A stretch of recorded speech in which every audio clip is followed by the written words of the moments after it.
Vandaag zijn we in Veendam, een relatief kleine plaats in Oost-Groningen. Wat veel mensen niet weten is dat hier de zuiverste en grootste voorraad puur magnesiumchloride ter wereld onder de grond ligt. In deze documentaire ontdekken we hoe deze bron is ontstaan en welke rol magnesium speelt in medische toepassingen, wellness en recreatie.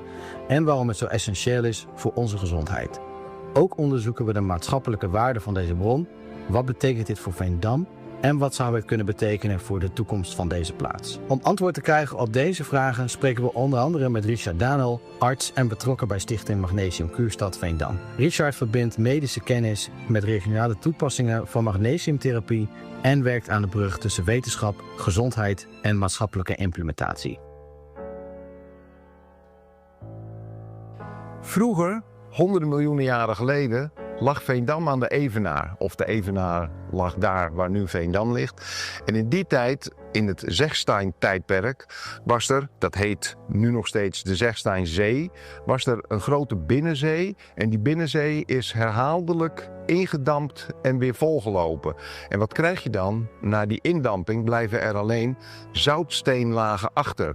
En die zoutlagen bestaan uit mengzouten. En zo'n 250 miljoen jaar geleden resteerde dat erin dat door een speling van de natuur en de beweging van de aardkorst specifiek magnesiumzout zich op deze plek kon afscheiden. Waardoor dat je nu onder Veendam de meest zuivere natuurlijke magnesiumzoutbron ter wereld vindt.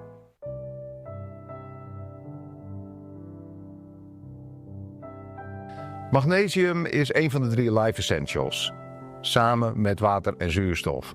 En we weten tegenwoordig dat er wel 327 enzymatische processen zijn waarin magnesium de hoofdrol speelt. En wij, levende wezens, zijn een en al enzymatisch proces. Een probleem van deze tijd is dat we te maken hebben met een chronisch magnesiumtekort in de westerse wereldbevolking.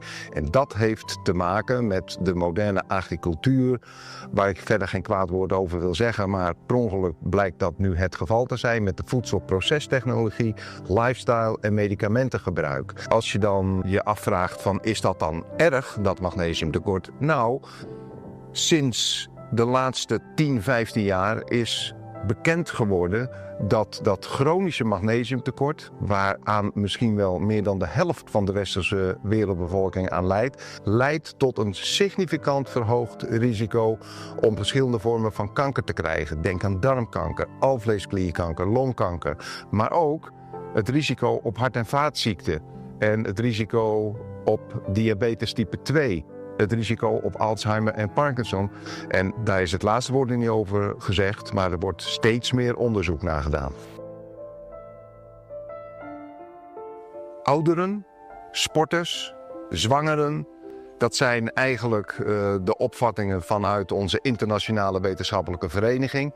En ik zou een beetje flauw kunnen zijn, ik kan het zo samenvatten dat daar ook nog de groep bij hoort, in het Engels gezegd, aging people. Dat geldt voor ons allemaal natuurlijk. En dat klinkt misschien een beetje flauw, maar we hebben allemaal het risico als westerlingen dat we te maken hebben met een chronisch magnesiumtekort. En dat is precies de reden dat we vanuit de SDRM ook hebben gezegd, magnesium moet en je ontkomt eigenlijk niet meer aan suppletie.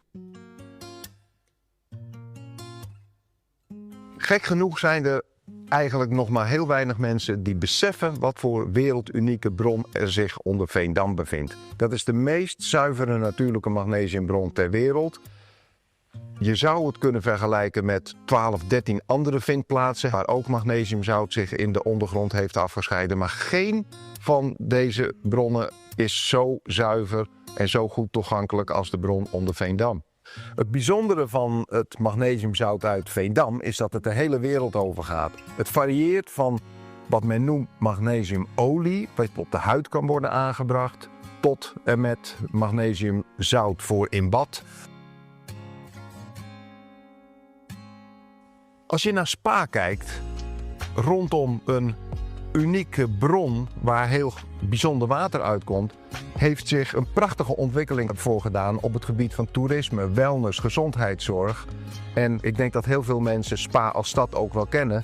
Eigenlijk kan zoiets ook in Veendam. Veendam heeft de wereldunieke magnesiumzoutbron en daaromheen kunnen zich vergelijkbare ontwikkelingen plaatsvinden in de loop van de jaren.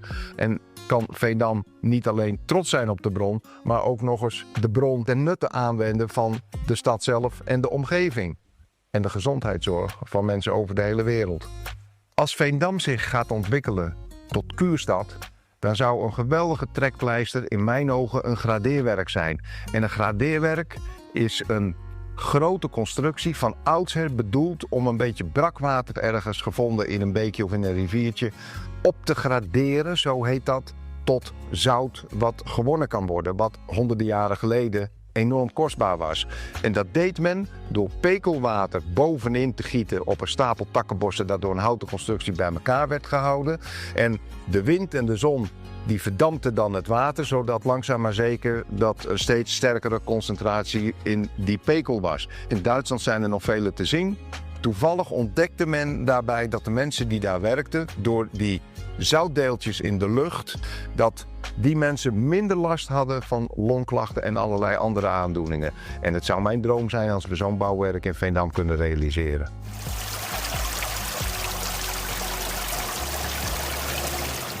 Een dergelijke ontwikkeling zou natuurlijk in Veendam een prachtige ontmoetingsplek kunnen zijn voor zowel mensen als wetenschap, wellness en gezondheidszorg.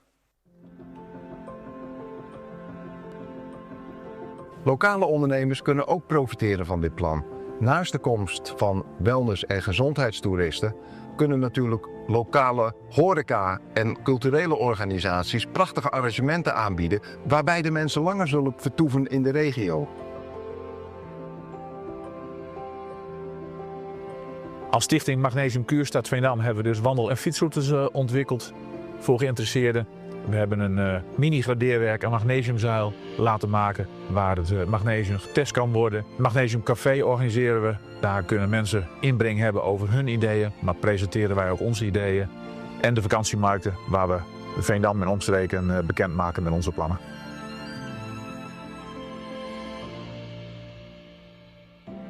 Magnesium Kuurstad Veendam wil niet alleen het belang van magnesium wereldwijd op de kaart zetten, maar wil ook iets betekenen voor Veendam en de regio. Onze droom is dat Magnesiumkuurstad Veendam een plek is waar wetenschap, gezondheid en gemeenschap samenkomen.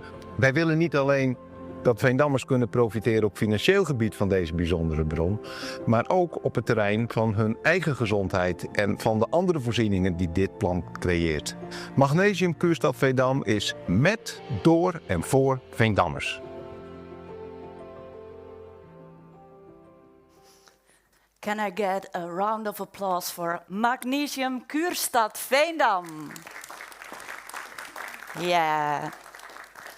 Welcome on the second day of the Congress, The Power of Magnesium. It's a day with scientists from all around the world, and we're so glad to have you here in Veendam. A large part of the Western population, so it was told in the movie, suffers from a magnesium deficiency.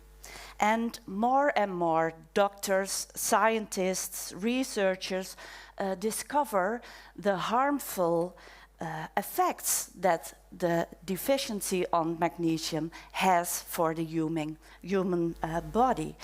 Veendam, as was told, holds the purest and the most accessible supply of natural magnesium that offers enormous opportunities for the region. My name is Mathilde Lubbers. I'm your chairwoman of the day, but much more important, who are you? Are there any students here today? No students, we all are students of life, of course. But are there any residents of Veendam who is living in Veendam? Okay, so it's a nice city, isn't it?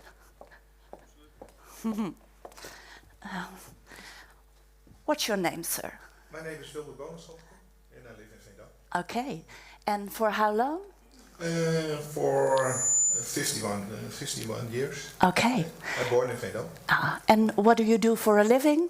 I'm a future-thinking financial, and I'm one of the promoters of Magnesium Kuurstad Veendam. Okay, thank you. And we saw you in the movie. That's correct. So you're a movie star now? For 1 minute. For 1 minute, 1 minute of fame. What was the first time you discovered magnesium? Well, I learned Richard about 10, 12 years ago.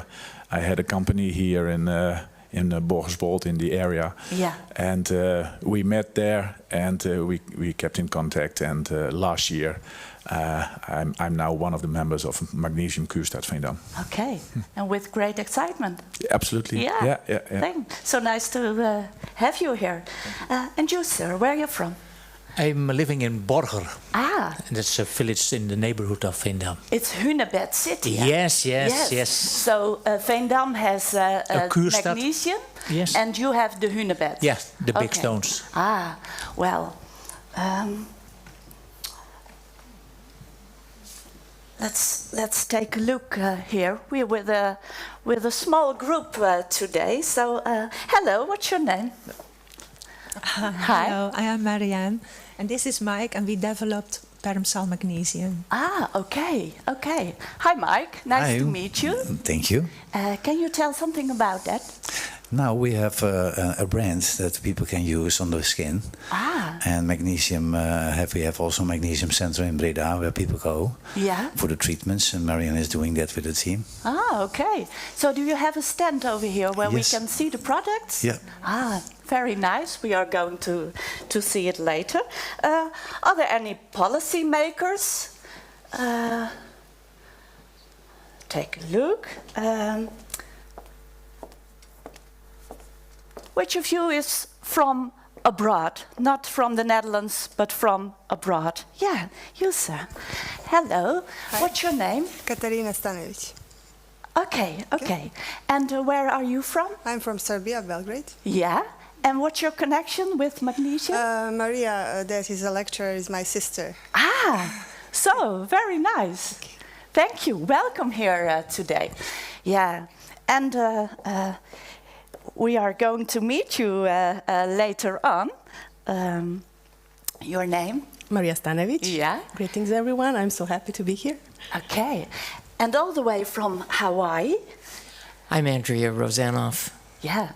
And Richard, we saw you in the movie, so you're a movie star as well.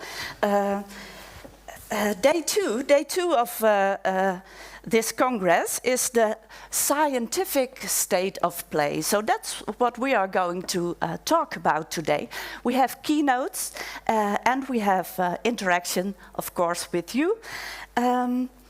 And the essential role of magnesium in the human body has been recognized for a long time now. But awareness of the widespread magnesium deficiency among people, that's relatively new. And that's something we are going to talk about today. We have keynotes, we have panel discussions, and please feel free to ask questions, to bring in your own insights. We are with a small group, so please join us in the conversations. Yeah, I would like to welcome on stage, and it's my first time as a chairwoman with a doctor as a co-host. Here's my co-host, Dr. Richard Danel. Hi, Richard. It's a special day today. It's a very special day, not only because we are so happy to welcome our speakers, our keynotes, our guests, and other people who are very interested in magnesium and the importance of magnesium for health. But actually, we would like to repeat a little bit what we have announced yesterday. Because what is going to happen today? What kind of day is it? Is there a countdown? Do we have a countdown? Not the final one, but just a countdown, please. And in the meantime, I would like to welcome also all the people watching on our live stream over there and there and there. Welcome. We are going to do some counting down. I'm excited to see. Yes. Well. 9, 7, 6, 5, 3, 2, 1. Today, 23 October is World Magnesium Day. Woo! From now on. Yes.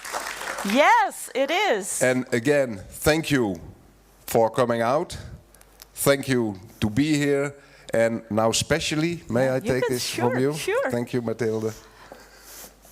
And I'm so honored, Andrea, that you are here and that Steve came with you. I do not know how to tell this, but sometimes to my peers and other people, I always call Andrea Rosanoff my mother magnesium. Because you did introduce me in the world of magnesium science, and I do remember that those days we were talking about this is poor man's science.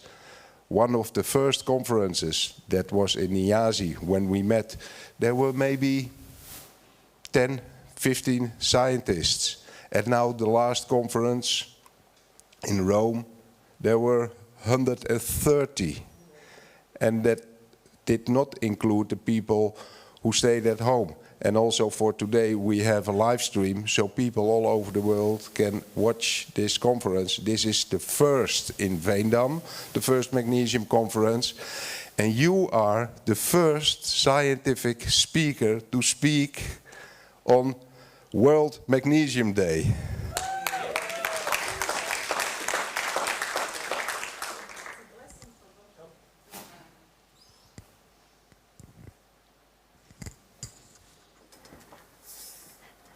Thank you, Richard. Thank you so very, very much. It is an absolute honor and a privilege for me to be a keynote speaker on this very special day, the first World Magnesium Day. It is. And to do it here, where, as I understand it, We are standing down about a mile or so is a gigantic pool of magnesium chloride, natural magnesium chloride.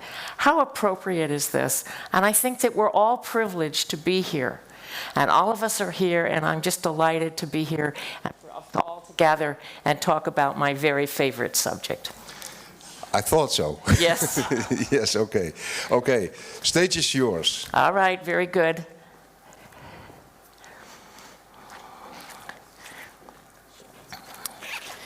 Thank you very much. Again, let me kind of make sure that I've got everything in. Here we go. All right.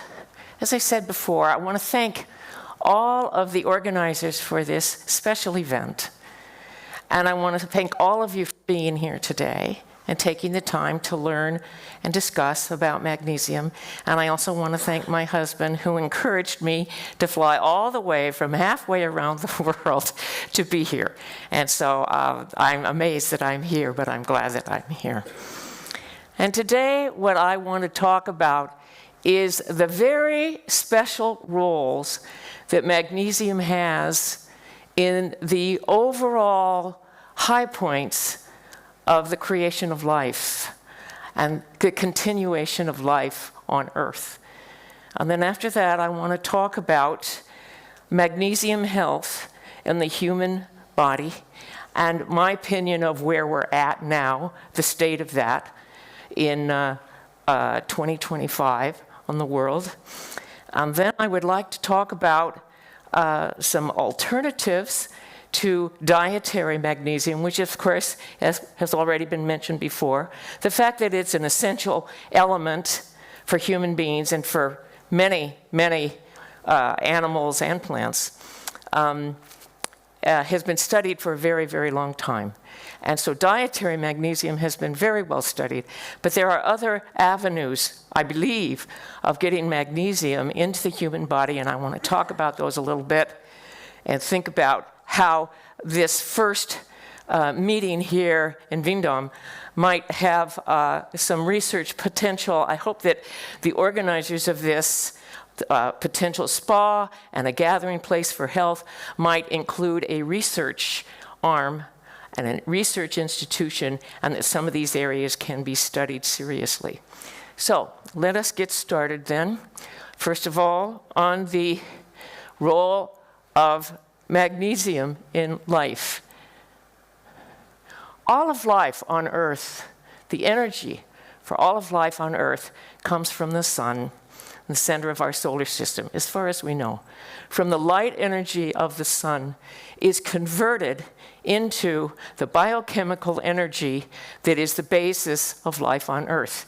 And how does this possibly happen? Well, under the right circumstances, and happening all the time, CO2 and water come together with the sun's energy, and they produce glucose, the sun's energy, which is light energy, and this is converted into glucose, which is biochemical energy, and as a side product, it puts out oxygen. It puts it out into the atmosphere. And this magical reaction, this magical biochemical, biophysical reaction of converting light energy into biochemical energy happens with chlorophyll. And chlorophyll molecule, you see them, you see it all the time. We're surrounded by it. All the green in the plants that we all experience every day of our lives, that is chlorophyll at the center of all plants, and it's happening, this reaction is happening all the time as soon as the sun comes up. It happens all day long. And at the center of every chlorophyll molecule is, guess what? Magnesium. In other words, this miracle cannot happen if it weren't for magnesium. But there's more to the basics of life on planet Earth. And that is, what happens to that glucose? Well, that glucose in both plants and animals can combine with oxygen from the atmosphere, and under special enzymes and the right circumstances will be converted into water, CO2, and energy, biochemical energy that can be used on plant. This energy, which remember originally came from light energy in the sun, is now in a chemical form of energy. And it is what I call the batteries of life. And it is called ATP, adenosine triphosphate. And this molecule is a complex organic molecule, and it has 3 phosphates on it. First phosphate, second phosphate. This last phosphate, in order for it to go on to the molecule, takes a tremendous amount of energy to do it. And it's so unstable that it will fly off right away.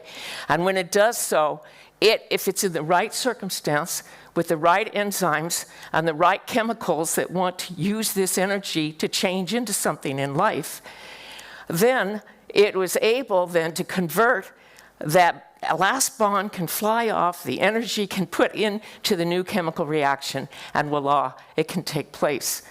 This is happening as we speak in our bodies. Hundreds of thousands, millions, trillions of energy, enzymatic reactions that use energy, this form of energy.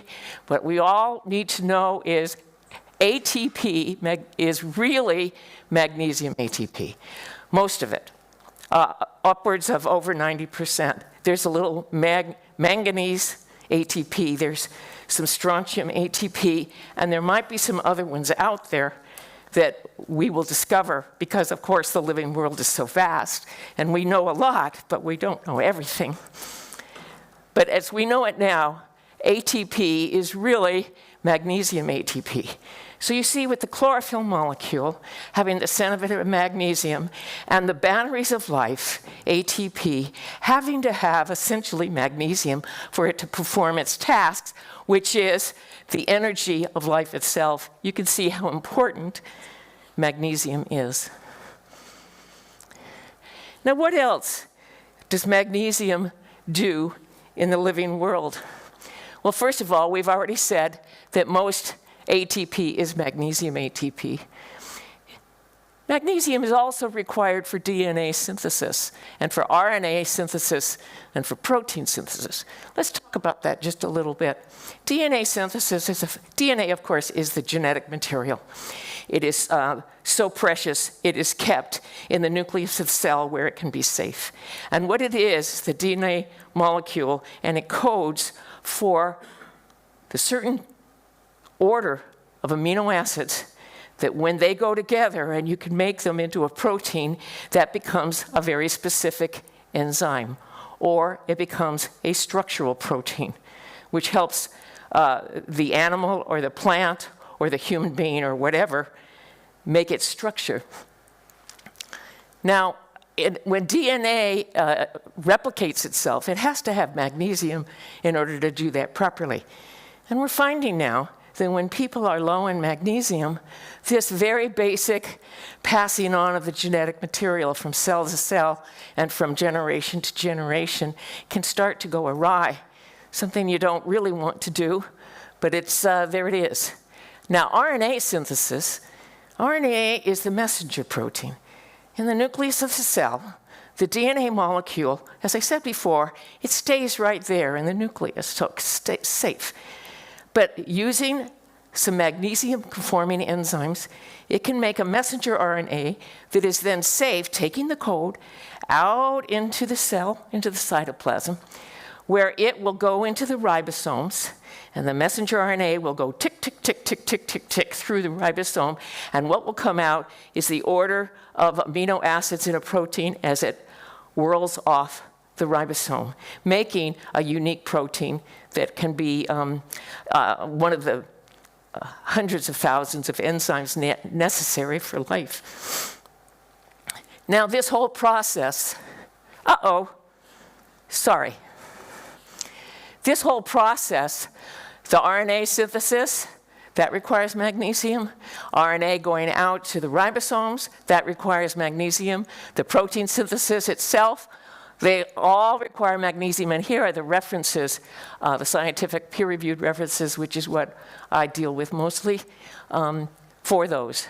Membrane structure, cell membranes, mitochondrial, endoplasmic reticulum, the membrane structures that hold our bodies together and hold our organs and our tissues together are embedded with magnesium all the way through, partly for this energy and partly for its unique properties. The glycolysis and Krebs cycle, this is the one where we convert, both plants and animals, take glucose and convert it, glucose and oxygen, and convert it into CO2, water, and energy as ATP. That, of course, beyond the magnesium and the ATP, just the series of reactions, the series of enzymatic reactions for which this happens requires magnesium in several different spots of the glycolytic pathway. Vitamin D activation, of course, we know that vitamin D, by the sun coming in, we can make vitamin D. But for vitamin D to become its active form, has to have magnesium. Control of cholesterol biosynthesis, magnesium has to be there in adequate amounts. For cholesterol, if it's not there, if magnesium starts to get low, then the cholesterol synthesis biopathway can take off and doesn't get moderated at all, and we make too much cholesterol. Cellular balance with calcium requires magnesium, and these are just a few. It's been estimated that magnesium activity encompasses about 80% of known metabolic functions. And now I want to start talking about what happens, especially in human beings, when we have a low magnesium in cell. And this is the work of Resnick, which was done in the late 80s and the early 90s in human beings.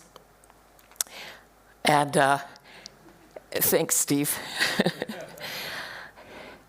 And I've adapted it here for where we're sort of at when we get low in magnesium. First thing that happens is at the cellular level, at low magnesium, calcium will rush into the cell, creating an imbalance of the calcium and the magnesium. And today, this is treated not with more magnesium to bring it up so that it can keep the calcium out, but there's a medications called calcium channel blockers, and people take that.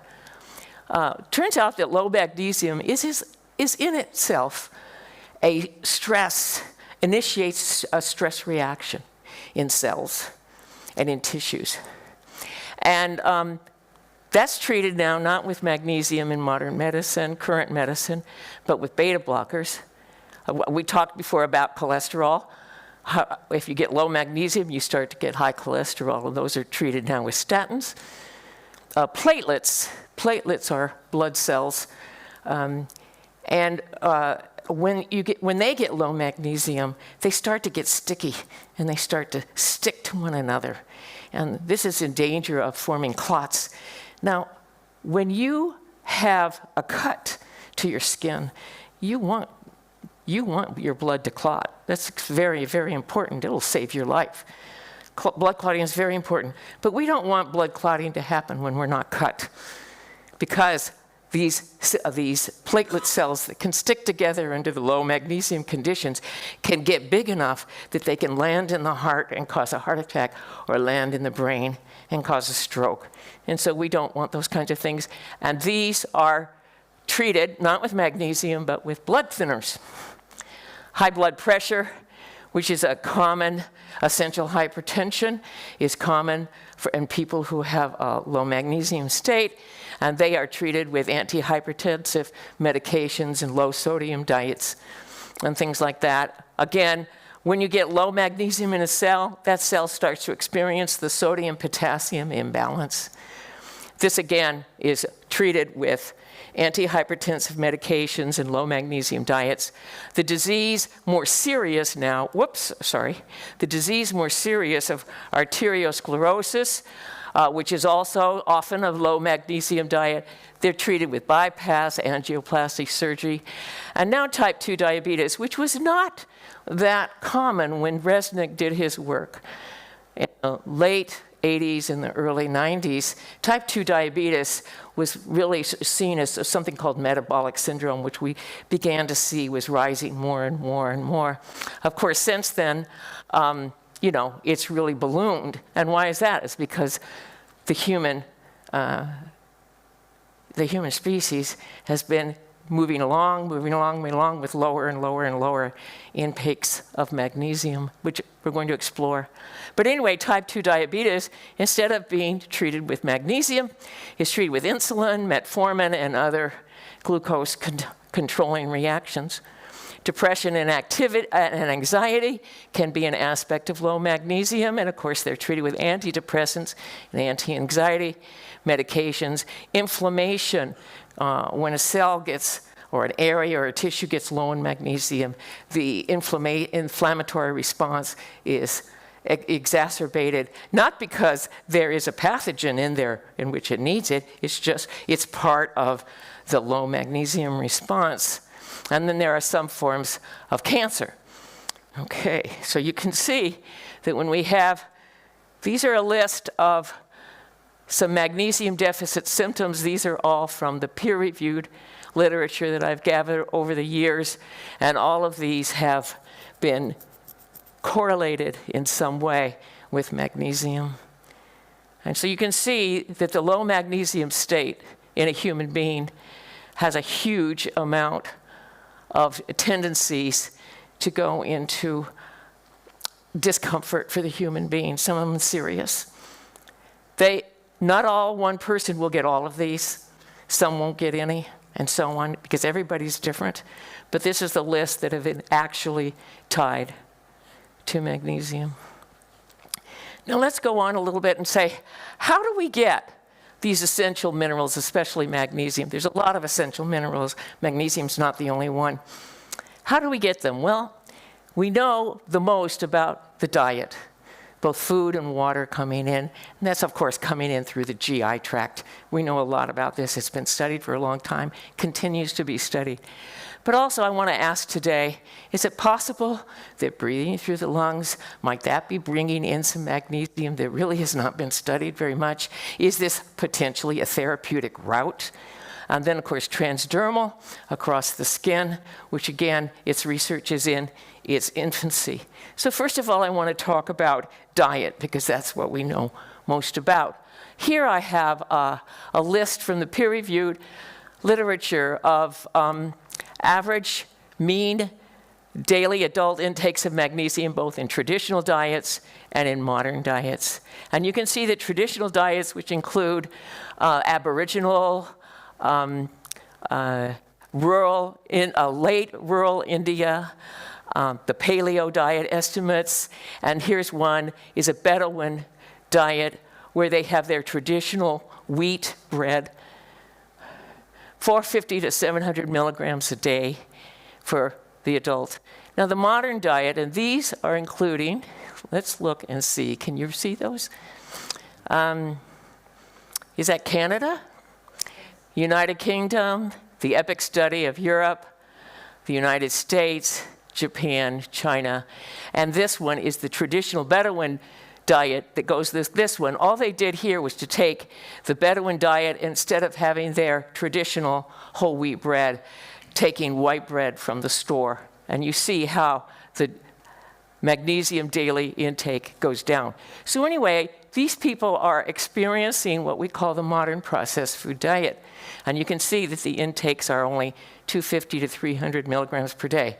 And this is a chronic intake that many of us are having. Now, why is the modern diet so low? Well, it turns out that the refined versus whole foods, there's quite a difference. And I'm going to go quickly through wheat, corn, oilseeds, and sugar cane. Here we have wheat. Magnesium content of wheat. This is in milligrams magnesium per 100 grams. Now here's whole wheat flour. It's about 120 or so milligrams per 100 grams. And here's the enriched white flour, which has lost 85% of the magnesium from the whole grain. Where is it gone? It's gone into the wheat bran. That's where it's gone, and into the wheat germ. So when we take whole wheat and we make refined white wheat, then wheat flour, then we are removing the magnesium, which is in the bran, in the germ. Now, in the United States, the enriched white flour is added back to it, because it takes out all the other essential nutrients also. Thiamine, riboflavin, niacin, folic acid, and iron. And for a long time, this has been very, very good in a public health thing that was started in the 30s. But they're not adding back magnesium, and they're not adding back copper, and they're not adding back vanadium and all the other things that are, in fact, being taken out. This is corn. You see a similar picture of the whole corn. I'm sorry about this, but it's around the same as whole wheat. And when we take out the germ and the bran, then we get about only 20% of the magnesium that was in the whole grain. And of course, in the modern days, we're using a lot of high fructose corn syrup, which is essentially has 0 magnesium, which is the same thing with the oil seeds.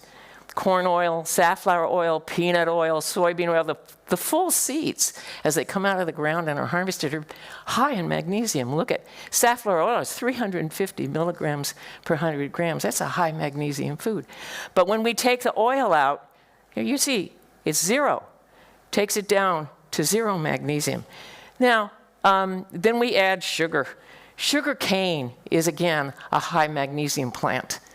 But when we refine it down to the actual sugar, it's down to 0 in magnesium. Where? Because it goes into the molasses. So brown sugar has a little bit, maple syrup has a little, cane syrup has a tiny bit, but the refined sugar that is in most of our processed foods diets is essentially 0 magnesium food. So refined flour, refined wheat flour, sugar, and oils are the 3 major components of the modern processed food diet. You'll see it as one of the first, sometimes the first 3 ingredients in most foods. This is a chronic low magnesium diet. And it started out really being developed after World War II in the United States. In the 50s, the United States started to experience a lot of heart attacks. They didn't know what it was.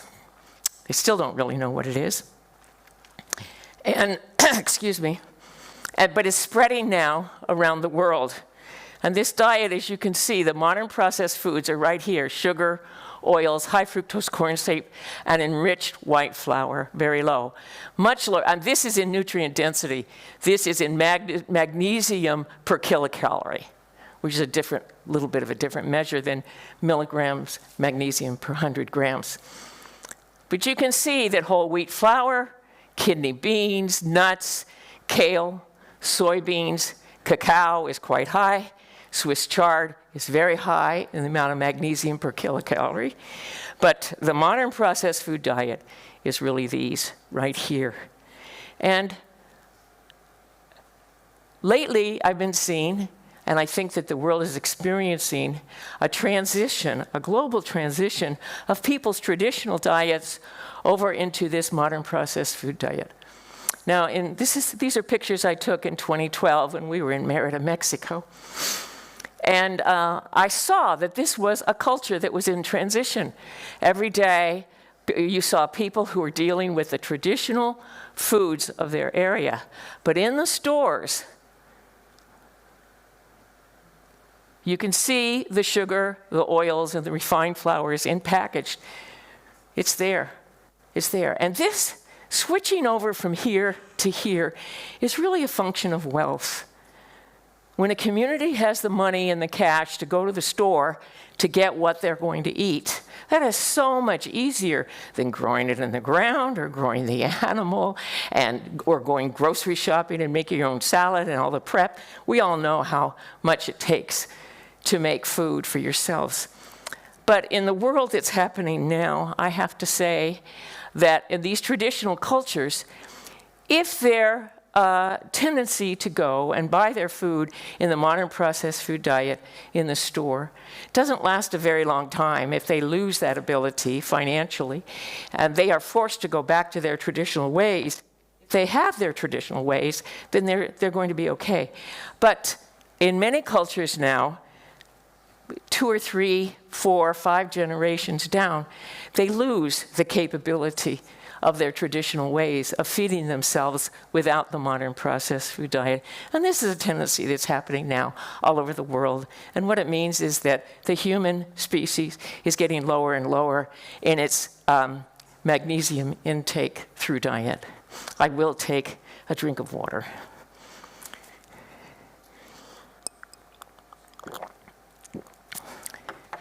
And now I'd like to go on to other ways that magnesium might be coming into the body that are not by diet. The first one is it possible it's entering through the lungs? Well, 22 years ago, in 2003, my husband Steve and I went to our first international magnesium conference in Australia. And my mentor, Dr. Mildred Seelig, at that time had been studying magnesium for 40 years. And she sat Steve down for about 2 hours and explained to him how magnesium, if there was an inhaler of a magnesium inhaler, then people who were having a heart attack, they could be given an inhaler, an inhalation of magnesium, and it could save their lives. She was adamant about this. And Steve has looked up and found, yes, there are some inhaler studies for asthma and maybe some for COPD and other lung issues. But it wasn't until recently in 2021 when Iranian scientist Geri Purdullah made the evaluation of the efficacy and safety of inhaled magnesium sulfate in COVID patients. And she is an MD in Tehran, an excellent researcher, and she is an obstetrician, and she had pregnant patients coming in with COVID. And she would give them a bag that had magnesium sulfate, make it into an inhaler as they were lying in bed, and they would inhale and breathe it. And what she found was that the PO2 in their bodies, the pressure of oxygen in their blood, would go up tremendously immediately as soon as she put on, when they had magnesium coming in through the lungs. So I think that this makes this very valuable, and I just want to spend a few minutes here.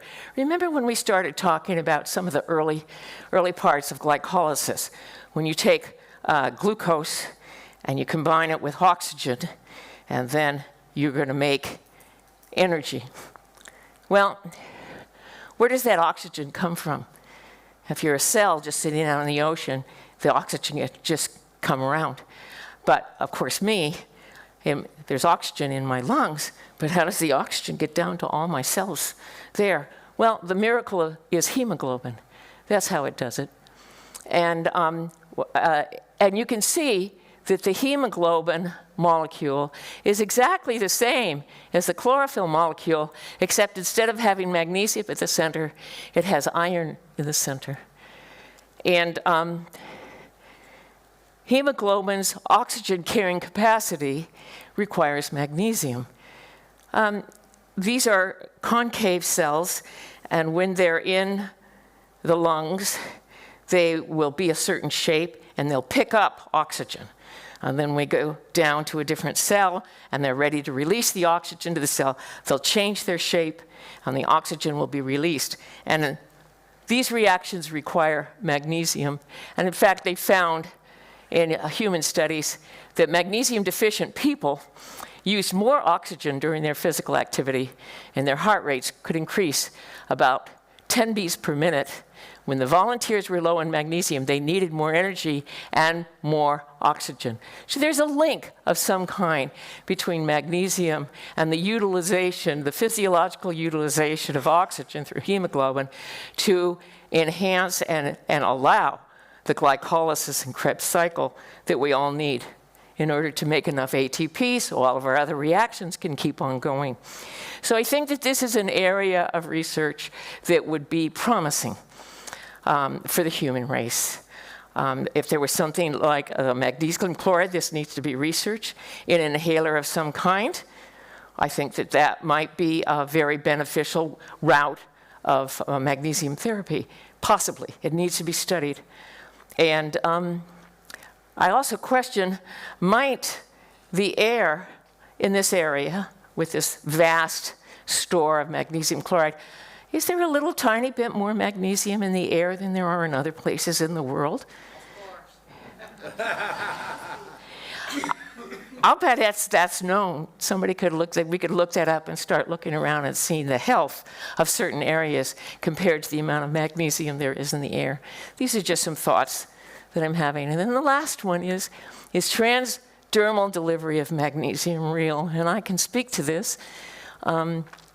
Some time ago, around 2007, 2010, something like that, we were testing a magnesium chloride cream for transdermal delivery. And there was, this is an in vitro study that was done by the Department of Pharmacology at the University of Hawaii at Hilo, which is close to where I live. And they had a contraption where there was a vessel up here, and they would put a little bit of cadaver skin right at the central part. They would put in the testing material here, and then there was a vessel in which they collect over time to see how much magnesium actually went through the cadaver skin. And what we tested was an aqueous solution of pharmaceutical grade magnesium chloride, and that one did not go through at all. But when we put that same magnesium chloride into a hydrophobic cream medium, it did go through. It went over 3, 4, 5, 6 hours. The amount of magnesium that went through and past that cadaver skin increased. And so we knew from this that, in fact, yes, magnesium can cross cadaver skin. It has to be in a certain medium. And within a year before we did this, I had been invited to Van Diem by Richard, and he came and picked up me and Steve and brought us over here, showed us the mine. We met Bert and Dave, and they gave me this vial of magnesium oil, they called it. So I had it in my lab there. And so while they were doing these studies over at Hilo, I went over and said, would you please try this for me? And the postdoc that was doing the study had a very difficult time to get the small amount of absolutely measured magnesium of the Zechstein formula that we had. And so we couldn't publish it. But what she said was that it really went through quite a bit, but she couldn't be so sure. It was going to take a research project all of its own to make sure we had the right amounts, even though it was, in fact, pure magnesium chloride, but different than the pharmaceutical grade magnesium chloride that we just put into a water solution. So there's a lot of research that can be done in transdermal, especially with this form of magnesium, that I hope that a research center here would start doing. We also had a chance to try this cream formula in a randomized clinical trial in human beings. And what we did was to take people and measure their serum magnesium before, and then had them use the magnesium cream every day for 2 weeks. And some of them had a placebo cream that had no magnesium in it. They didn't know that. And then after 2 weeks, we measured their serums again. And sure enough, the ones that were the control, the serum magnesium did not go up at all, but the ones that were getting the magnesium, look at that, the serum magnesium went up in only 2 weeks of about at least 0.05 millimoles per liter. And you think, well, who cares about this? But it really is quite important, because if you're doing, and there's a lot of studies where we can do serum magnesium measures on people and subjects who have taken oral magnesium supplements. There's a lot. We can gather that information. For using an oral magnesium supplement, for the serum magnesium to go up this much takes about 3 months for it to happen. But we can't make too big of a deal out of this because it's such a small study. And very often in science, when you do a study with a small number of people, you get really good results like this, and it's very exciting. But later on, when they go confirm it in other laboratories with larger numbers, then it turns out that it fades away. But this is something I think that really needs to be studied, and I hope that it is going to be someday.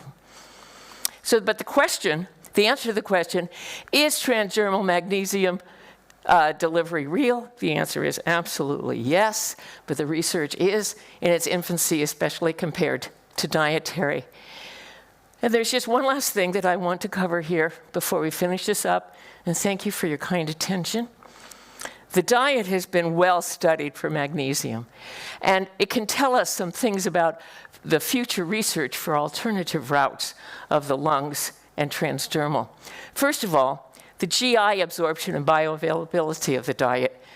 This is widespread. In some people, if they are deficient in magnesium, the physiology can absorb up to 70, 80, 90% of the magnesium that's in the diet. Whereas if you don't need so much magnesium, that can be as low as 40%, 30%, 20%. And so there's a wide variety of physiological responses to the diet. And that shows that there are cells that can incorporate a response to the status of the body and manipulate the magnesium that's coming through the GI tract. The same thing can happen in kidney nephrons. When the body this is the homeostasis of magnesium, the combination of the control of how much is absorbed from the diet, but then how much is excreted in the urine that is dictated by the kidneys and the nephron. And it turns out the nephrons can extract back as the blood is going through the kidneys all the time. The nephron can extract back for the body certain amounts of magnesium. And this phenomenon, physiological phenomenon, there's no reason to think that it would not be at work in skin cells in terms of transdermal. There are many theories about what transdermal might be doing and how it can get across. First of all, there are people that say, absolutely not. The magnesium will not cross the skin. It does not. It's never going to happen. Then there's other people who have hypothesized, well, it depends on how many hair follicles are in. That's the entry route. There are other people that believe it goes into the skin, and then it enters into the lymph, and it goes gets to the bloodstream by being in the lymph. And then another hypothesis is that the skin itself has a capability, like the nephrons, to gather in magnesium. But these are all hypotheses, and they all need to be explored. There's one last thing I want to close with, and that's the translocation of body stores. And we know this now is really true in magnesium in humans. When the GI absorption is maxed out and it's taking in as much magnesium as it possibly can, and at the same time, the kidney nephron reabsorption is pulling as much out as it can too. If that is happening, and the body is nevertheless still low in magnesium, what the body will do is go into translocation of body stores. And what this means is that the body will actually start to dissolve the bone so it can get magnesium to come back into the circulatory system. Why would it do that? To keep the brain and the heart and the kidney and other vital organs with enough magnesium. Because as we've seen in this lecture, there are so many absolutely vital, important parts of magnesium. If you're not getting enough on a daily basis in a chronic condition, these are the physiological things that the body will do. Okay, so that finishes it up, the role of magnesium in life. And I would just like to say that also I want to include it and the future health of humanity. And that's what I think that today's meeting and all of you being here and this whole conference is part of. And I hope that this beginning International Magnesium Day is the first of many, because I believe that the health of humankind depends on really a good source of magnesium, us learning about it as much as possible, and for us to promote health with this natural, essential nutrient. And thank you very, very much. Dr. Andrea Roos, thank you so much. Yes. Thank you for sharing your insights with us. Are there any questions, any remarks, insights of your own, perhaps? Yes, sir.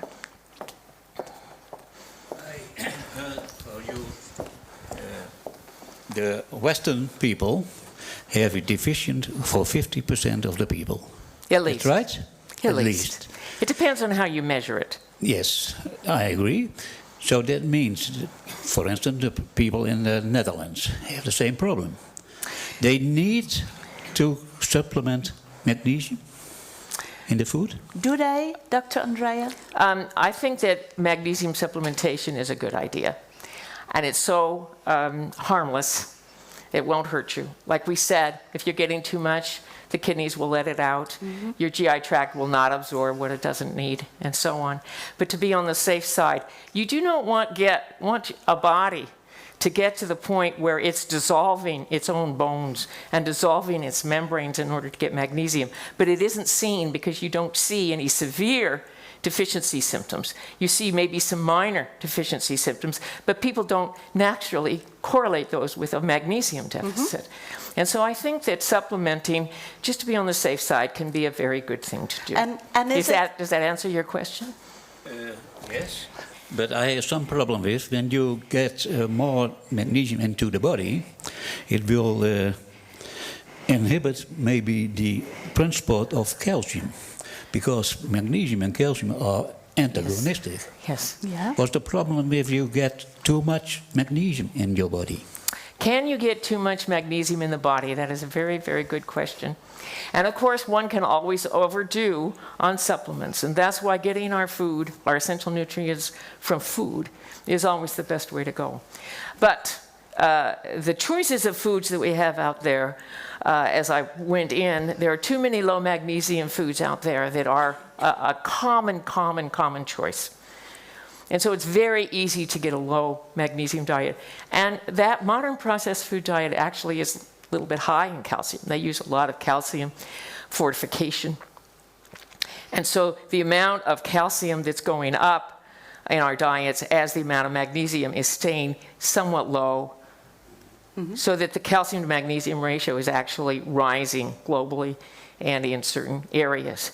And so we are working now on some blood tests, some easy blood tests we're hoping that doctors will be able to use, so a person such as you can go in maybe once a year and have their blood taken, do a calcium to magnesium ratio, show it to the scale, and find out, do they really need to keep taking their magnesium or they don't have to. So, Dr. Andrea, is it only for the elderly and the pregnant women, or do you say, I think all of the Western people need more magnesium? Depends on your diet. Okay. There are some people who are doing a Mediterranean diet and they're very, very careful about what they eat. Some people are absolutely careful day in, day out about what they eat and what their families eat. So it's the modern processed diet that... It's the modern processed food diet. And you know, there was the other day when we went shopping, and Steve took me shopping. He does all the cooking and the shopping in our house. And there were these two young boys, maybe about this high, and they had underneath their arms, you know, these boxes of crackers and wheat thins, and they were having such a good time eating as they went along. I wished I could have taken a picture of it. And I realized this is their food. Mm-hmm. The modern processed food diet is their food. That's what they like. That's what they want. Yeah. That's what they're used to. They're in danger of growing up and having a chronic low magnesium diet that may not hit them until later on, or it might hit them, because again, everybody's different. Some people will be able to withstand the modern processed food diet, which is low in magnesium, whereas other people, it's going to be way too low. So there's a lot of variety in people. Yeah, sure. So it would be better to take non-refined products. Absolutely. Yeah. Not whole grains, beans, nuts, all nuts, high in magnesium. You can't go wrong. What the influence of flesh, of eating meat? I eat meat every day, and I love it. And especially red meat? I go for red meat. Remember, if you have enough magnesium, you don't have to worry about cholesterol. If you have enough magnesium in your diet, you don't have to worry about all that stuff. You don't have to worry about salting your food. Your body will take care of it if there's enough magnesium. Yeah. Hard to do. Hard to do. It takes a real concentrated effort in order to do it. When we go and fly on the plane, I cannot find food except the stuff that I saw in Meredith out on the shelf. It does not exist. Even the yogurt. Yeah. Even the yogurt has got sugar in it, added sugar into it. And even the it's nuts. Just out there. Even the nuts are very salt. They are, yes. Yeah. That's right. So that's not. But again, remember, if you have an adequate magnesium diet, you can add salt. Okay. It's okay. Okay. Thank you. Hello, good morning. Hello. I would like to, I was wondering, how can you, since we learned yesterday from Dr. Richard Danel that it's really difficult, really hard to measure the level of magnesium in your blood. Yes. How can one know if you have a deficiency or something? We're working on that. Okay. I am just, as you know, I have put off response to the reviewers of a paper that we hope will answer that question and give us a scale that we can all use. And as soon as I'm finished with this and we get back home, I'm going to finish that. Mm-hmm. We're working on that. But at this point, you're right. It's too difficult. You cannot tell from a simple serum magnesium test for two things. One, it is not, unless we get the calcium to magnesium ratio in the blood, that will narrow down. But there's too many false negatives and false positives with just the serum magnesium. And then you add to it the standard reference range in serum magnesium is different almost in every hospital. And even in my little town, island of Hawaii, there are 2 clinical laboratories. They, too, have 2 different reference ranges for what is the normal serum magnesium. And so that there's no standardization at the global level. And that also makes it very difficult. Yes, because you see, the buzz is going around that magnesium is a very vital mineral we all need. But what you can buy in the shops, in the supplements, there are many different types of magnesium. There are. So it's kind of like taking, what you're taking is kind of like shooting with loose blanks. Mm-hmm. But I was also wondering, is there a certain type of magnesium, like you also see with vitamin D? Vitamin D3 is the one you can find in the supplements, and that's the most active one. But of course, the best is to get vitamin D. I believe there are 5 different vitamin Ds from the sun through the photosynthesis in your body, etc. But can you say something similar about magnesium? Is there one which is more important than another one, or what kind do we need? My research that I've been doing for a long time tells me that what is much more important than the form of magnesium, you're talking citrate, malate, oxide, all of those different, diglycinate and so on. More important than the form of magnesium is the dose of magnesium. How much are you getting each day in your supplement? Some people, if they have some kind of illness that they have got to replenish their magnesium, they need maybe 700-800 milligrams a day. It doesn't really matter what form it is. To replenish and bring it out of the body dissolving its bones in order to get magnesium. Bring it out of that. So it's and then after a while, but other people who are just preventing, just saying, I want to make sure 200 to 350 milligrams a day can be adequate to prevent. But I find it's the dose rather than the form. So you take one that is most comfortable for you, or works into your budget. But look at the dose of the elemental magnesium. Yeah, that's okay. Okay. More questions or remarks?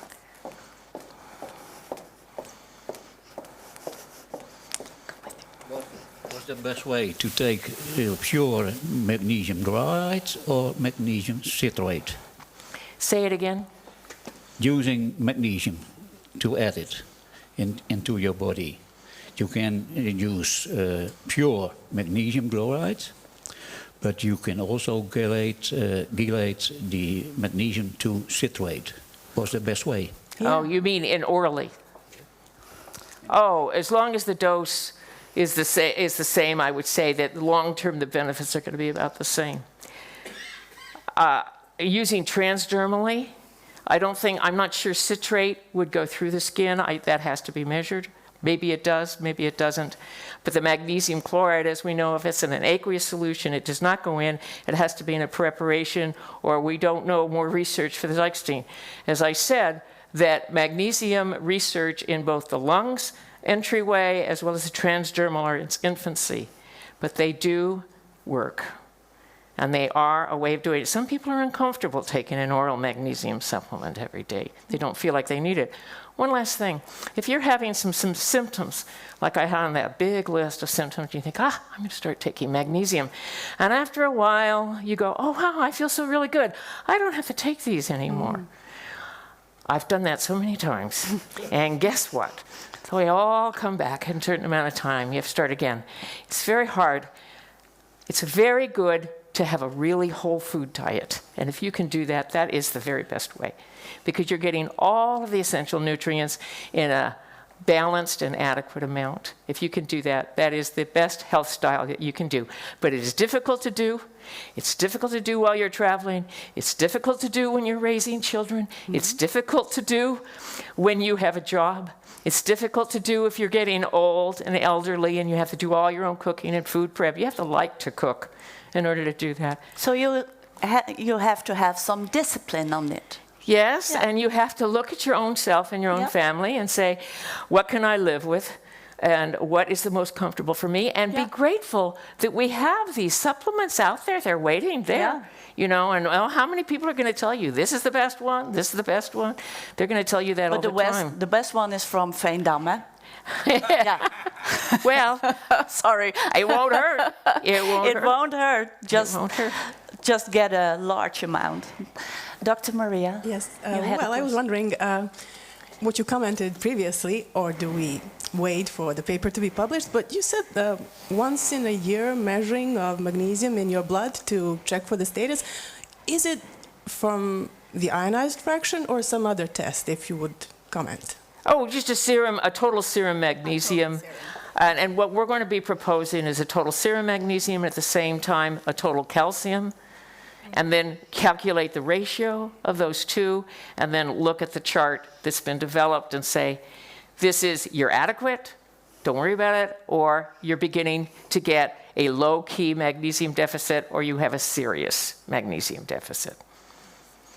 Can I get a round of applause for the mother of magnesium, Dr. Andrea Rosanoff. Thank you.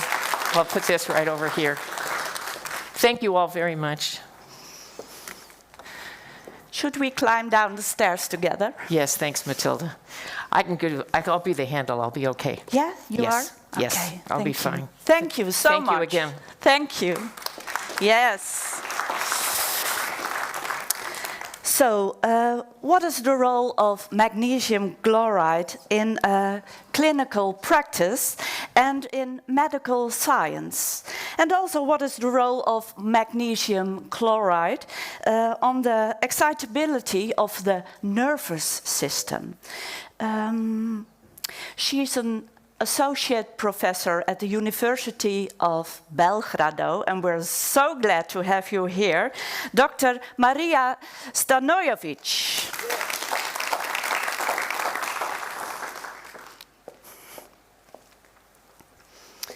Here you are, Dr. Marija. Thank you very much, Mathilde. I get you some water. Thank you. Great. Greetings, everyone. Respect to the organizers, my dear colleagues, friends, and all those who are here interested to hear and learn about magnesium. I have to thank Richard for giving me the opportunity to be a part of this very exciting new project that will be going on, and I will be glad to follow, because magnesium is also in the focus of my research since, well, say more or less 15 years back. I started, in fact, with my PhD studies, and I teach pathological physiology at Faculty of Medicine, University of Belgrade in Serbia. So after this, I continued because I was really aware of the potency magnesium can have on an experimental animal model. I will not be explaining today, but then I got to learn about its various indications, even in clinical medicine.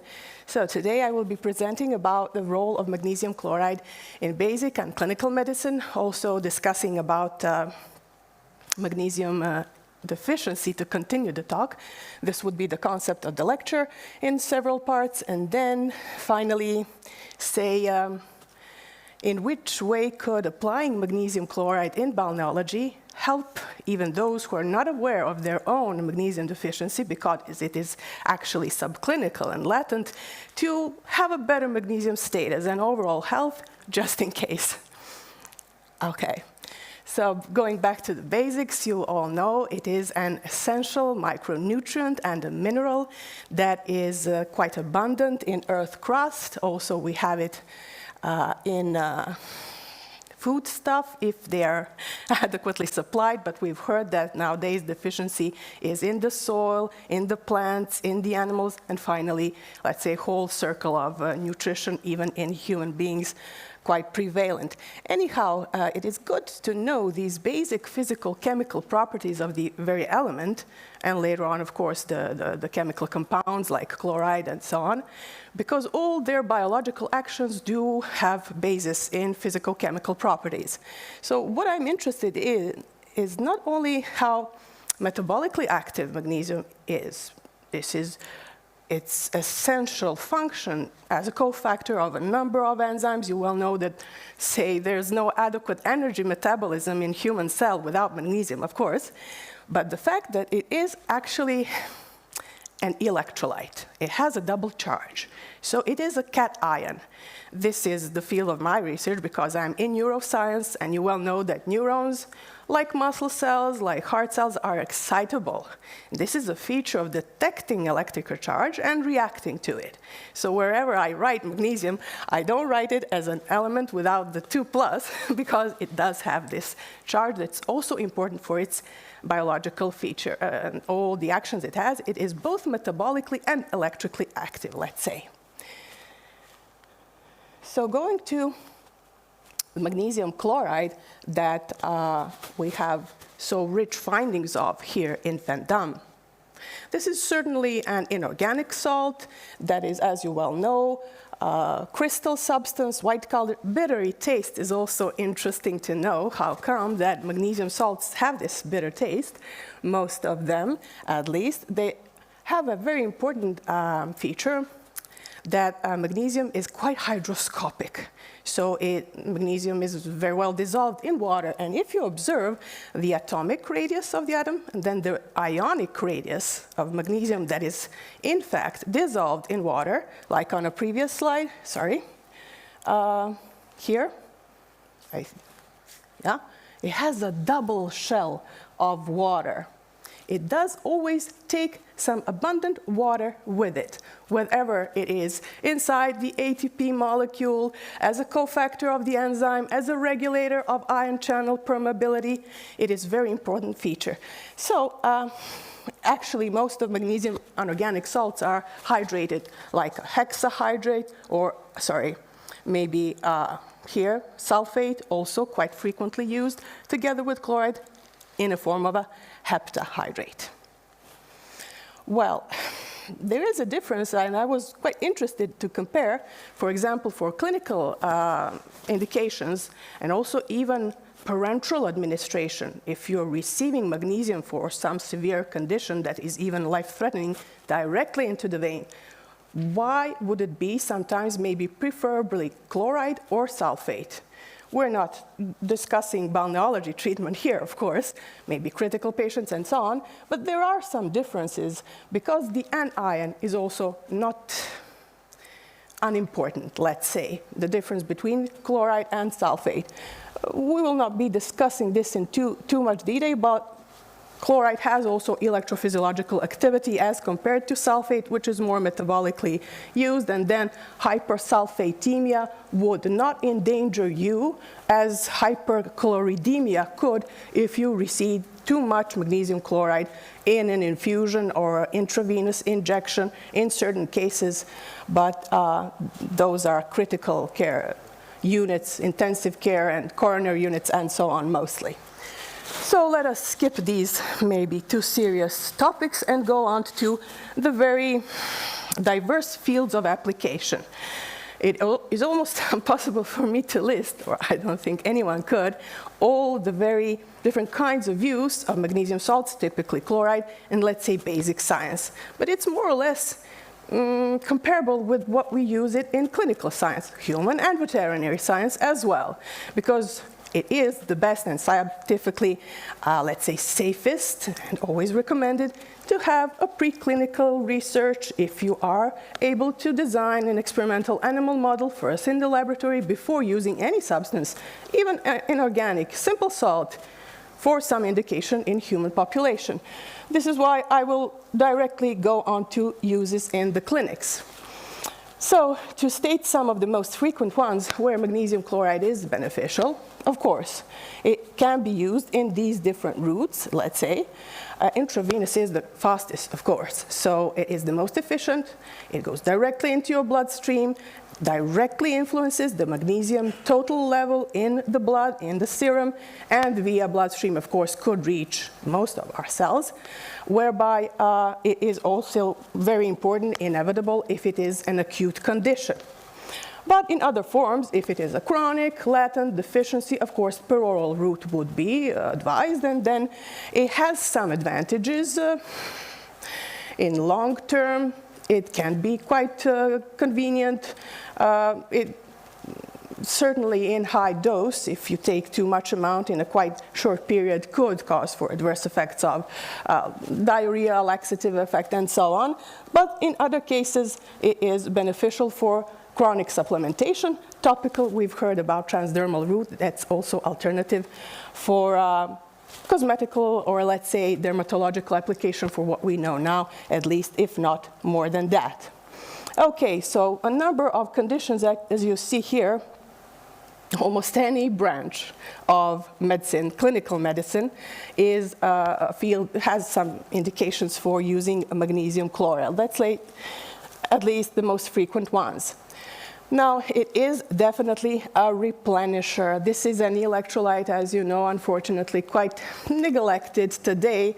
But even in basic science, if you were to make an experimental model in, let's say, in vitro, like bath, for, say, I don't know, nervous tissue, you would need to supply magnesium in the perfusing saline, like Ringer saline or any other.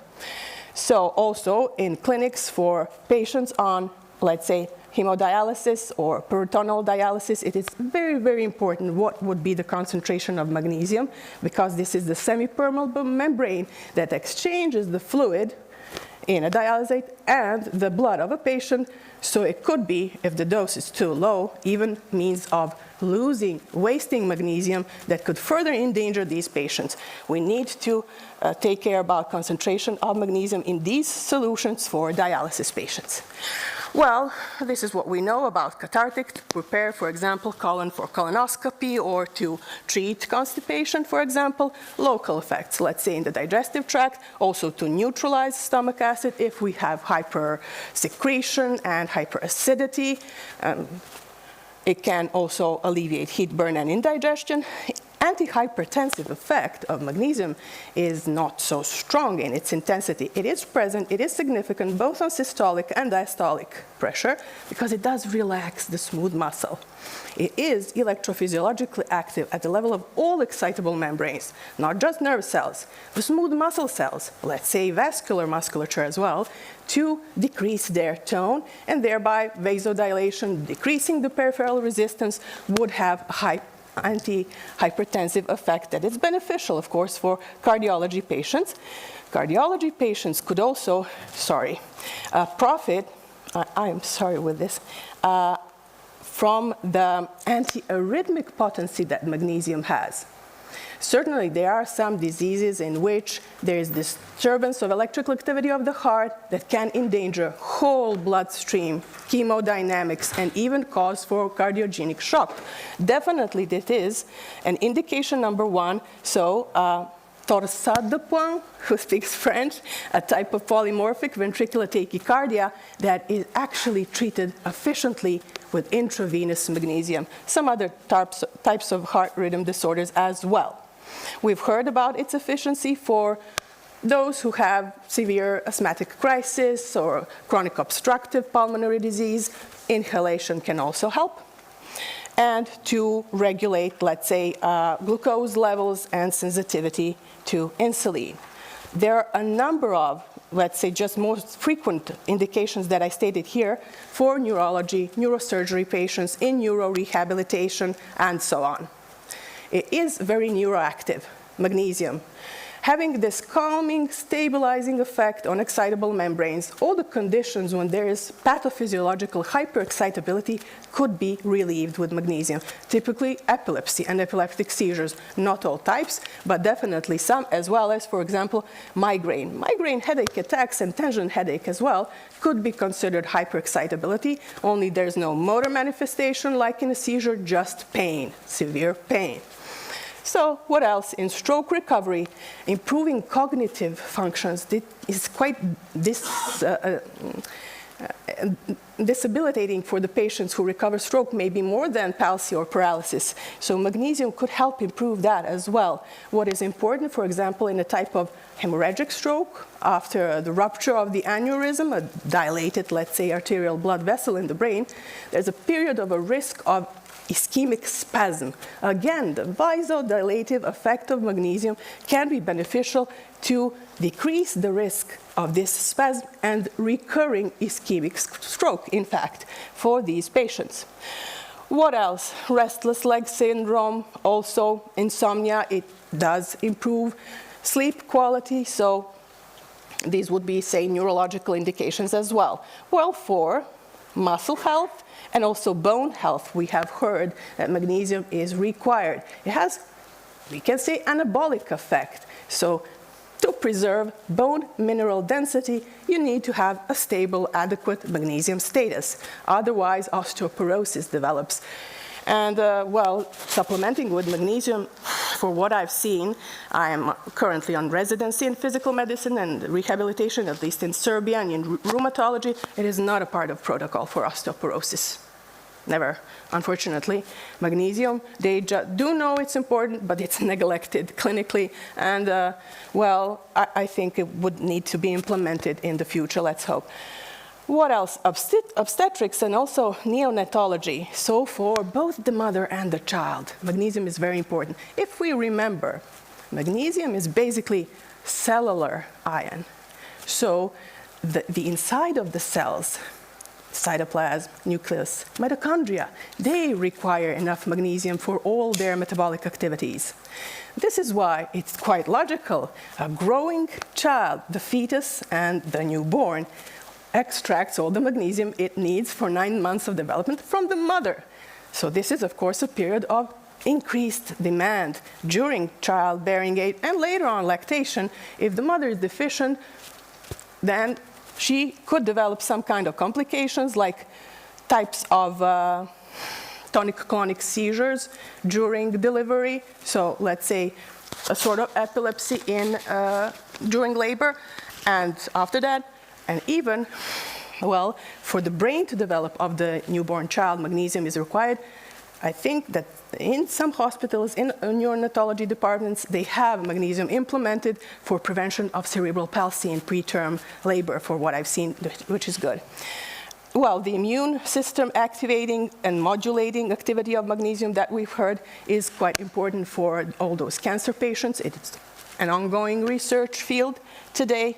And, well, forgive me if I've skipped some of these, but let's say that was an attempt to list them, at least briefly, the major indications for parenteral or peroral use of magnesium sulfate. Sometimes, sulfate, sometimes chloride, but still, anyhow, it is in certain indications, even the drug of first choice, like eclampsia, preeclampsia, and so on, or an additional therapy.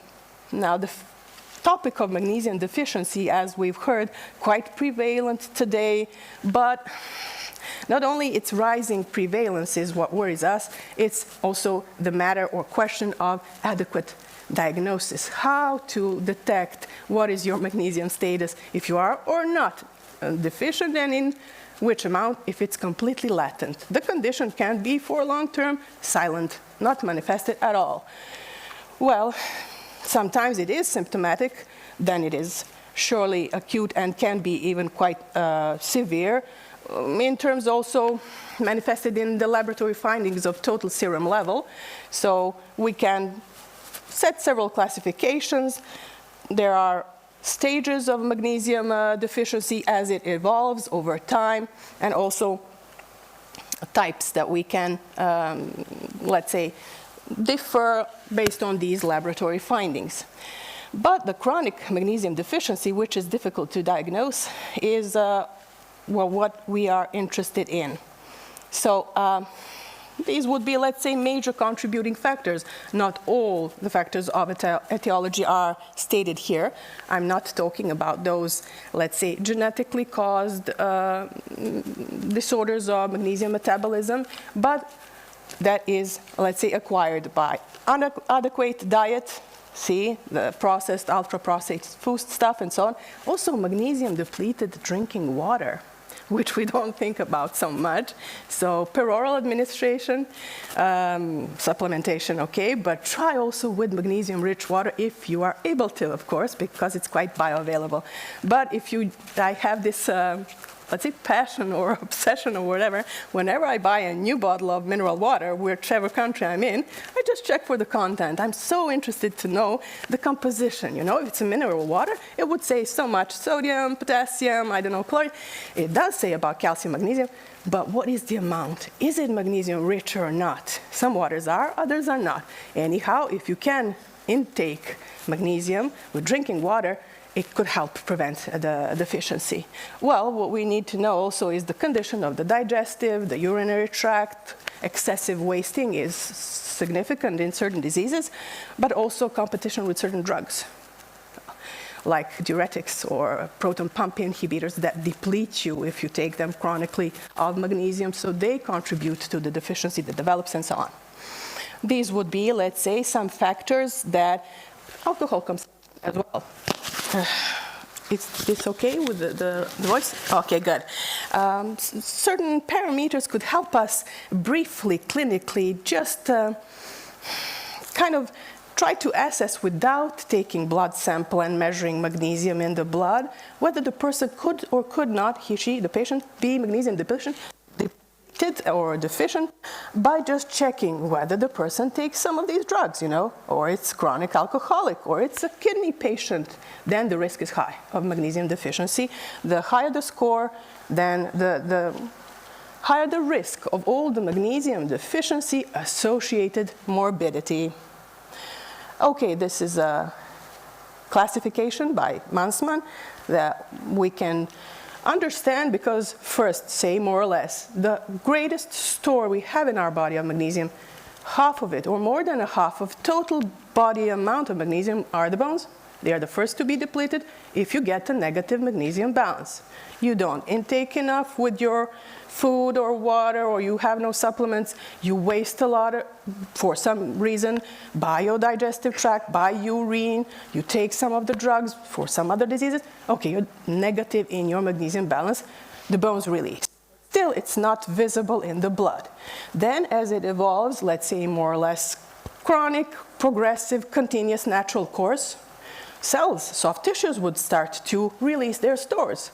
Very abundant are also the muscles and the soft tissues. That would be, let's say, second most abundant type of tissue. Quarter of total body amount of magnesium are in the skeletal muscles. And then the others. So going from inside the cells to supply. Why is the level of magnesium in the blood so important? The vital body organs. Those are more or less excitable as well. at the same time. So brain function, heart function, respiration, they require magnesium physiologically. And the bones, the other soft tissue, would suffer if you're magnesium deficient just to have adequate activity of excitable vital organs, not to develop vital threat. This would be the most severe fourth stage when you already are deeply hypomagnesiemic also. God prevent. Okay, so this would be, let's say, more or less what we have today as available clinical and laboratory diagnostic, let's say, armamentorum, or instruments to try to detect what is magnesium status, whether deficiency is present or not. Again, the reference ranges are not standardized, true so, but there's a range of asymptomatic hypomagnesemia as well, and also discussion in basic and clinical science that this is too low level for hypomagnesemia. 0.85 should be the new, as at least cardiologists in their research advise, lowest level, in order not to have a cardiological risk of low magnesium in the body. Okay. If I'm going too fast, tell me. I'm not sure if I can have the time to explain each and every of the slide, but I'm trying to just extract the major, let's say, point or conclusion out of each and every one of them.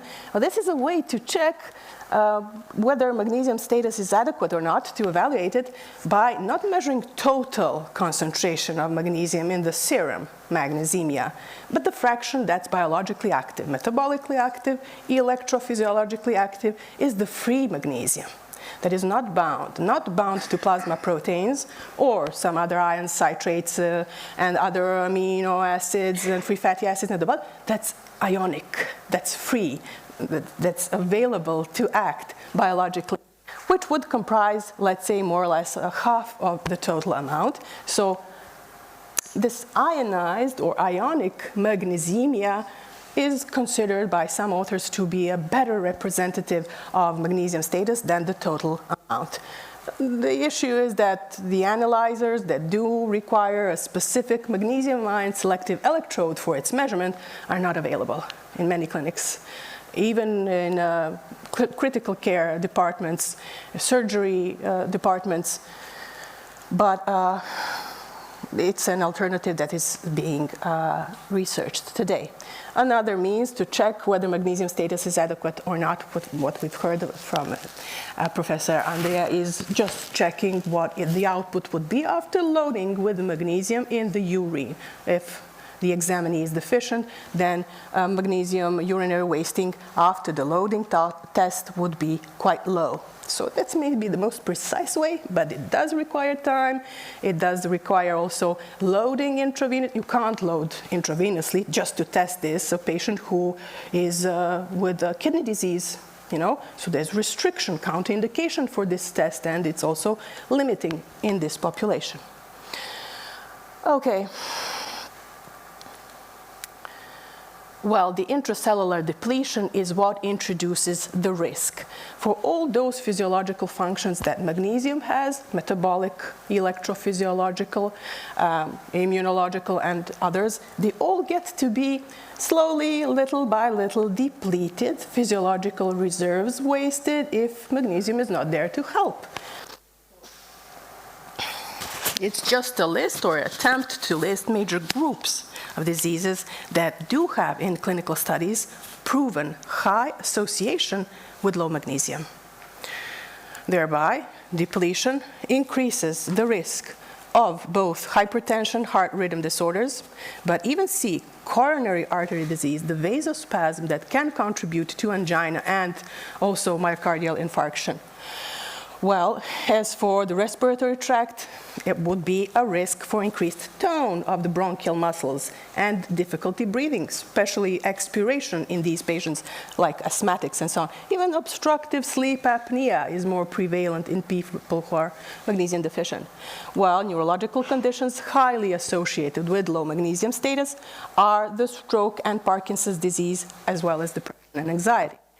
While urogenital conditions also certain, like for example kidney disease, as we here see, even prostate cancer, a number of metabolic conditions, certainly metabolic syndrome and diabetes mellitus type 2 and all of its complications.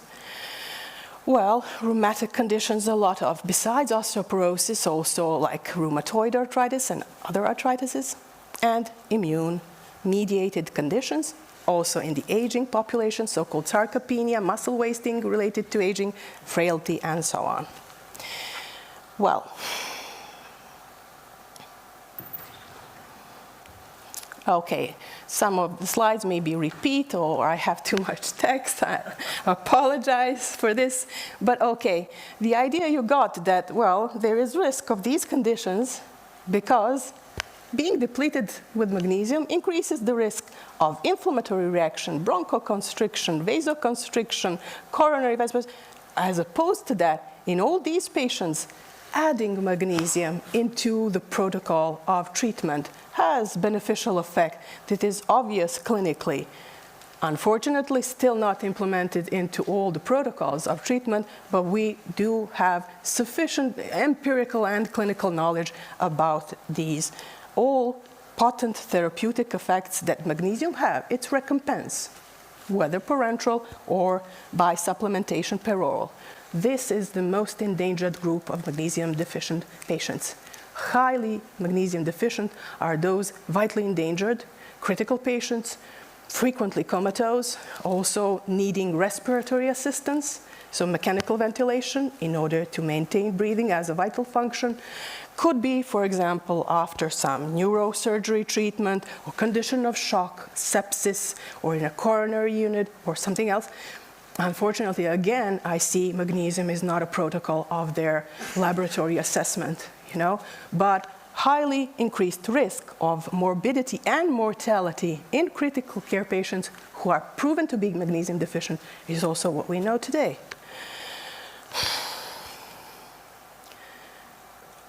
As you see here, for example, even up to 1/2 of those who are critically ill have low total serum magnesium, even more those with the ionized fraction of a magnesium that is below the lower range. So a quite negative comorbidity, let's say, to be magnesium deficient, whether if you suffer a mild disease, no disease at all, or a severe disease. It just unnecessarily adds to your overall health risk if you previously were not in a good magnesium status, unfortunately. So I, for what I've found from literature, could try, or at least attempt, to summarize the major pathophysiological mechanisms by which depleting magnesium, being magnesium deficient, increases health risk.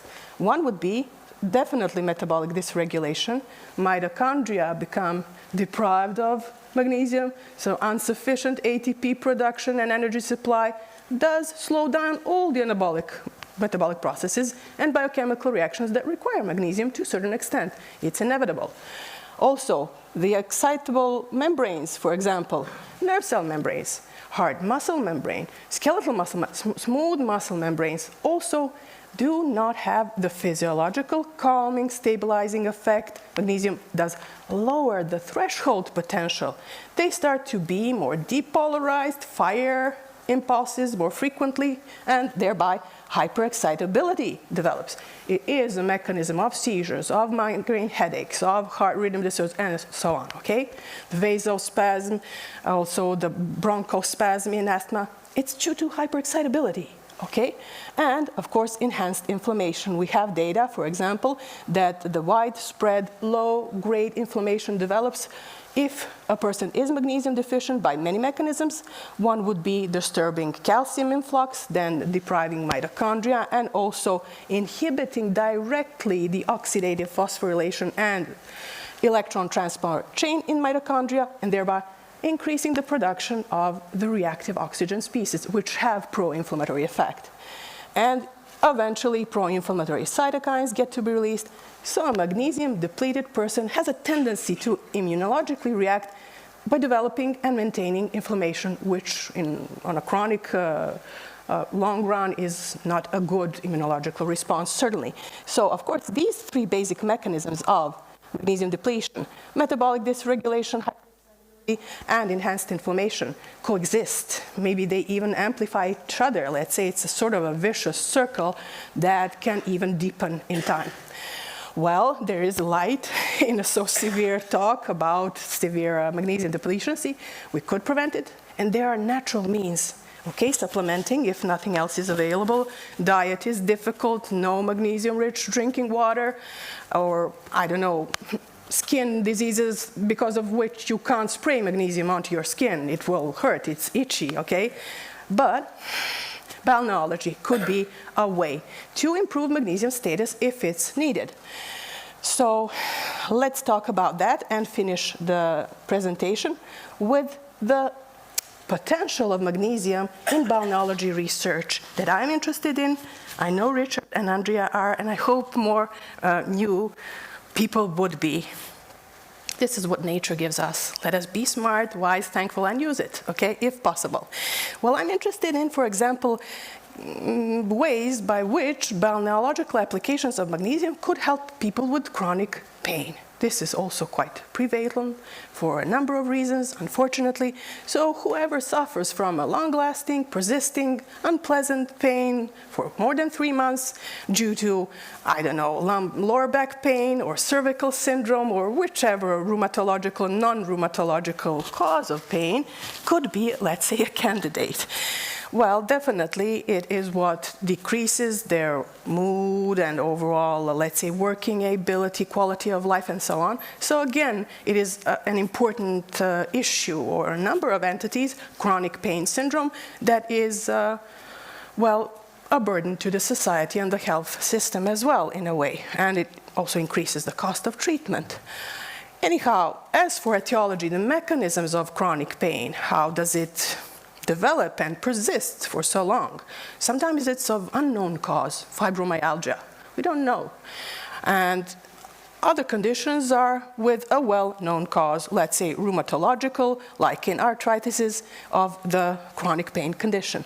Now, it's complex to explain here the mechanisms of pain and the increased sensitivity to pain stimuli, so-called sensitization, that is present in patients with chronic pain. But it could be on a peripheral or central level at the nervous system, change of receptors in the pain transmission pathways. Again, it's electrophysiology, and something that magnesium could modulate if you were to supply this to the patients, or improve if they are magnesium deficient, and also with chronic pain at the same time. We know from the clinics that magnesium is efficient, let's say, to relieve pain. There are benefits. So definitely, for example, a direct analgesic effect in certain conditions. But contributing, people with chronic pain are depressed, more or less, sometimes anxious, or they can have other comorbidities that other beneficial magnesium action could also help them. If they suffer insomnia for this pain, well, sleep improving action of magnesium could also help in the treatment. And, well, what I will try to explain are by which magnesium has these pain-relieving effects, both as direct, analgesic, and antinociceptive. Let's say these are the dominant ones.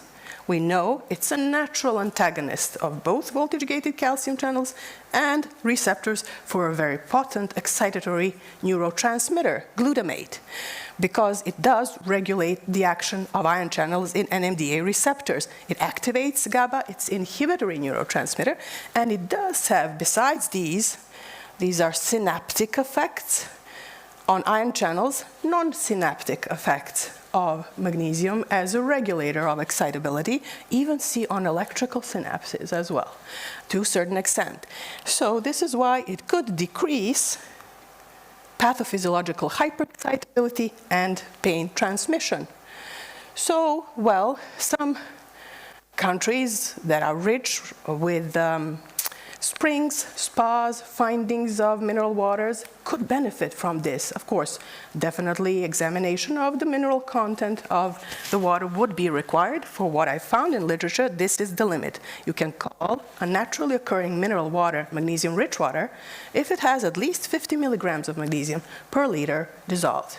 Some do, some do not. So in Serbia, country where I come from, we're lucky to have some that we could use to bottle and drink, or for just a bath if you come to the spa. So I've tried to at least give several examples in Serbia and abroad. For example, you all well know of Czech Karlovy Vary, the spa, and the bottled water magnesia they have. See, has 170 milligrams. This one is in fact in Slovenia. See how rich it is, more than 1 gram of magnesium per liter, you know? You just put it inside your glass, you turn around, because it's evaporated in a matter of minutes, and you see the crystals on the glass wall, you know? So rich in magnesium. Well, in Serbia, this is the highest concentration we have in a mineral water called Mivela. This would be from my hometown, for example. My sister and I come from. We also have a spa. And also, just to mention, my sister works in an institute for rehabilitation. We have a clinic for rehabilitation. That specific spa does not have so much magnesium in its water, but for those that do, this would be beneficial for people. Also, drinking regime would need to be directly prescribed by the doctor. If you drink too much magnesium, you will probably get a laxative effect, which you like to avoid most of the time. So, well, it is definitely connected to hydrogeology, the origin, like here. We do not have underground supply with pure salt in a solid substance, but dissolved in some springs, in some regions. For example, here, geographically, what's the pointer? That are, let's say, going from north to the south in these 3 parts called the crystalline core of Serbia, the Šumadijsko-Koponičko-Kosovski region, and the Dinarids, the mountains Dinarid in the western Serbia. We have mineral findings. I'm sorry, I just deleted several slides from the presentation. There was association to what Andrea mentioned. There are some findings that in these, say, western regions of Serbia, people who normally just drink this water because they have the springs where they live, do have a lower incidence of heart attack than those drinking magnesium-deprived water in other regions of Serbia, statistically proven. It's beneficial for your health. As simple as that. You're thirsty, go drink water. It's quite bioavailable, more bioavailable magnesium dissolved in water you drink than in the food you take, you know? So think of that, try. Maybe dissolve magnesium. Okay, so it's supplementing in a way. Well, just thing to bear in mind. Well, there is a potential healing and preventive potential also for people who suffer chronic pain, whether intake orally by drinking water or using some specific regimes. Also, magnesium-rich pelloid packs like a mud, locally applied, for example, to a knee with a chronic pain, you know, and so on, should be investigated. And definitely, if it would be, let's say, combined to assessing the magnesium status of a patient before she starts the balneological magnesium-rich treatment, and after that, would be scientifically better to conduct the research, then prove. You know, because just trying to extract out of all the constituents the mineral water has what is from magnesium and what is not is difficult. Let's not be subjective. We love it, we believe in it, it's true, but we need to prove. So that's, let's say, a topic for future research. I hope I will have the privilege to conduct. So if you have any questions, I will happily answer, and I do thank you for your attention today. Dr. Marija Stanojević. Thank you so much. Thank you so much. Thank you. Thank you so much. So I'll go down and I'll leave this here. Oh, are there any questions, remarks from this moment? Yeah. You told about magnesium in muscles. The contraction of the muscles is catalyzed by calcium. The relaxing in the muscles is done by magnesium. So when you have deficient of magnesium, your muscles will be weaker. Not so much of a strength. Okay, finish the question, sorry, and then I can... Yeah. So then you have to raise your magnesium level in the muscles. You can take some magnesium as supplement. When you raise the magnesium in your muscle cells, You get more magnesium, of course, so the function of relaxing the muscle will be better. But when you raise the magnesium ions in the cells too much, a higher magnesium level than the natural state of magnesium, then you get problems. Sure, magnesium is toxic. So that means then... It can be toxic.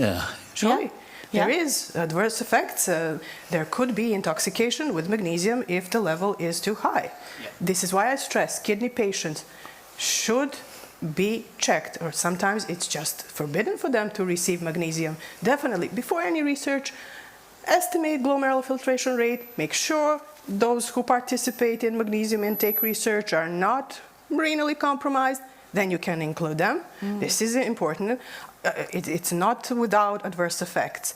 For example, if I'm not taking too much time, there are studies of those who drowned in Dead Sea water. You know how rich with minerals and magnesium it is. I think concentration is, in that particular case, that's described, survival of drowning and drinking Dead Sea water. He had magnesemia of almost 20 millimoles per liter. You know? Luckily, I don't know how. I don't have the case report. He did survive, but it's highly toxic. 5, 6 more millimoles per liter. It can definitely stop the electrical activity of the heart. You'll know this. So definitely, it's a potent substance. We need to have precaution. I'm sorry if I skipped this in these slides, not to introduce magnesium toxicity. It has a wide range, but it could be toxic. And as for muscles, you mentioned the strength and the relaxation. Not the strength of contraction, for what I know, is depending on magnesium, but the relaxation as well as even in heart muscle. So for diastolic phase of the heart cycle, magnesium is required. There are findings that the diastolic heart insufficiency, so it's with preserved ejection fraction, is related to magnesium deficiency. So the muscle, heart muscle, skeletal muscle, cannot relax enough and well if it is magnesium deprived, which is required in order to be able to contract again. Heart needs to contract all the time. And it's stiff, let's say. So hypertone is an adverse effect result of magnesium depletion. I hope I have answered. Thank you for your question. Thank you. Any more? Dr. Marija, we are about to go to our lunch, and after the lunch we have our table conversation, and you will join us there as well. I'll be glad to. We see you back after the lunch. Thank you. Thank you, Mathilde. Thank you so much. Dr. Marija Stanojević. Yes, so what we learned from Dr. Andrea is that our food is very important. So we are going to get some food now. Yes, and I hope there's a lot of magnesium in it. Please feel free to join us at, I think, approximately 1 o'clock, and then we will start with our table discussion. Have a great lunch and see you soon. Thank you.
is voor onze gezondheid.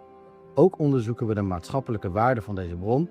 Wat betekent dit voor Veendam En wat zou het kunnen betekenen voor de toekomst van deze plaats? Om antwoord te krijgen op deze vragen spreken we onder andere met Richard Danel, arts en betrokken bij Stichting Magnesium Kuurstad Veendam. Richard verbindt medische kennis met regionale toepassingen van magnesiumtherapie en werkt aan de brug tussen wetenschap, gezondheid en maatschappelijke implementatie. Vroeger, honderden miljoenen jaren geleden, lag Veendam aan de Evenaar. Of de Evenaar lag daar waar nu Veendam ligt. En in die tijd, in het Zegstein-tijdperk, was er, dat heet nu nog steeds de Zegsteinzee, was er een grote binnenzee. En die binnenzee is herhaaldelijk ingedampt en weer volgelopen. En wat krijg je dan? Na die indamping blijven er alleen zoutsteenlagen achter. En die zoutlagen bestaan uit mengzouten. En zo'n 250 miljoen jaar geleden resteerde dat erin dat door een speling van de natuur en de beweging van de aardkorst specifiek magnesiumzout zich op deze plek kon afscheiden. Waardoor dat je nu onder Veendam de meest zuivere natuurlijke magnesiumzoutbron ter wereld vindt.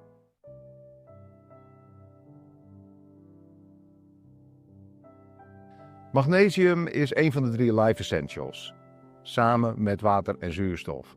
En we weten tegenwoordig dat er wel 327 enzymatische processen zijn waarin magnesium de hoofdrol speelt. En wij, levende wezens, zijn een en al enzymatisch proces. Een probleem van deze tijd is dat we te maken hebben met een chronisch magnesiumtekort in de westerse wereldbevolking.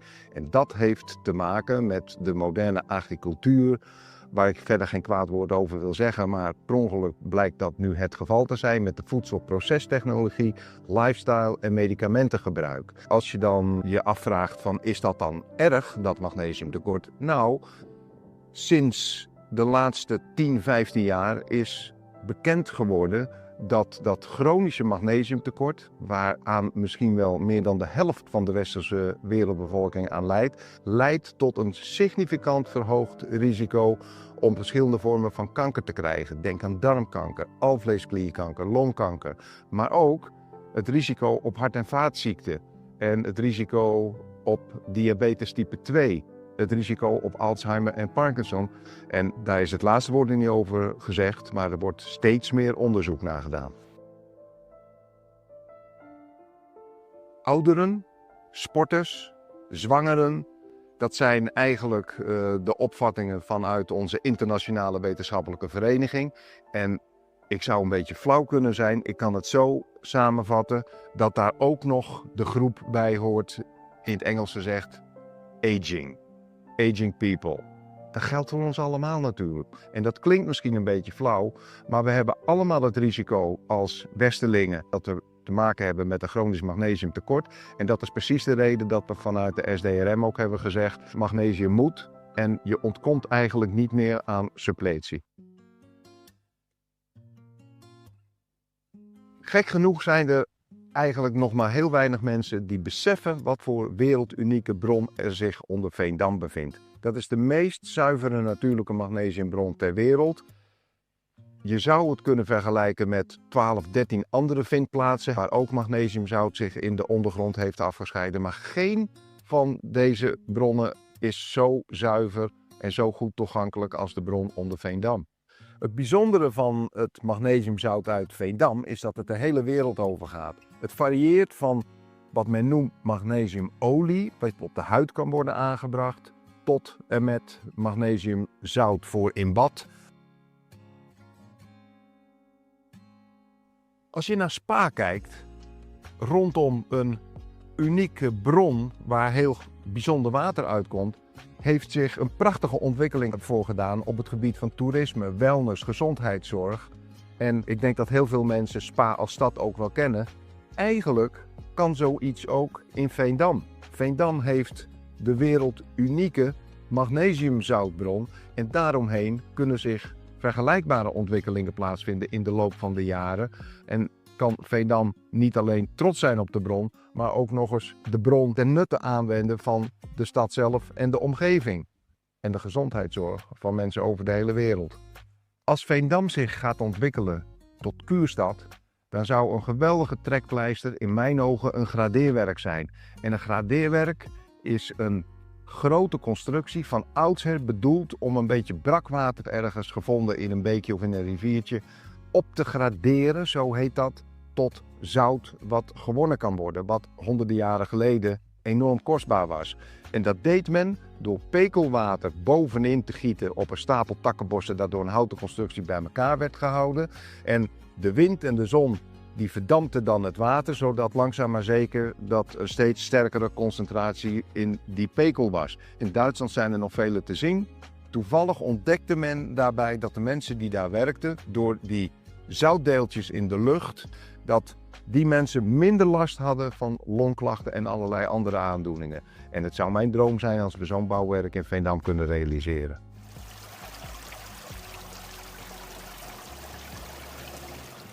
Een dergelijke ontwikkeling zou natuurlijk in Veendam een prachtige ontmoetingsplek kunnen zijn voor zowel mensen als wetenschap, wellness en gezondheidszorg. Lokale ondernemers kunnen ook profiteren van dit plan. Naast de komst van wellness- en gezondheidstoeristen kunnen natuurlijk lokale horeca en culturele organisaties prachtige arrangementen aanbieden waarbij de mensen langer zullen vertoeven in de regio. Als stichting Magnesium Kuurstad Veendam hebben we dus wandel- en fietsroutes ontwikkeld voor geïnteresseerden. We hebben een mini-gradeerwerk aan magnesiumzuil laten maken waar het magnesium getest kan worden. Magnesium Café organiseren we. Daar kunnen mensen inbreng hebben over hun ideeën, maar presenteren wij ook onze ideeën. En de vakantiemarkten waar we Veendam en omstreken bekendmaken met onze plannen.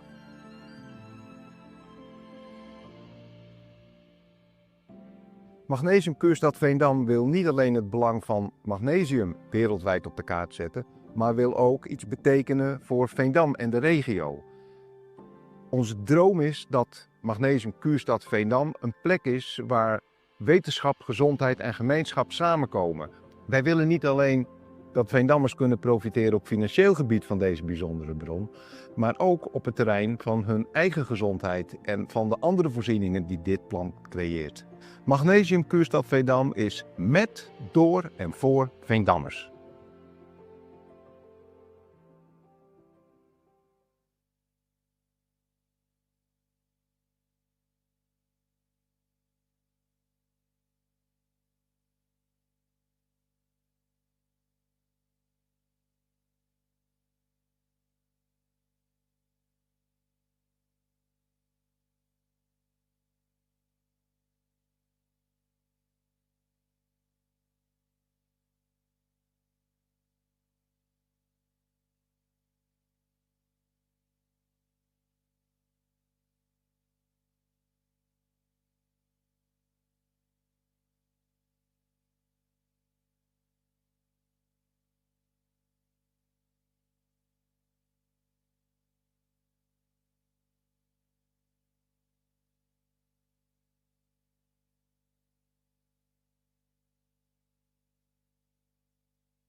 Vandaag zijn we in Veendam, een relatief kleine plaats in Oost-Groningen. Wat veel mensen niet weten is dat hier de zuiverste en grootste voorraad puur magnesiumchloride ter wereld onder de grond ligt. In deze documentaire ontdekken we hoe deze bron is ontstaan en welke rol magnesium speelt in medische toepassingen, wellness en recreatie.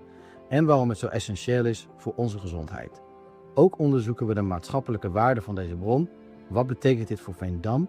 En wat zou het kunnen betekenen voor de toekomst van deze plaats? Om antwoord te krijgen op deze vragen spreken we onder andere met Richard Danel, arts en betrokken bij Stichting Magnesium Kuurstad Veendam. Richard verbindt medische kennis met regionale toepassingen van magnesiumtherapie en werkt aan de brug tussen wetenschap, gezondheid en maatschappelijke implementatie. Vroeger, honderden miljoenen jaren geleden, lag Veendam aan de Evenaar. Of de Evenaar lag daar waar nu Veendam ligt. En in die tijd, in het Zegstein-tijdperk, was er, dat heet nu nog steeds de Zegsteinzee, was er een grote binnenzee. En die binnenzee is herhaaldelijk ingedampt en weer volgelopen. En wat krijg je dan? Na die indamping blijven er alleen zoutsteenlagen achter. En die zoutlagen bestaan uit mengzouten. En zo'n 250 miljoen jaar geleden resteerde dat erin dat door een speling van de natuur en de beweging van de aardkorst specifiek magnesiumzout zich op deze plek kon afscheiden. Waardoor dat je nu onder Veendam de meest zuivere natuurlijke magnesiumzoutbron ter wereld vindt.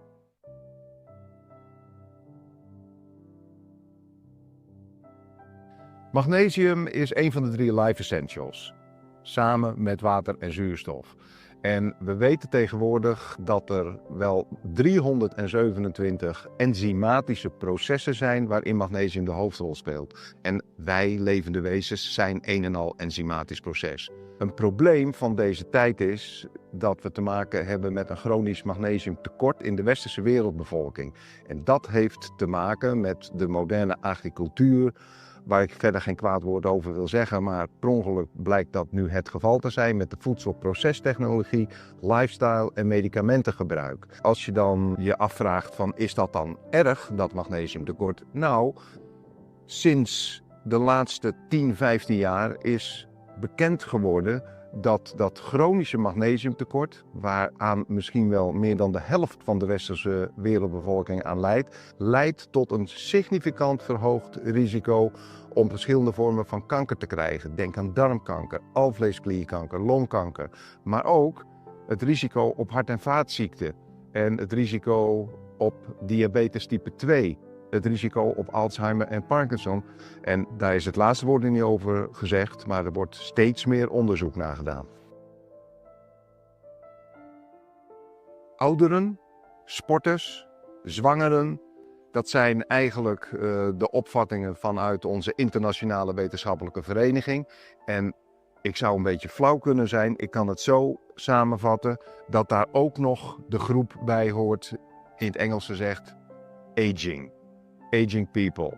Dat geldt voor ons allemaal natuurlijk. En dat klinkt misschien een beetje flauw, maar we hebben allemaal het risico als westerlingen dat we te maken hebben met een chronisch magnesiumtekort. En dat is precies de reden dat we vanuit de SDRM ook hebben gezegd, magnesium moet en je ontkomt eigenlijk niet meer aan suppletie. Gek genoeg zijn er eigenlijk nog maar heel weinig mensen die beseffen wat voor wereldunieke bron er zich onder Veendam bevindt. Dat is de meest zuivere natuurlijke magnesiumbron ter wereld. Je zou het kunnen vergelijken met 12, 13 andere vindplaatsen waar ook magnesiumzout zich in de ondergrond heeft afgescheiden. Maar geen van deze bronnen is zo zuiver en zo goed toegankelijk als de bron onder Veendam. Het bijzondere van het magnesiumzout uit Veendam is dat het de hele wereld over gaat. Het varieert van wat men noemt magnesiumolie, wat op de huid kan worden aangebracht, tot en met magnesiumzout voor in bad. Als je naar Spa kijkt, rondom een unieke bron waar heel bijzonder water uitkomt, heeft zich een prachtige ontwikkeling voor gedaan op het gebied van toerisme, wellness, gezondheidszorg. En ik denk dat heel veel mensen Spa als stad ook wel kennen. Eigenlijk kan zoiets ook in Veendam. Veendam heeft de wereldunieke magnesiumzoutbron en daaromheen kunnen zich vergelijkbare ontwikkelingen plaatsvinden in de loop van de jaren. En kan Veendam niet alleen trots zijn op de bron, maar ook nog eens de bron ten nutte aanwenden van de stad zelf en de omgeving. En de gezondheidszorg van mensen over de hele wereld. Als Veendam zich gaat ontwikkelen tot kuurstad, dan zou een geweldige trekpleister in mijn ogen een gradeerwerk zijn. En een gradeerwerk is een grote constructie van oudsher bedoeld om een beetje brakwater ergens gevonden in een beekje of in een riviertje op te graderen, zo heet dat, tot zout wat gewonnen kan worden, wat honderden jaren geleden enorm kostbaar was. En dat deed men door pekelwater bovenin te gieten op een stapel takkenbossen dat door een houten constructie bij elkaar werd gehouden. En de wind en de zon die verdampten dan het water, zodat langzaam maar zeker dat een steeds sterkere concentratie in die pekel was. In Duitsland zijn er nog vele te zien. Toevallig ontdekte men daarbij dat de mensen die daar werkten, door die zoutdeeltjes in de lucht, dat die mensen minder last hadden van longklachten en allerlei andere aandoeningen. En het zou mijn droom zijn als we zo'n bouwwerk in Veendam kunnen realiseren.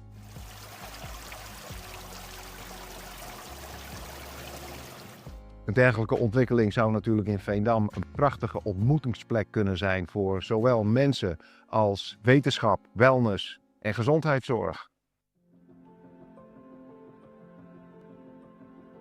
Lokale ondernemers kunnen ook profiteren van dit plan.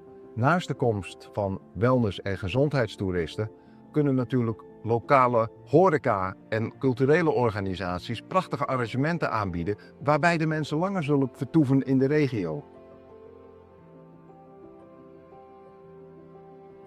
Als stichting Magnesium Kuurstad Veendam hebben we dus wandel- en fietsroutes ontwikkeld voor geïnteresseerden. We hebben een mini-gradeerwerk aan magnesiumzuil laten maken waar het magnesium getest kan worden. Magnesium Café organiseren we. Daar kunnen mensen inbreng hebben over hun ideeën, maar presenteren wij ook onze ideeën. En de vakantiemarkten waar we Veendam en omstreken bekendmaken met onze plannen.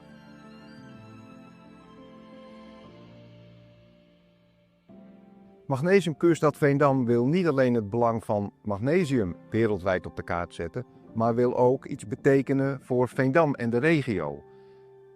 Onze droom is dat Magnesium Kuurstad Veendam een plek is waar wetenschap, gezondheid en gemeenschap samenkomen. Wij willen niet alleen dat Veendammers kunnen profiteren op financieel gebied van deze bijzondere bron, maar ook op het terrein van hun eigen gezondheid en van de andere voorzieningen die dit plan creëert. Magnesium Kuurstad Veendam is met, door en voor Veendammers.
Vandaag zijn we in Veendam, een relatief kleine plaats in Oost-Groningen. Wat veel mensen niet weten is dat hier de zuiverste en grootste voorraad puur magnesiumchloride ter wereld onder de grond ligt. In deze documentaire ontdekken we hoe deze bron is ontstaan en welke rol magnesium speelt in medische toepassingen, wellness en recreatie.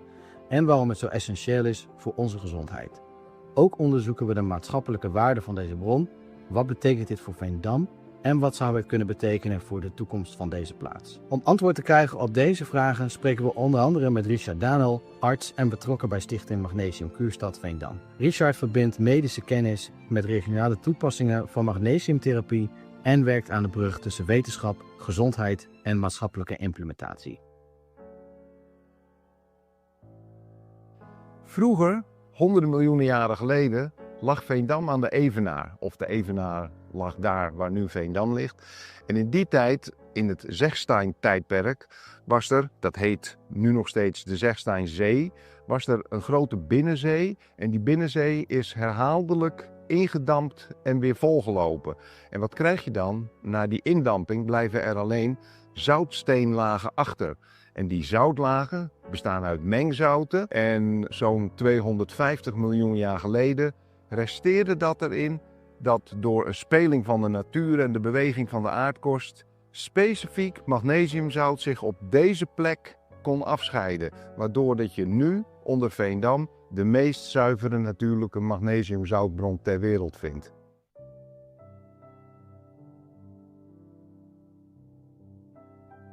Magnesium is een van de 3 life essentials, samen met water en zuurstof.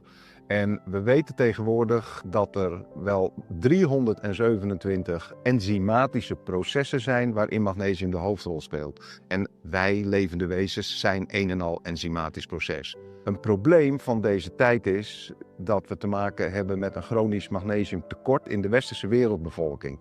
En dat heeft te maken met de moderne agricultuur, waar ik verder geen kwaad woord over wil zeggen, maar per ongeluk blijkt dat nu het geval te zijn met de voedselprocestechnologie, lifestyle en medicamentengebruik. Als je dan je afvraagt van, is dat dan erg, dat magnesiumtekort? Nou, sinds de laatste 10, 15 jaar is bekend geworden dat chronische magnesiumtekort, waaraan misschien wel meer dan de helft van de westerse wereldbevolking aan leidt tot een significant verhoogd risico om verschillende vormen van kanker te krijgen. Denk aan darmkanker, alvleesklierkanker, longkanker, maar ook het risico op hart- en vaatziekten en het risico op diabetes type 2. Het risico op Alzheimer en Parkinson. En daar is het laatste woord niet over gezegd, maar er wordt steeds meer onderzoek naar gedaan. Ouderen, sporters, zwangeren, dat zijn eigenlijk de opvattingen vanuit onze internationale wetenschappelijke vereniging. En ik zou een beetje flauw kunnen zijn, ik kan het zo samenvatten dat daar ook nog de groep bij hoort, in het Engels gezegd, aging people. Dat geldt voor ons allemaal natuurlijk. En dat klinkt misschien een beetje flauw, maar we hebben allemaal het risico als westerlingen dat we te maken hebben met een chronisch magnesiumtekort. En dat is precies de reden dat we vanuit de SDRM ook hebben gezegd, magnesium moet en je ontkomt eigenlijk niet meer aan suppletie. Gek genoeg zijn er eigenlijk nog maar heel weinig mensen die beseffen wat voor wereldunieke bron er zich onder Veendam bevindt. Dat is de meest zuivere natuurlijke magnesiumbron ter wereld. Je zou het kunnen vergelijken met 12, 13 andere vindplaatsen waar ook magnesiumzout zich in de ondergrond heeft afgescheiden. Maar geen van deze bronnen is zo zuiver en zo goed toegankelijk als de bron onder Veendam.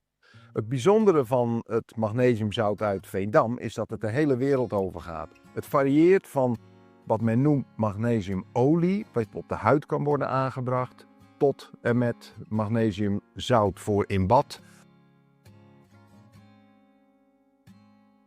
Als je naar Spa kijkt, rondom een unieke bron waar heel bijzonder water uitkomt, heeft zich een prachtige ontwikkeling voor gedaan op het gebied van toerisme, wellness, gezondheidszorg. En ik denk dat heel veel mensen Spa als stad ook wel kennen.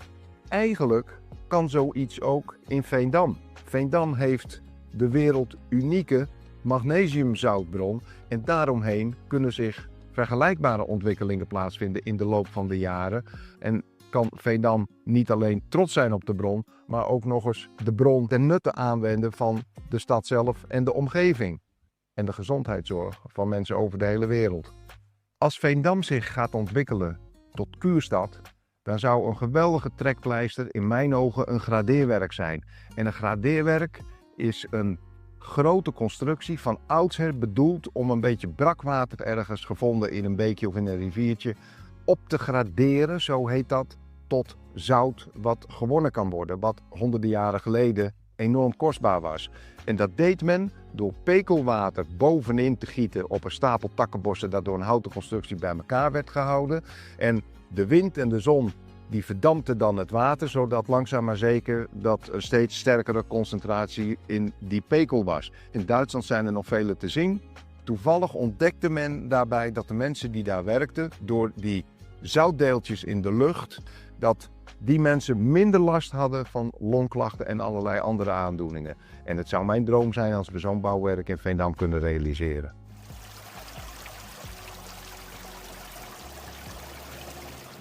Een dergelijke ontwikkeling zou natuurlijk in Veendam een prachtige ontmoetingsplek kunnen zijn voor zowel mensen als wetenschap, wellness en gezondheidszorg. Lokale ondernemers kunnen ook profiteren van dit plan. Naast de komst van wellness- en gezondheidstoeristen kunnen natuurlijk lokale horeca en culturele organisaties prachtige arrangementen aanbieden waarbij de mensen langer zullen vertoeven in de regio. Als stichting Magnesium Kuurstad Veendam hebben we dus wandel- en fietsroutes ontwikkeld voor geïnteresseerden. We hebben een mini-gradeerwerk, een magnesiumzuil laten maken waar het magnesium getest kan worden. Magnesium Café organiseren we. Daar kunnen mensen inbreng hebben over hun ideeën, maar presenteren wij ook onze ideeën. En de vakantiemarkten waar we Veendam en omstreken bekendmaken met onze plannen.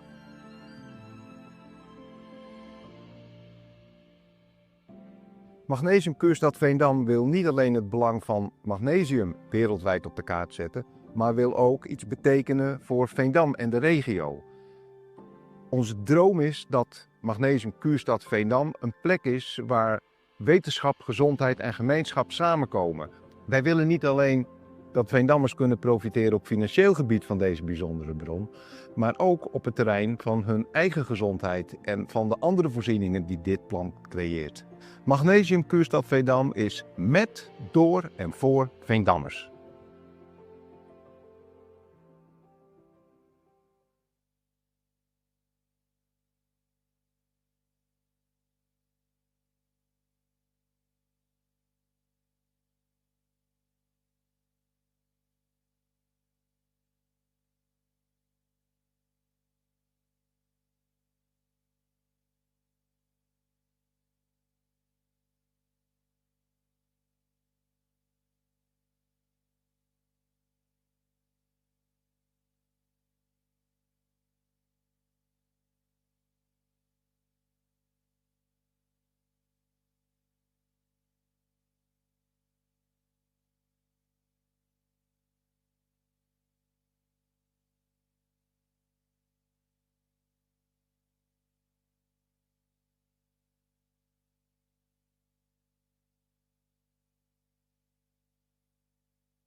Vandaag zijn we in Veendam, een relatief kleine plaats in Oost-Groningen. Wat veel mensen niet weten is dat hier de zuiverste en grootste voorraad puur magnesiumchloride ter wereld onder de grond ligt. In deze documentaire ontdekken we hoe deze bron is ontstaan en welke rol magnesium speelt in medische toepassingen, wellness en recreatie.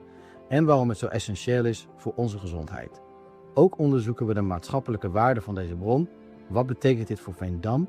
En wat zou het kunnen betekenen voor de toekomst van deze plaats? Om antwoord te krijgen op deze vragen spreken we onder andere met Richard Danel, arts en betrokken bij Stichting Magnesium Kuurstad Veendam. Richard verbindt medische kennis met regionale toepassingen van magnesiumtherapie en werkt aan de brug tussen wetenschap, gezondheid en maatschappelijke implementatie. Vroeger, honderden miljoenen jaren geleden, lag Veendam aan de Evenaar. Of de Evenaar lag daar waar nu Veendam ligt. En in die tijd, in het Zegstein-tijdperk, was er, dat heet nu nog steeds de Zegsteinzee, was er een grote binnenzee. En die binnenzee is herhaaldelijk ingedampt en weer volgelopen. En wat krijg je dan? Na die indamping blijven er alleen zoutsteenlagen achter. En die zoutlagen bestaan uit mengzouten. En zo'n 250 miljoen jaar geleden resteerde dat erin dat door een speling van de natuur en de beweging van de aardkorst specifiek magnesiumzout zich op deze plek kon afscheiden. Waardoor dat je nu onder Veendam de meest zuivere natuurlijke magnesiumzoutbron ter wereld vindt.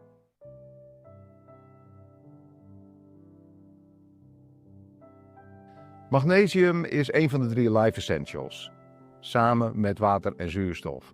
En we weten tegenwoordig dat er wel 327 enzymatische processen zijn waarin magnesium de hoofdrol speelt. En wij, levende wezens, zijn een en al enzymatisch proces. Een probleem van deze tijd is dat we te maken hebben met een chronisch magnesiumtekort in de westerse wereldbevolking. En dat heeft te maken met de moderne agricultuur, waar ik verder geen kwaad woord over wil zeggen, maar per ongeluk blijkt dat nu het geval te zijn met de voedselprocestechnologie, lifestyle en medicamentengebruik. Als je dan je afvraagt van is dat dan erg, dat magnesiumtekort? Nou, sinds de laatste 10, 15 jaar is bekend geworden dat chronische magnesiumtekort, waaraan misschien wel meer dan de helft van de westerse wereldbevolking aan leidt tot een significant verhoogd risico om verschillende vormen van kanker te krijgen. Denk aan darmkanker, alvleesklierkanker, longkanker, maar ook het risico op hart- en vaatziekten en het risico op diabetes type 2. Het risico op Alzheimer en Parkinson. En daar is het laatste woord niet over gezegd, maar er wordt steeds meer onderzoek naar gedaan. Ouderen, sporters, zwangeren, dat zijn eigenlijk de opvattingen vanuit onze internationale wetenschappelijke vereniging. En ik zou een beetje flauw kunnen zijn, ik kan het zo samenvatten, dat daar ook nog de groep bij hoort, in het Engels gezegd, aging people. Dat geldt voor ons allemaal natuurlijk. En dat klinkt misschien een beetje flauw, maar we hebben allemaal het risico als westerlingen dat we te maken hebben met een chronisch magnesiumtekort. En dat is precies de reden dat we vanuit de SDRM ook hebben gezegd, magnesium moet en je ontkomt eigenlijk niet meer aan suppletie. Gek genoeg zijn er eigenlijk nog maar heel weinig mensen die beseffen wat voor wereldunieke bron er zich onder Veendam bevindt. Dat is de meest zuivere natuurlijke magnesiumbron ter wereld. Je zou het kunnen vergelijken met 12, 13 andere vindplaatsen waar ook magnesiumzout zich in de ondergrond heeft afgescheiden. Maar geen van deze bronnen is zo zuiver en zo goed toegankelijk als de bron onder Veendam. Het bijzondere van het magnesiumzout uit Veendam is dat het de hele wereld over gaat. Het varieert van wat men noemt magnesiumolie, wat op de huid kan worden aangebracht, tot en met magnesiumzout voor in bad. Als je naar Spa kijkt, rondom een unieke bron waar heel bijzonder water uitkomt, heeft zich een prachtige ontwikkeling voor gedaan op het gebied van toerisme, wellness, gezondheidszorg. En ik denk dat heel veel mensen Spa als stad ook wel kennen. Eigenlijk kan zoiets ook in Veendam. Veendam heeft de wereldunieke magnesiumzoutbron en daaromheen kunnen zich vergelijkbare ontwikkelingen plaatsvinden in de loop van de jaren. En kan Veendam niet alleen trots zijn op de bron, maar ook nog eens de bron ten nutte aanwenden van de stad zelf en de omgeving. En de gezondheidszorg van mensen over de hele wereld. Als Veendam zich gaat ontwikkelen tot kuurstad, dan zou een geweldige trekpleister in mijn ogen een gradeerwerk zijn. En een gradeerwerk is een grote constructie van oudsher bedoeld om een beetje brakwater ergens gevonden in een beekje of in een riviertje op te graderen, zo heet dat, tot zout wat gewonnen kan worden, wat honderden jaren geleden enorm kostbaar was. En dat deed men door pekelwater bovenin te gieten op een stapel takkenbossen dat door een houten constructie bij elkaar werd gehouden. En de wind en de zon die verdampten dan het water, zodat langzaam maar zeker dat een steeds sterkere concentratie in die pekel was. In Duitsland zijn er nog vele te zien.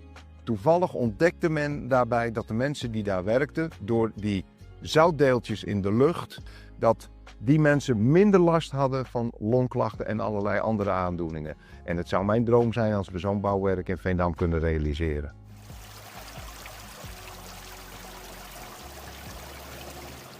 Een dergelijke ontwikkeling zou natuurlijk in Veendam een prachtige ontmoetingsplek kunnen zijn voor zowel mensen als wetenschap, wellness en gezondheidszorg.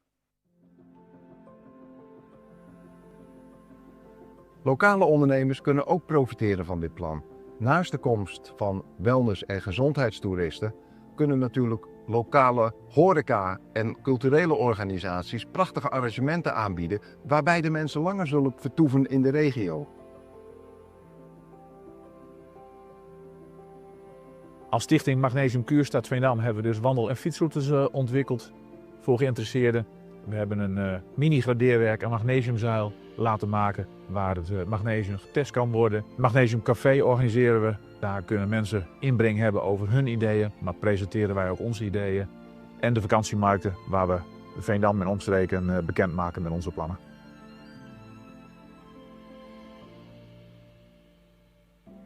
Magnesium Kuurstad Veendam wil niet alleen het belang van magnesium wereldwijd op de kaart zetten, maar wil ook iets betekenen voor Veendam en de regio.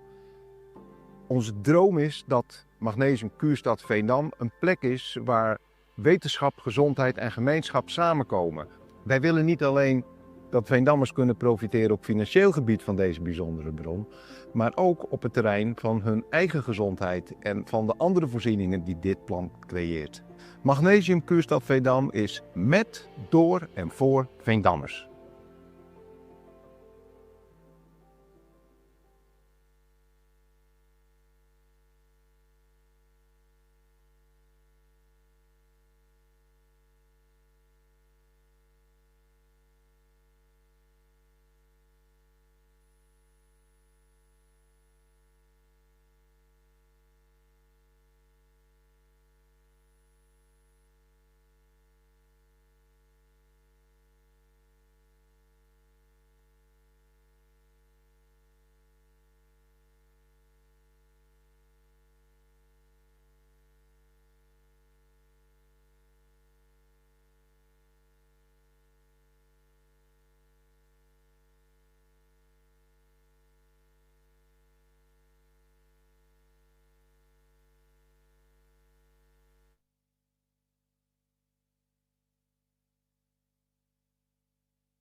Welcome back.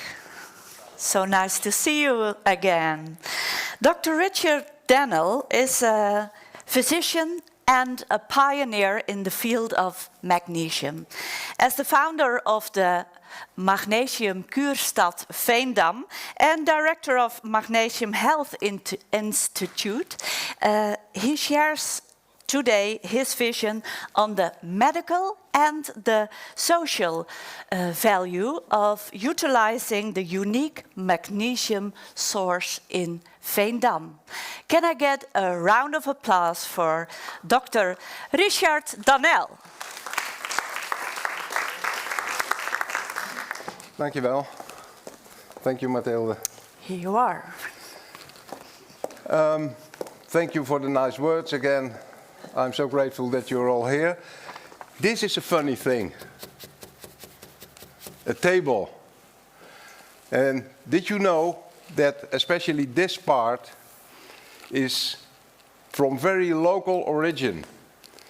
Here are 3 groups of companies working together. AVB, this is all about proteins and what you call it, starch coming from potatoes. And Hemflax, this is a company that produces cannabis without THC for industrial purposes. And of course, the mining industry, the magnesium mining industry. And the combination of those products, this is an innovative solution. They have succeeded to create tabletops from that. And it was over there, standing in the foyer, and then we decided, well, this is a nice table if we sit together and discuss some items. There's a lot to discuss today. What I would like to do is to have a kind of a recap what we were talking about yesterday, but many of you were not attending yesterday. And by the way, now it is in English, so that also you and all English-speaking people can follow it. And indeed, not a pure scientific approach, but to try to explain the mission of magnesium spa-city, sometimes they translate in English, of Magnesium Kuurstad Veendam, based on what we know scientifically about magnesium. And thank you for that, Andrea, that you paved the path for me to tell something about what I call a hypothesis about how transdermal uptake of magnesium chloride could be explained.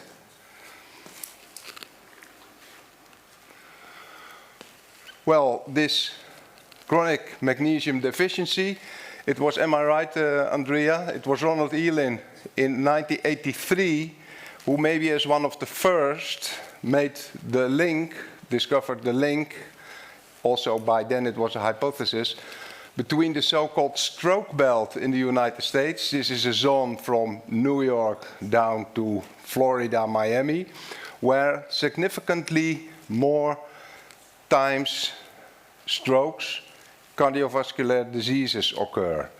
And according to Elin, this could be explained by the lower content of magnesium in the soil and in the drinking water. And this was one of the startups of magnesium research and the link between magnesium deficiency and maybe different kinds of diseases. Well, today we have seen some, thanks to the presentations of Andrea and Marija. I think I do not have to mention, I could not translate this in English because it's a picture of a picture from myself, but there was no time for that anymore. And many times this is seen as a controversial statement. There are still many colleagues, scientists also, who deny the chronic magnesium deficiency. And I hope today we all here can make the contribution to more insight into that. I'm not sure if all of you realize, but it was in the first movie that was here. But Veendam where we are now, used to be somewhere here on the equator. And this is hundreds of millions of years ago. This is the era where it happened that the so-called Zechstein Sea evaporated a couple of times, and that brought us the purest magnesium salt in the world. On many other places where you still can find the Zechstein Zee, the Zechstein Sea, there are all mixed salts, potassium, sodium and more. And all those salts are maybe not so pure, and especially not so pure in magnesium chloride as Mother Nature gave us the source under Veendam.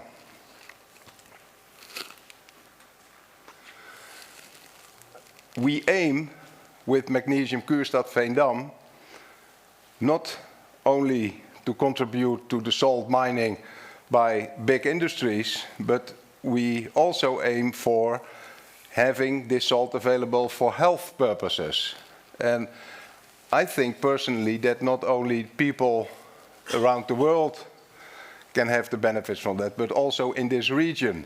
That is the thought behind Magnesium Kuurstad Veendam. Nowadays, this magnesium is, this very pure magnesium, is transported all over the world, ships, trains, trucks, and also it is being used as a de-icer, for instance, in Canada. And that's a pity. And if we go on like that, then one day it will not be possible anymore to mine it, but there will always be some, I do not know what is the English word for it, when the mine must be abandoned, there will be a flow going on, continuing on for maybe 30, 40 years. And this is a little bit compared to what is being mined now, but enough to have benefits for people all over the world for maybe 20, 30, maybe even 40 years. That's a very different purpose, of course, and we want to emphasize that. And also in Dutch politics, this was from the newspapers, people start to realize what wonderful magnesium salt we have here. And this is one of the reasons that we organized this conference also, to make the world aware of this particular, precious, wonderful product. Just some pictures about what we have been talking about in the last maybe more than 10 years. Takes time. I know Marija since the last conference in Rome. And there we made kind of an appointment for you to show up here, to come over and talk about balneology. This is about the time that this idea was born. And that's why I'm so grateful that you came to here. And just during the break, Marija and I were talking, and I told her I'm afraid she will travel to Veendam more times, because we do need this balneologic knowledge. And thank you for explaining what is actually balneology. I always try to explain it. It is the scientific application of baths in wide sense. But of course, here in Veendam, we want to focus on the applications of magnesium chloride in baths. Thank you, Marija. It was very helpful. In the movie, there was something about the gradeerwerk, grading work. Who does not know what is a grading work? I call it the mother of all spa cities, of all spas, because it was coincidentally, I also explained it in this pre-movie, people coincidentally, hundreds of years ago, when they were already grading salt from a little bit salty waters, they discovered that the people who were working there did not suffer so much anymore from lung diseases and many other diseases, not knowing that actually Not only, but mainly that the magnesium salts in it were the reason for curing, for instance, lung diseases, rheumatic disorders, etc. And this is, maybe you've seen it at the entrance. This is just a small one.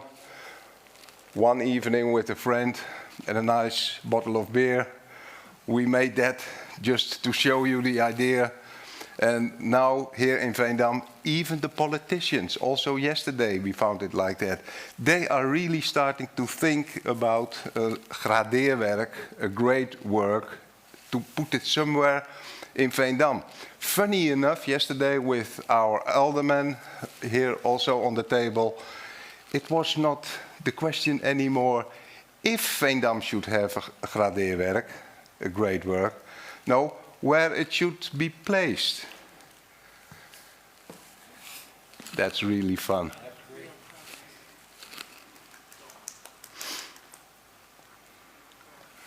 And this is what I promised to try to explain you. Correct me if I'm wrong, Andrea or Marija. Because I was seeing so much evidence about more than 10 years ago, maybe 15 years in that time, about when we first met in Iași in Romania on, for me, the first SDRM magnesium conference.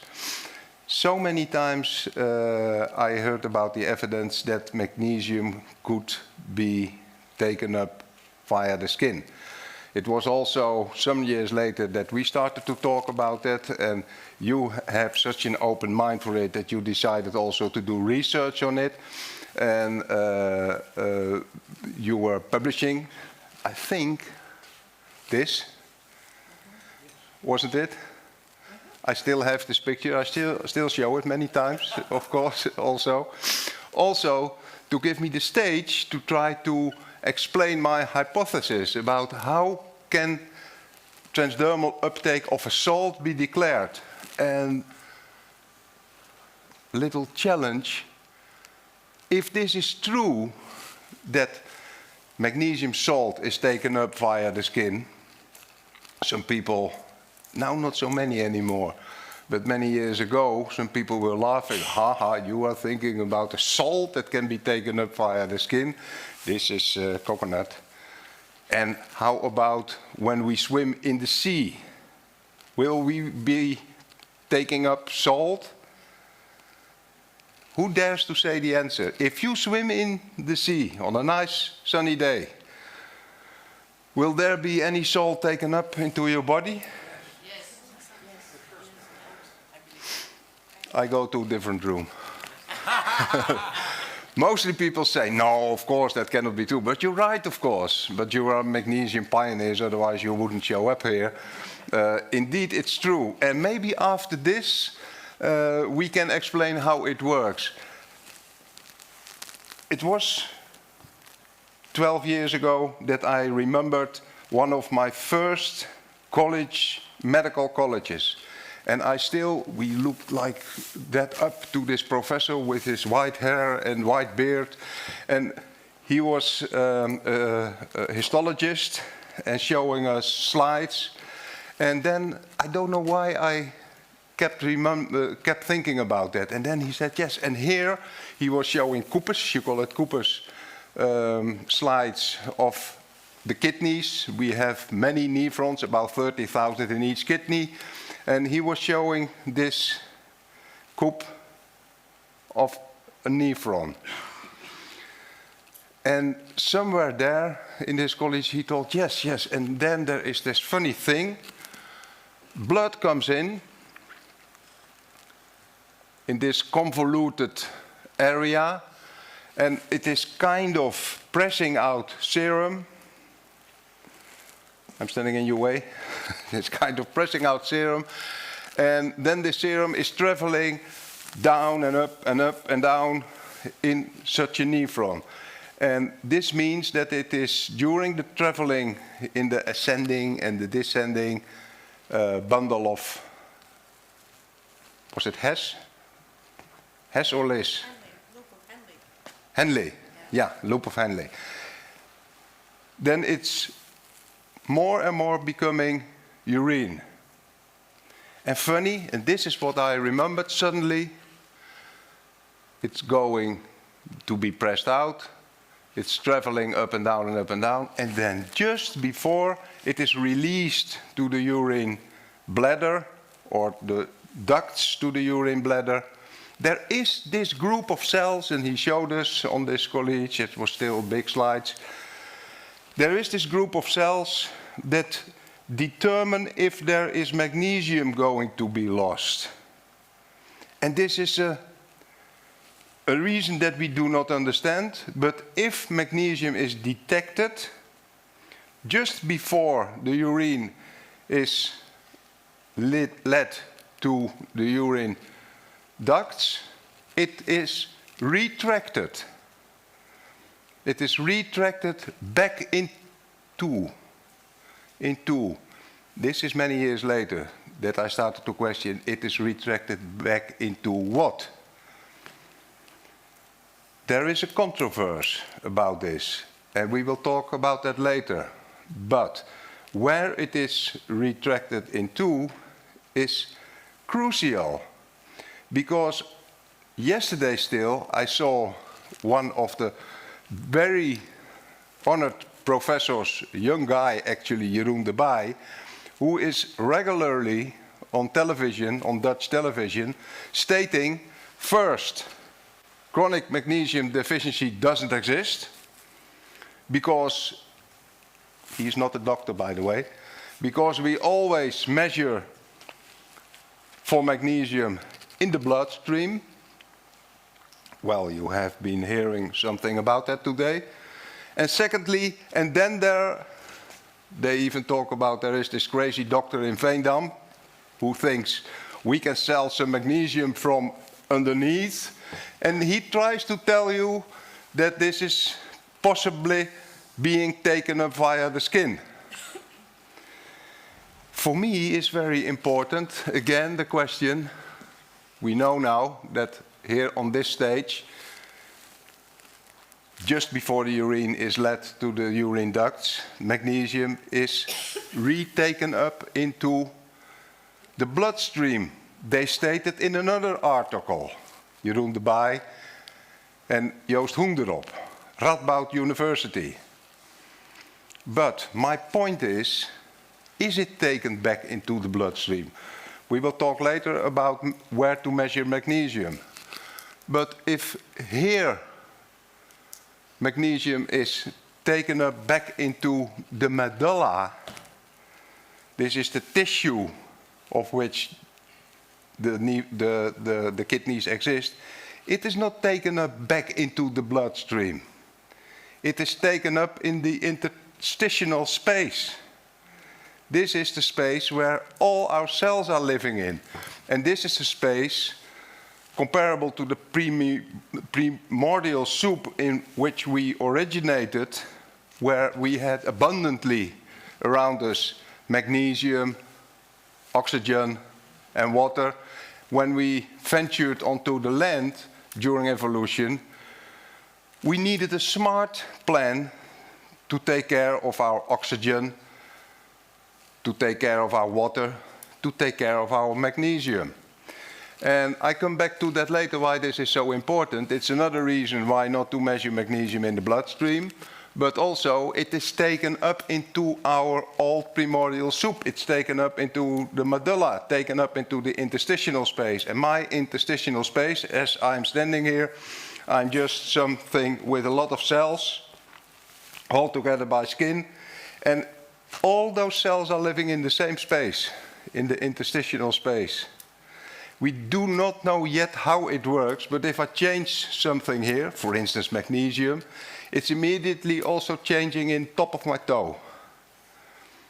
Funny enough, I can say that the University of Leiden here in the Netherlands, they just start to look at the interstitial space as a separate organ.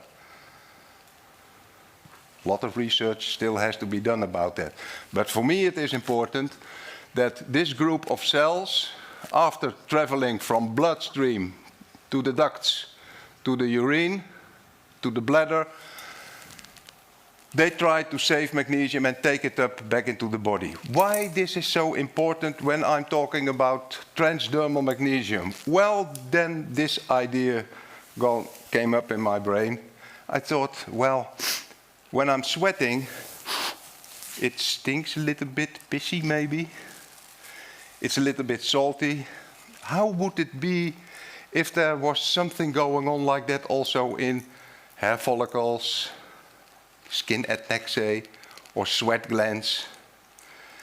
And pure coincidentally, Marija, on this conference in Mexico, there was a Korean group of researchers, and they were presenting some studies about people with some ear diseases, but they told during the presentation, yeah, and somehow those people do not have the possibility in their sweat glands or cerumen-producing glands in their ears to re-uptake magnesium. So in their cerumen is a lot of extra magnesium. We don't know about the function any further.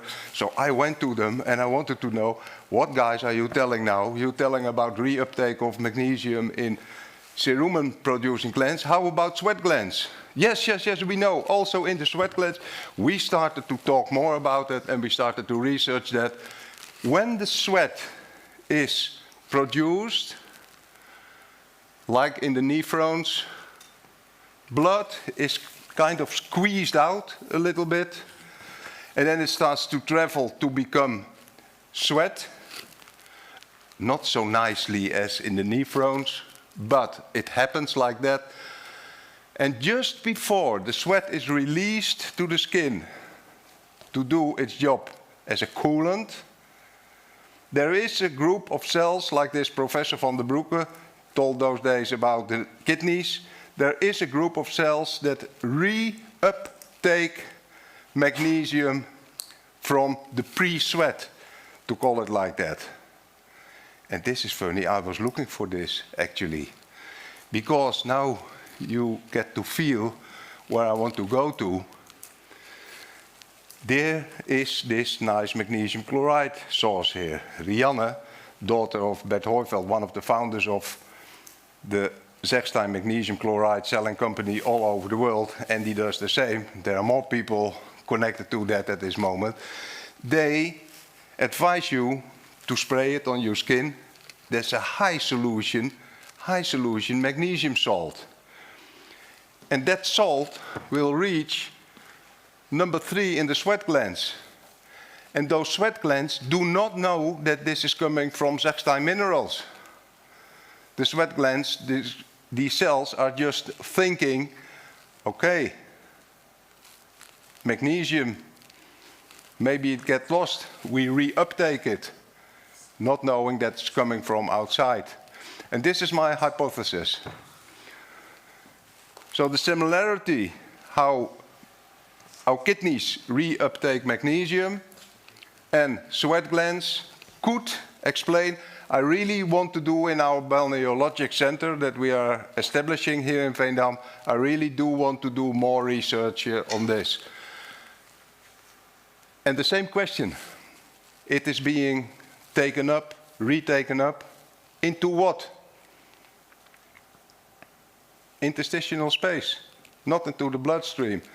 And this is the benefit of transdermal magnesium. If it exists like that, we have to prove this hypothesis, but I really want to go for it.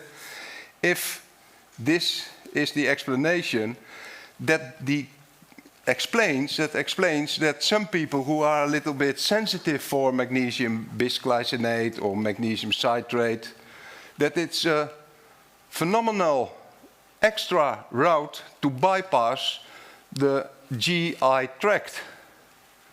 And it's right there from the moment it is retaken up, available for the cells that has to exchange the magnesium and calcium, for instance, from cell to interstitial space. Well, I just wanted to get you warm for this hypothesis, and we really want to research it further.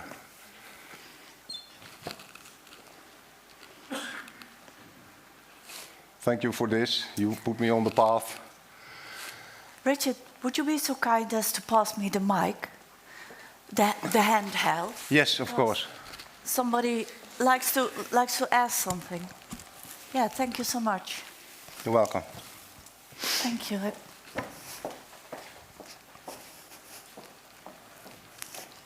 Hello. Doesn't that work the same as with a morphine plaster? Sorry? Does that not work the same as with morphine plasters? Where does that go into? Yeah, what plasters? Morphine. Morphine, no, because it's a very good question. Let me explain. People laughed about me, especially colleagues and other scientists, initially, because salt could never be taken up via the skin. Well, we have this hypothesis now. And morphine plasters, for instance, they are fat soluble, dissolvable. And many fat dissolvable substances easily penetrate the skin. This is one of the reasons that people who wash their hands with petrol or so, this is so dangerous, because it comes into your body. Mm. That was an answer? Talking about gradeerwerken and about this Balneologic Center, some architects has been working on it. Now we are not talking, if you were here yesterday, not talking anymore when and if, but we're more talking about how will it look like and where can we place it. It's going to happen. So really, Marija, you will travel to Veendam up and down many times.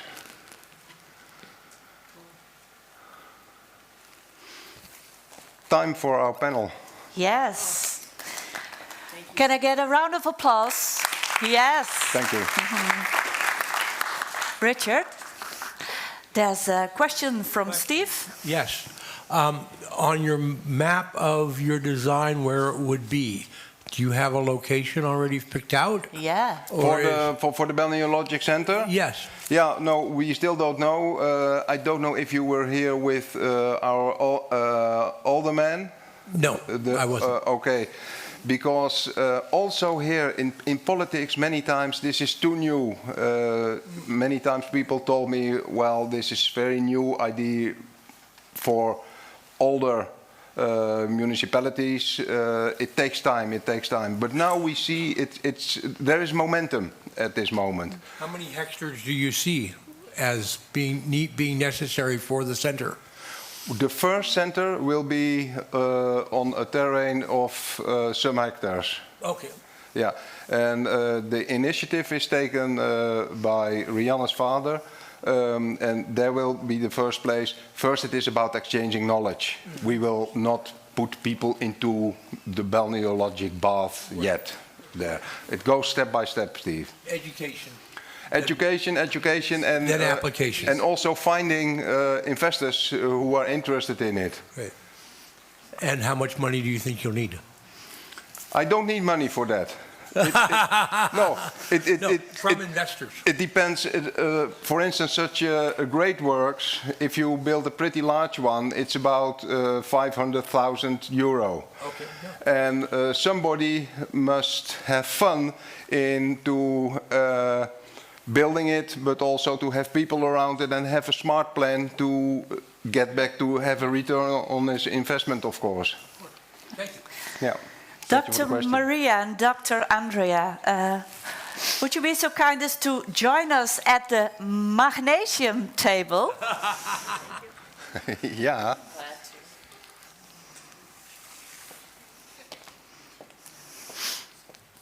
Where do we want to sit, Andrea? Right here. Thank you very much. You're welcome. So we're going to have a discussion on the table, but please feel free to ask all your questions, and I will run to you.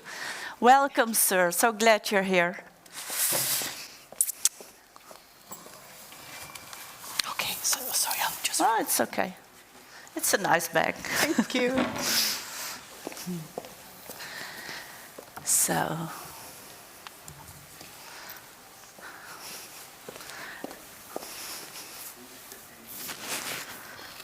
Okay, so Dr. Richard, you have a statement, and I read that you want magnesium deficiency eradicated worldwide by 2055. Is that correct? Correct. Yeah. How can we do that? Oh, you get applause. How can we manage? I think the first thing is what we are all busy with today. Awareness is so important. The way how Andrea and Marija are talking about magnesium, the fact that you all came out here to hear about magnesium. I'm sure you will spread the words, maybe not all, but you will talk about this further also. And it's going step by step, and we have to take care of, even in science this exists, of so-called non-believers. Yeah, so how come there are not more believers yet? Please, give your opinion to us. Well, I want to be careful about it, and I've been studying magnesium since 1985. And I discovered it in 1985, and I had finished my PhD in nutritional sciences at the University of California, Berkeley, one of the best public universities in the United States, a very solid program, and my specialty was in the minerals. And I learned three things about magnesium. I learned that its deficiency was practically non-existent. Mm-hmm. I learned that alcoholics do have a magnesium deficiency. And I learned that magnesium deficiency only occurred with general malnutrition. Okay. That is what I had learned in a top nutrition university. That was in 1982 or 83 that I finished up. In 1985, I was invited to go to a conference and to speak on, it was an environmental conference, and they were trying to get cadmium out of the wastewater. And they asked me to comment on getting cadmium out of the wastewater because my minor had been corrosion and it had a corrosion thing. And so I said, yes, I'll be glad to do that. And it mentioned magnesium as the other mineral that they were using along with the cadmium.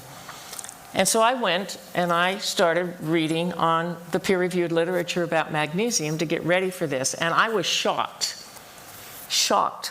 by what I found. Because I saw all this research from around the world showing that in areas where the magnesium was high in the soil and in the water, there was a smaller level of death by sudden cardiac death. Do we have in the human population of that areas? Well, it just there were studies literally all over the world showing the same phenomenon. Yeah. Okay. I had never been taught that. No. I had never been taught that, and my specialty was in the minerals, and I had just graduated 2 years before. How is it that I was not taught that?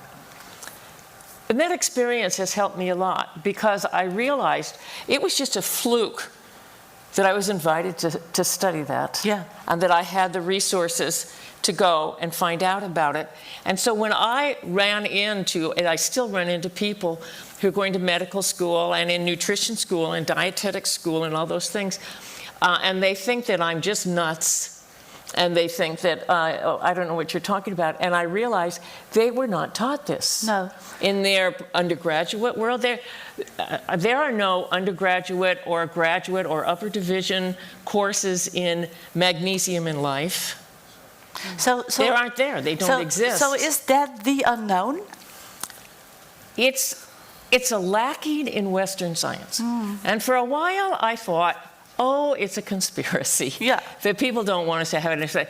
Until I was invited to go to some agricultural and plant and botany symposium on magnesium. Experts from Europe in this field. And we all know about chlorophyll because we talked about it, right? How key chlorophyll is. What could be more key to botany and the study of botany than chlorophyll with its magnesium at the center of it? And I talked with some really wonderful researchers, and they said, well, you know, we haven't started studying magnesium in agriculture and botany till just really a couple of years ago. Okay. And we looked at each other, and she said to me, "Isn't that odd?" Yeah. Yes, that's very odd. And we both realized that it's just something in Western science that magnesium just fell through the cracks in terms of the scholarship and at our universities. And of course, that filtered over to North America, United States, and Canada, because you guys are the ones who do the studying. And so I realized then this is just a flaw in Western science. But also, Dr. Andrea, when I go to the doctor in the Netherlands and they will explore my blood, they always say, your magnesium is great. Nothing wrong there. So this morning we heard that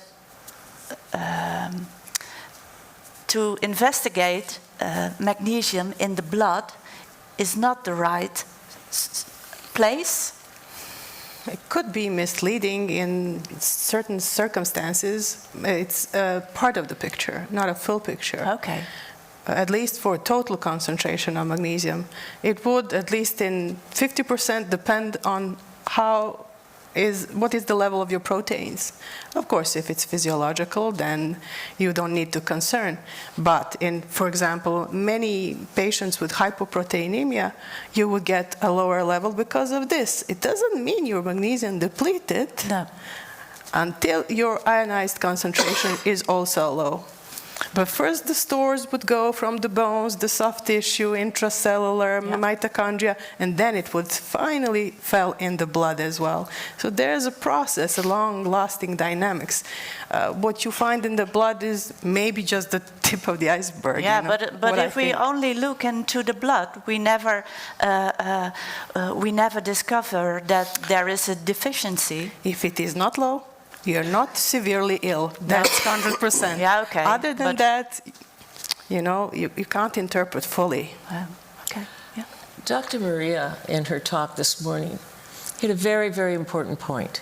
She talked about the reference range for serum magnesium, total serum magnesium, not ionized, because as she correctly said, to do ionized magnesium, you have to have a very special machine, and you have to, as soon as you draw the blood, you need to run it through. Whereas with serum and total magnesium, you can freeze it, you can wait months, you can wait years, and it'll still be there for you. And so that's why it's less expensive, and it's more widely available around the world. But what is the reference range? So they draw your magnesium, your serum, and they measure the magnesium in it. And it's like, here's the range. And in some places, they use this range. In some people, they use this range. Some people use this range. Some people say this is the correct range. Some people say this is the correct range. Some people, this is the correct range. So if you go to your doctor and your thing comes in right here, they say, well, you're in the normal range. I don't have to worry about that. If you had taken that over to here, they would say, oh, look where you are. You're in the right range. What she rightly said was that the one that many magnesium researchers are suggesting is the range of 0.85 to 0.95 as being the reference range. But that is still not accepted by so many doctors. So many doctors are using the 0.7 to 0.75 millimoles per liter as the cutoff for where are you now magnesium deficient. So and so the controversy is quite wide, and there's some studies, the peer-reviewed studies, showing that in different hospitals, if you use this range, you're going to miss this many % of people with a magnesium deficit. If you use this, you're going to miss this many. If you use this, you're going to miss this many.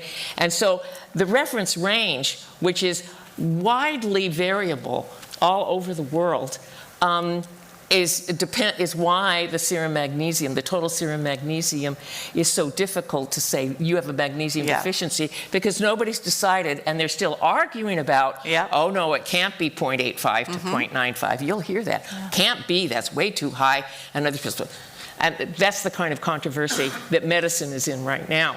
It's part of a localization over all these decades and years of saying this is what our people come in at, and since this is 95% of them, of normal healthy people, this is what we're going to use. Yeah. But we're globalizing. Yes. The human species is globalizing, and so we're going to have to come up with a standardized one for what is really a deficiency, and we're just not there yet. Yeah. So Dr. Richard, magnesium in the blood, investigation of the blood by magnesium. What's your point of view? In addition to what Andrea and also Marija is saying, also take into account that only 1% of our total body magnesium is in our bloodstream represented. So then even the effect of taking the wrong window has a higher effect. It's more taking it in the wrong place in the human body. You would like to measure the magnesium in the interstitial space, but that's a hard job. And maybe, Andrea, you remember Mario Barbagallo. Yes. And he found a method to measure magnesium, what was representing. He did a lot of research on that, what is representing the interstitial magnesium. That's where the magnesium should be available for our cells to exchange it over the cell membrane. And he had a very nice, simple research project. He took people varying from, let's say, 40 to 80 years old, and he measured the serum magnesium. One method, so one window. But it was during aging of those people until the cutoff at 80 years old, it was stable. It was always the same. Yeah. And then, because he developed this method to measure also the so-called, what he called the free magnesium, that's actually the magnesium available for the cells in the interstitial space, then he found that during aging, people towards 80 years old, this magnesium, free magnesium, is decreasing. But more interesting even is that he then later decided, okay, I took those people just from the street. Now I'm also going to the elderly houses. So he also measured the so-called free magnesium with people in the range up to 100 years old. And surprisingly, then you see an increase in the so-called free magnesium. Wow. And this is something, as far as I know, we didn't any further research on that, but it is very teasing actually and interesting to speculate on that.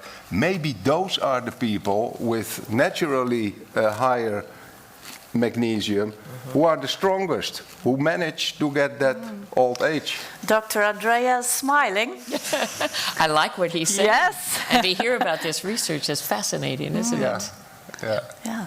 Do you happen to know how he sampled this interstitial fluid to measure? Actually he samples it, if I'm not wrong, he samples it on a certain method from the red blood cells. And he has proven that this is representing, which is much more labor, the interstitial magnesium. Then it's intracellular, if it's from the red blood cells? Yeah, from. Intracellular marker. And I think, as we talk about it now, that he also had to take care where he sampled it. Maybe it came right from the heart or so. He did a project like that, and he wanted, I still remember, he wanted to have this project sold to laboratories, and that never happened. Because everybody wants to know the interstitial magnesium, right? Yeah. There's an interesting gradient if you observe. I really went through a lot of literature for one of my previous reviews to see what I understood. That if you follow these samples of body fluids, extracellular, intracellular, subcellular compartments, for example, for neurons, which have high demand for magnesium for a lot of things, electrical activity, metabolism, anything. Then going from the blood, interstitial fluid, the tissue in the brain, and then intracellularly in the neuron, And then even the mitochondria, it keeps increasing more and more. That's where magnesium works, you know. That's where it has to be high if you are with a good status. Yeah. And the reverse process goes with depletion. Depletion the other way around. So the blood would be the last to show. It's also the problem of getting the sample, how to measure. It is intracellular dominantly. This is limiting. If you're interested, I can send you the articles from Mario Barbacana. I sampled them. Surely. Great. I am. Yeah. Great. Thank you. Okay, so today I think I'm at a table with believers of magnesium. But what can we do to conquer the world with the knowledge that you doctors have? What steps do we have to take? Because when we look in the Netherlands, the sportswomen and the sportsmen know that magnesium is very important. For the muscles. But then, for the muscles. But then it stops. So, and only 1.5% of our population are sportsmen and sportswomen. So we have to conquer the world. How do we do it? Well, at lunchtime, I was talking to some very interesting people. And yes, like the sportsmen, they are very attuned to their bodies. They, in order to do what they love to do, they have got to pay attention to their bodies. And they gather knowledge as much as they can for that case. Who else might then be the entry into the knowledge for other non-spark people? I say people with chronic illnesses in their families that are magnesium-related ones. People who, when they go to the doctor, they know something is wrong. Mm-hmm. They know something is wrong with either themselves or their spouse or their family member or their children or whatever. And they can't, and the doctor does, most of them are, at this point, like we've said, have not been taught about nutrition in general, and certainly not about magnesium. And so they run into a blank wall. Yeah, and because doctors say it's alternative. But their condition does not go away. No. They still have to face it on a daily basis. Mm-hmm. These are very strong, fabulous people. And a center like what we're talking about here, and the knowledge about it, and continuing to shout it out for them.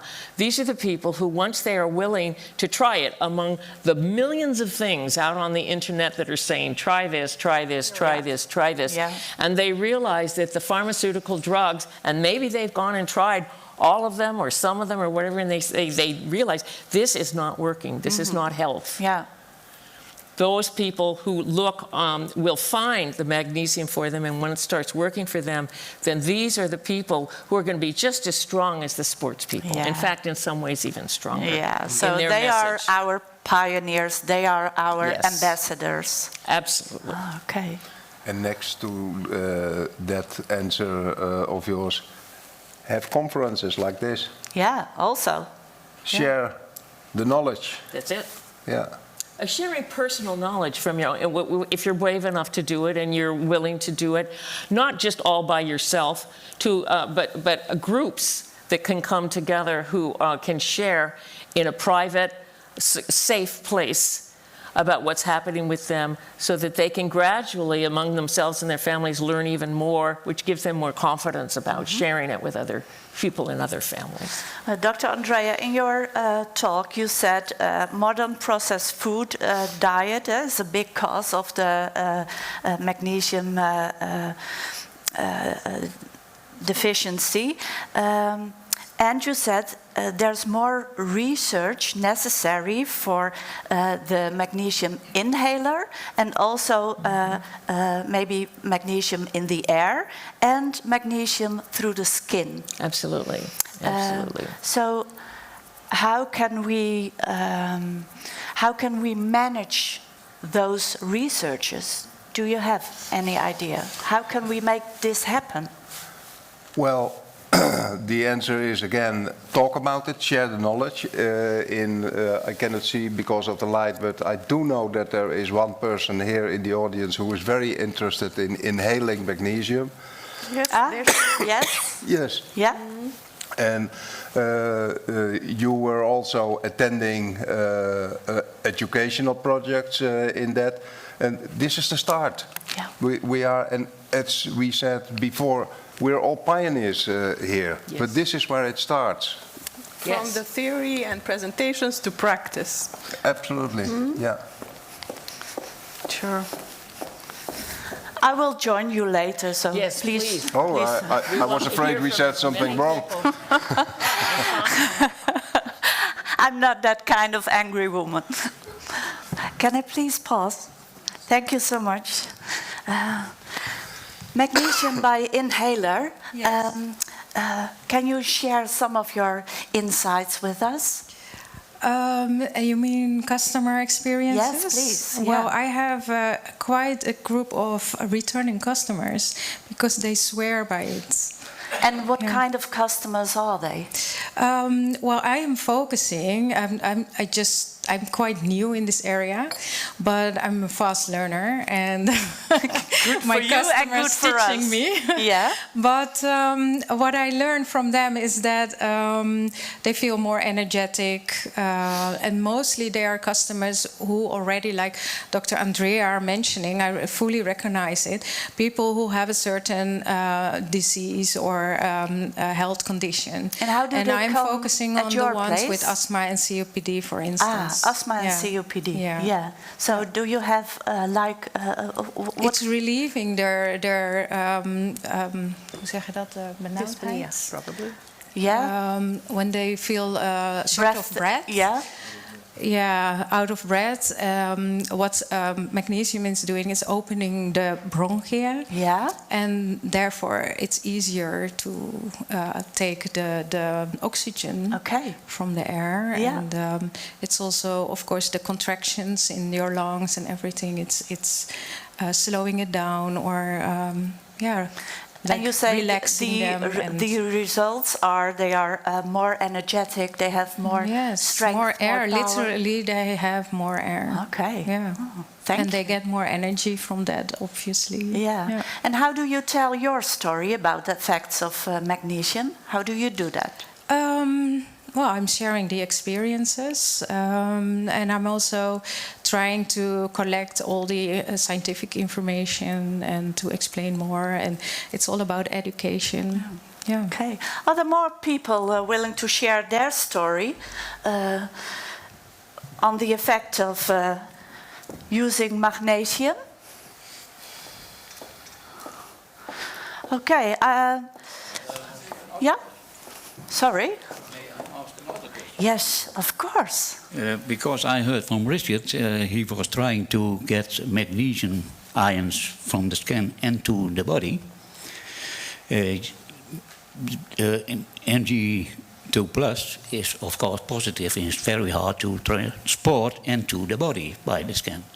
But when I suggest to you to make magnesium containing vesicles, there are small hydrophobic parts, you close into it the magnesium, you dissolve the vesicles into oil, the oil you get onto the skin, and I believe the transport will be far more increased. Wow, this is sharing the knowledge. Go for it. Go for it, Dr. Andrea says. Go for it. Yeah. You can do it. Okay. Go for it. Richard, reaction? It sounds very interesting, and I never tried it. And it would be interesting to see if there's some research done on this. The ions are loaded, so because to transport to the skin will be almost impossible. When you cut it into a vesicle, which is hydrophobic on the outside, you solve it in oil, you put it on the skin, it will diffuse into the skin. Okay. We will all try this tonight at home. The thought process of increasing the health of the population has to come from the same people who legislated adding all those things to our wheat bread. Taking all those things out of our water, right? from the industry. We shouldn't have to go buy mineral water with magnesium. It should be in our water. Yeah. Right? It should be in that white bread that we find. Yeah. They've taken everything out. They'll never put it back. We have to ask them, why is this happening? Yeah, so we have to lobby. Why are you doing this to us? Yeah. It's almost a genocide in that thought process. Well, if you think about it, in the last 60, 70 years, they have been depriving us of the magnesium that we need. Yeah. And anyway, that's how I feel. So let's talk to the food industry. Yeah. I would like to speak to that, if I could. Sure. I think about this a lot. And of course, I'm married to this gentleman. You discuss on a daily basis. And we discuss. And I want to remind us all that these people, like I was not taught in my graduate work about magnesium, I was not taught, even though I should have been taught. But the research was there. But the professors didn't know about the research. Nobody had taught them. Nobody was reading it, so I just didn't get taught. And so all of these people out there, they really don't know anything about it. And often when you go to that school for that long, you think if you don't know it, it doesn't exist. Yeah. It's just part of a symptom of being highly educated. But what I want to talk a little bit about, when they did put niacin, thiamine, riboflavin, and iron into the flour, it was in the 1930s in the United States. And they had a lot of pellagra, and they had beriberi, and it was devastating. And they knew, and once the research showed them, the nutrition research showed them, these vitamins, these essential nutrients, riboflavin, niacin, and thiamine will take care of that. And so they did, in the 30s, a public health thing of saying, let's put it into the flour. Yeah. They didn't know about magnesium. They didn't know about anything else, you know.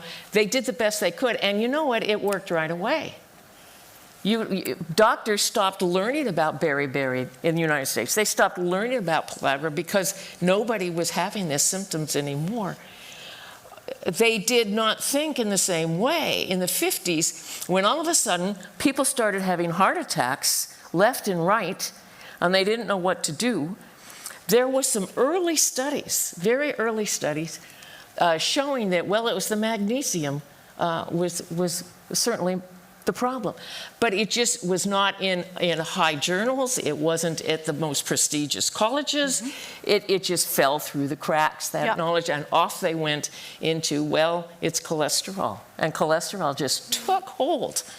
Cholesterol took hold. Hypertension took hold. And it still does, Dr. And yes, and we're still in that. And what has built around it in the United States, and I don't know how it is in Europe, around the United States is a gigantic money, medical money thing where that's where the money is going through, huge amounts of money. And then pharma got involved in it, and there's just so much money to be made. And that's where we are, at least in the United States. And I think they're trying to sort of grow that. They think that's the solution. It's not the solution.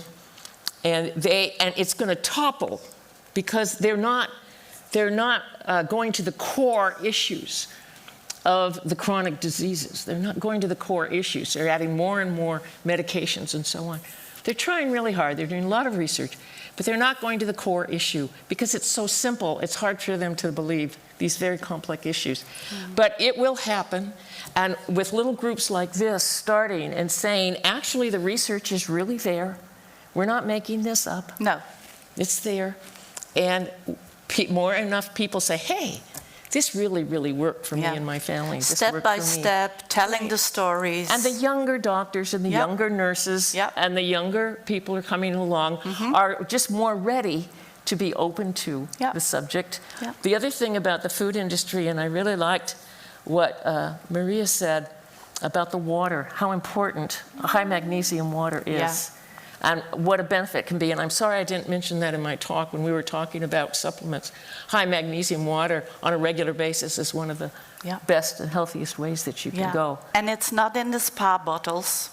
I think it's very low. Like 5 milligrams per liter or so. Maybe less. Yeah. So, when you talked about the food industry too, I've been thinking, you know, I really would like to go to some of the food industry conferences and go in and inspire them and say, you guys can do this. What you need to have is all these foods that everybody loves and likes and gets addicted to and just can't stop eating. But you need to make them so that they have all the micronutrients for human beings in adequacy and balance. And I know you can do it. I know they can do it. But they just have to be told to do it, and they have to be given the resources to do it. And I know that is possible. And a good lobby at the government? Very difficult. I have been talking on the ministry, and sorry to say so to some people who make a business from this magnesium, but magnesium compared to the medical industry, the pharmaceutical industry, is very cheap. And the minister told me, he asked me, may I call you Richard? I told yes, Ab. This was Ab Klink, our former Minister of Health Business Ministry. And it's a good plan. He was with 4 deputies, and they all had done their homework. They could have been here in the audience. So they know how important it is. Yeah, and initially I thought, okay, they didn't read anything of what I have presented them. They did. And the minister, he bended over to me and he asked me, sorry, Richard, you are right in this, but this is gonna cost our medical industries a hell lot of money. We're not gonna do it. So, I see people nodding. Yeah. This is a reality. This is a reality. So, at the end of this table conversation, Dr. Marija, what is something we really should remind when we step out of this Congress today? Well, the good point is, I think what Andrea explained, if you can, do your best to make your own diet, and if possible, water you drink, rich in magnesium. It's just not a matter of which kind of food you prefer or the taste, but a bit of more vegetables, green leafy food stuff, or seeds and things like that, naturally really rich in magnesium. Also, you could supplement if you can't take these food for some reason, I don't know, but try the, let's say, natural way of replenishing your body with magnesium. It will be beneficial. Okay, and then tell the story. We can do. And then tell the stories. Of course. Also try to educate from your smaller surrounding. If you work professionally in education, you have higher impact if you can publish even more. It's pioneer work, but together we are, I think, growing community of magnesium researchers. Let's give our hopes for that. Dr. Richard, last words for the audience? May I? Yes, you may. Get rid of your machine that demineralizes the water at home. I don't know how it is in your country, but in our country, in the Netherlands, so many people, so many friends proudly tell me, yes, we bought now our water demineralizer. Have you heard what Marija was telling us? It's so simple, if I may capture it. The less minerals in your water, the earlier you die. Yes, okay. Including magnesium. Well, there's an industry gone. That's an interesting story. Last word, Dr. Andrea. I asked them before if I could show my last slide in my presentation. Is the slide person up there, and can we do that? The very slide last person, slide. That's you. Is it possible to get the last slide of Marija? Oh, there it is. Yes, I want to bring this up as my last word. Humans, 44 essential micronutrients. You can see the bulk minerals. There's calcium, magnesium, phosphorus, potassium, sodium, and iodine. Then all those trace minerals. And then we have the essential amino acids. These are amino acids that your body cannot make. The biochemistry is, the enzymes aren't there. The DNA is not there to code the enzymes to make these things. So you have to get them from your diet. You have to get them from outside. And then, of course, there's the vitamins. I want us all to remember, yes, magnesium is crucially important, and it's very, very low and growing low. But whenever magnesium is low, quite frankly, the other micronutrients, especially the minerals, are going to be low also. In order to have full health, to maximize your DNA blueprint, you have got to have all the essential nutrients. And when you're sick, then you're probably going to need more than what is the recommended amount. But you do need the recommended amount of all of these, hopefully from your food and your water, in order to maintain health as you age. Thank you, Dr. Andrea Rosanoff, Dr. Marija Stanojević, and Dr. Richard Danel. Yes. Thank you so much. Thank you very much. Thank you. Thank you. Thank you. Thank you for allowing us to participate. It was a great experience. Thank you. Thank you so much. It was really excellent. And thank you. Thank you. You can. Thank you. Thank you. It was excellent. Thank you. Oh, that's okay. I get it. Yeah, you can. Okay, thank you. Would you be so kind as to give your headset there? Yeah, thank you. Okay.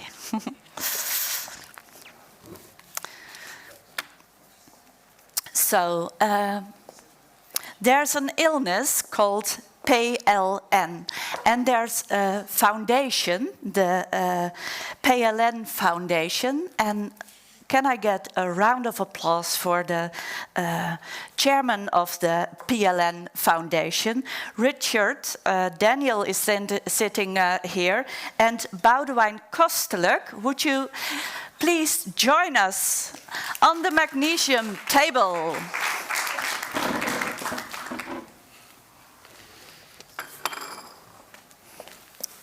Boudewijn. Welcome. Thank you, thank you. So, yes, Boudewijn Kostelijk, the PLN Foundation. Yeah. What is the PLN Foundation? Thank you for asking and thank you for having me over. Really appreciate it.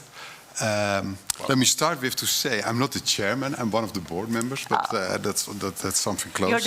You're the table man now. I'm the table man, yeah. And I'm replacing the scientific officer who was supposed to be here, so that's how it started. But PLN Foundation, where does it stand for? So PLN stands for phospholamban, which is a gene in your DNA, which is causing some serious heart diseases. So it's a Dutch genetic heart muscle disease. So you are either born with it or you are not? Correct. And the interesting thing is, it originates back about 700 years back to Friesland in the Netherlands. So it's a Dutch disease. Yeah. And if one of the parents has it, you have also 50% chance you will get it. So then you are a carrier of the gene of the DNA. So 50% chance.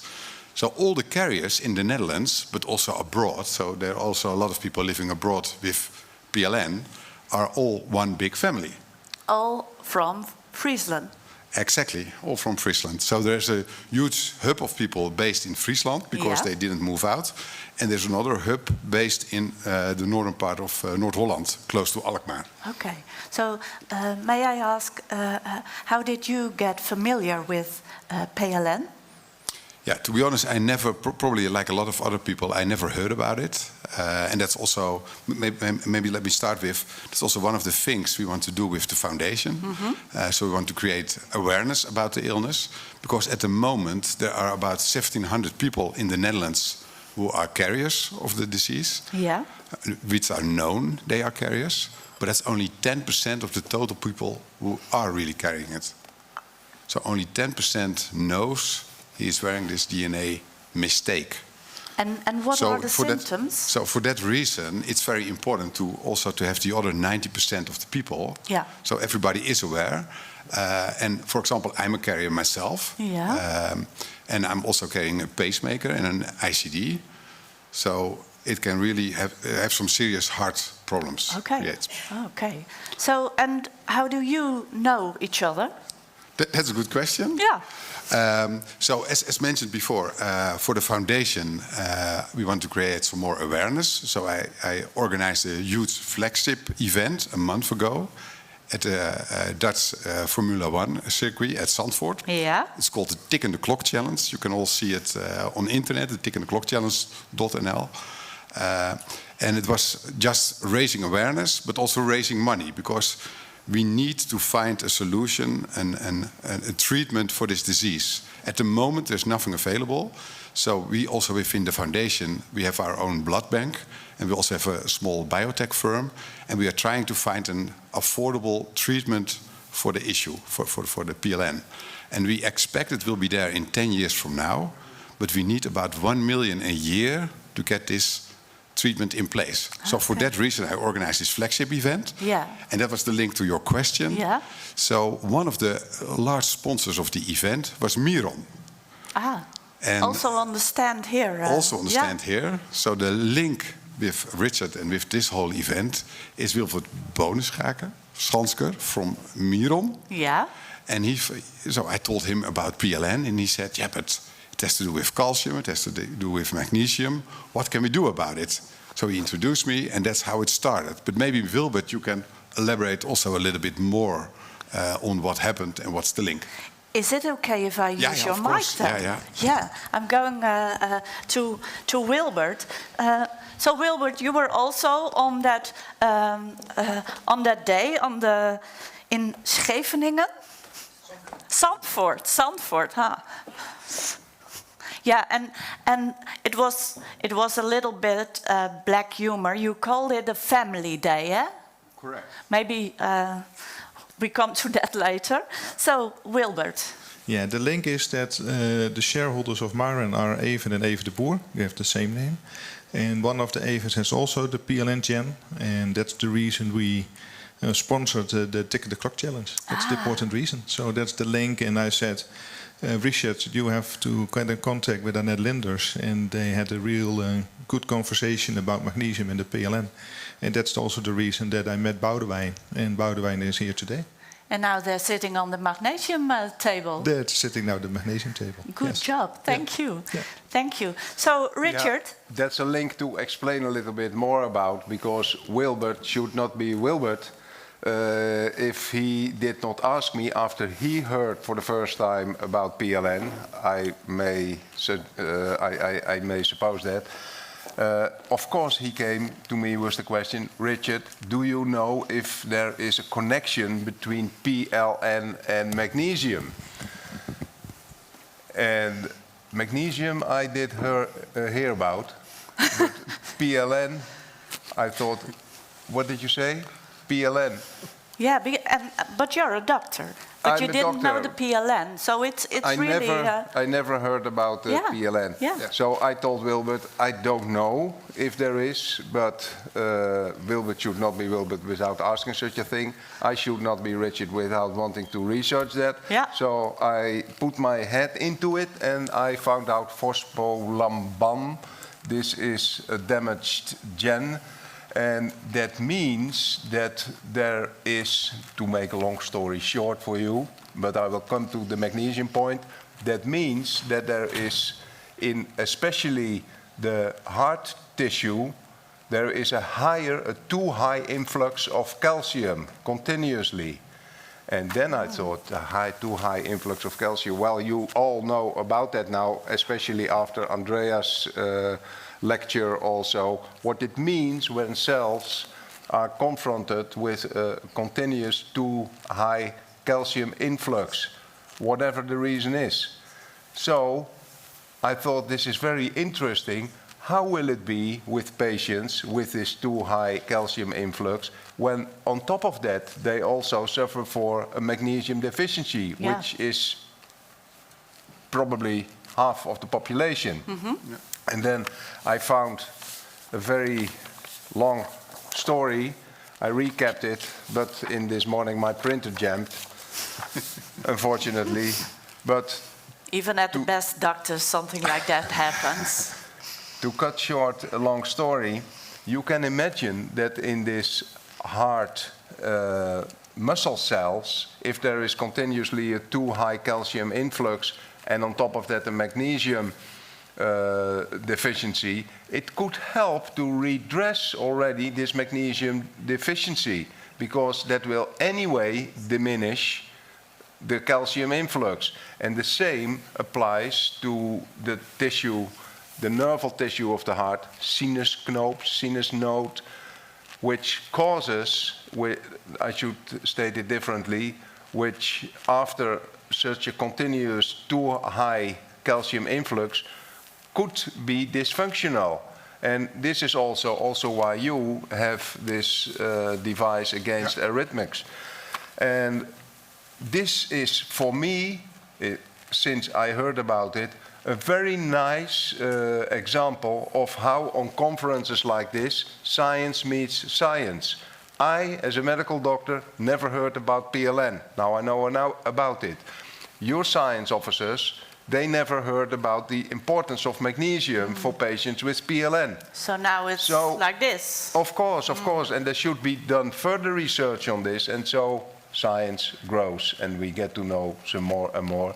You need to get your funding there to have also science funded. It would be great.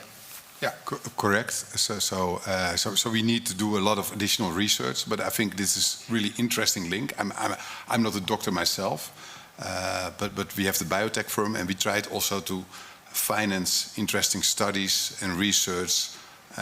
But it could also be linked to magnesium, for example. Yeah. And it brings hope, I think. Yeah. I think that's also probably the most important one. At the moment, there is no treatment at all. So people still pass away. I think if you look also at the numbers, so I've never met so many people with a donation heart. So about 1/4 of all the heart donations in the Netherlands, 1/4, is linked to PLN, which is amazing. Quarter? Yeah, 1/4. So if we find somehow a solution for the PLN issue, we also have some additional hearts available for other things. And the other thing is, if we do a lot of investigation and research for the whole PLN thing, maybe it helps also other diseases as well. And that's also, there's still a lot of unclarity about how calcium and magnesium work in the heart. So I think we need a lot of additional research for that as well. I do remember that there have been also some research projects on the Groninger University Hospital.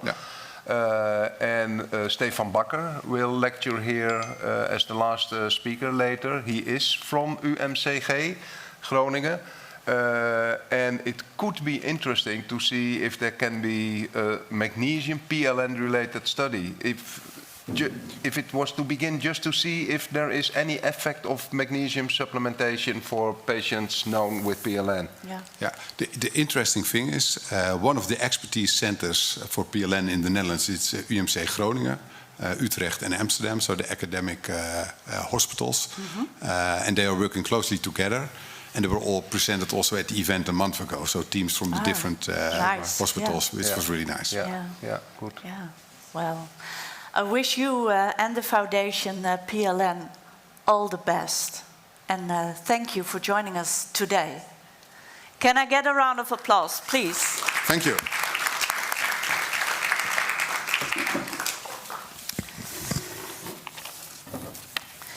So, Richard already told us our next keynote is Dr. Stefan Bakker, but first we are going to get a little break for about 10 minutes to go to the toilet or to drink some magnesium water.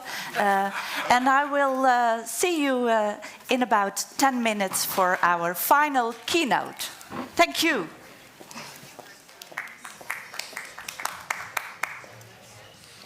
En ik heb deze niet meer nodig, hè?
Even a small shift in our mineral balance can have enormous consequences. Professor Dr. Stephen Bakker is a leading internet researcher at UMCG in the beautiful city, not so beautiful as Veendam, but also very beautiful Groningen. And today he shares his insights on how magnesium supplementation affects cardiovascular and hormonal parameters. Can I get a round of applause for Professor Dr. Stephen Bakker?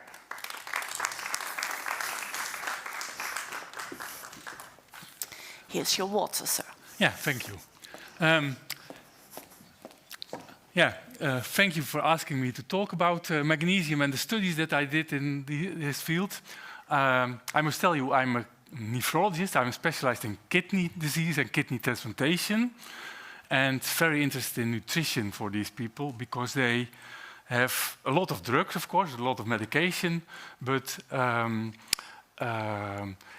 if you have a damaged health condition, you must pay more attention to your health than an average subject. So it's of utmost importance to pay good attention to your nutrition and to your exercise. So for these people, they must live more healthy than a normal healthy subject, which can compensate for all kinds of things. And at the moment, as a nephrologist, you are interested in sodium and potassium. And at the moment that Dr. Richard Danel came to talk with me about doing research, he told, of course, about magnesium. And for me, magnesium was not such a thing that I was busy with. But I got this research grant from the top Institute of Health and Nutrition for doing research in sodium and potassium. And then I thought, well, I can measure magnesium in addition to it. So I started measuring magnesium in addition to the sodium and potassium things that I was doing. And the magnesium thing appeared to be a very important topic, and we started publishing on it. So that's what I'm going to tell you about. When I started, I had to read, of course, a lot in the magnesium field, learn a lot about it. And you know already these things, that only 1% is extracellular fluid and plasma. So the magnesium concentration where we normally measure it is only a fraction of the total magnesium. And the magnesium concentration in the plasma is tightly regulated. We don't know exactly how it happens. Should be a topic of research, I think, to know how that is regulated. Given the fact that it is highly regulated, it will be difficult to see it as a signal for doing research. And in the studies that I did, I always said, well, you must also collect 24-hour urines to be able to see what people take as food, because a lot of the breakdown products from your food come into urine, and if you do food questionnaires, people will generally provide socially desirable answers, and the 24-hour urine will not lie. So that's what we also did with all the studies we had. and it is supposed to play a role, magnesium in glucose metabolism, hypertension, inflammation, endothelial dysfunction, and sudden cardiac death. But many studies that are in the field are only observational. I also must admit I did do observational studies to learn from them, but that's no proof for an effect. For a proof of an effect, you must do placebo-controlled trials, so well-controlled trials. And that's also something that I do. So I will tell you about that. Some other things about magnesium absorption. That's interesting to know that the more magnesium you give, the more will disappear in the toilet. So if you are really deficient, you will take it up from the gut avidly. But as soon as you pass a certain amount, you will only absorb 14%, 15% of the magnesium you take up. And then, of course, it appears in the urine if you are in balance. So, important things, serum magnesium does not reflect intracellular magnesium, and 24-hour urinary magnesium provides an reflection of intake and uptake from the gut. And this is, I now notice that it's difficult to see, but this is one of the first publications that we had on these magnesium measurements that I did. It is in the American Journal of Clinical Nutrition in 2013. And we measured the PREVENT study. That's a big population study in the north of the Netherlands, in the city of Groningen. It's the predecessor of Lifelines. I think you will all know Lifelines. But this is the study that we started before Lifelines. And because of the success of this study, one of the reasons that Lifelines was initiated is because of the success of this study. Not the magnesium itself, but the whole study the study as a whole.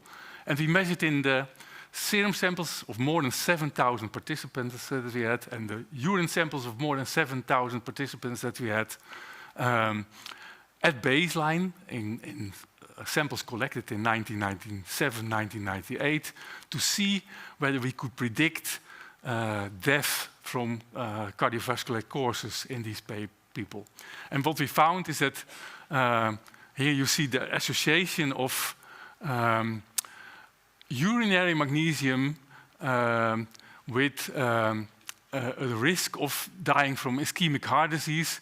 And if you had low urinary magnesium excretion, you had really an increased risk of dying of ischemic heart disease in the near future. And that was independent of all other known risk factors for which we corrected.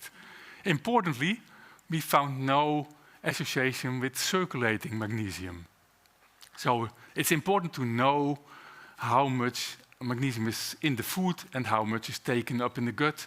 And probably the urinary magnesium excretion is much more a reflection of the bodily magnesium balance than the plasma magnesium concentration, because that's so tightly regulated. Then we proceeded and we looked also whether we could predict risk of development of high blood pressure and hypertension in these subjects.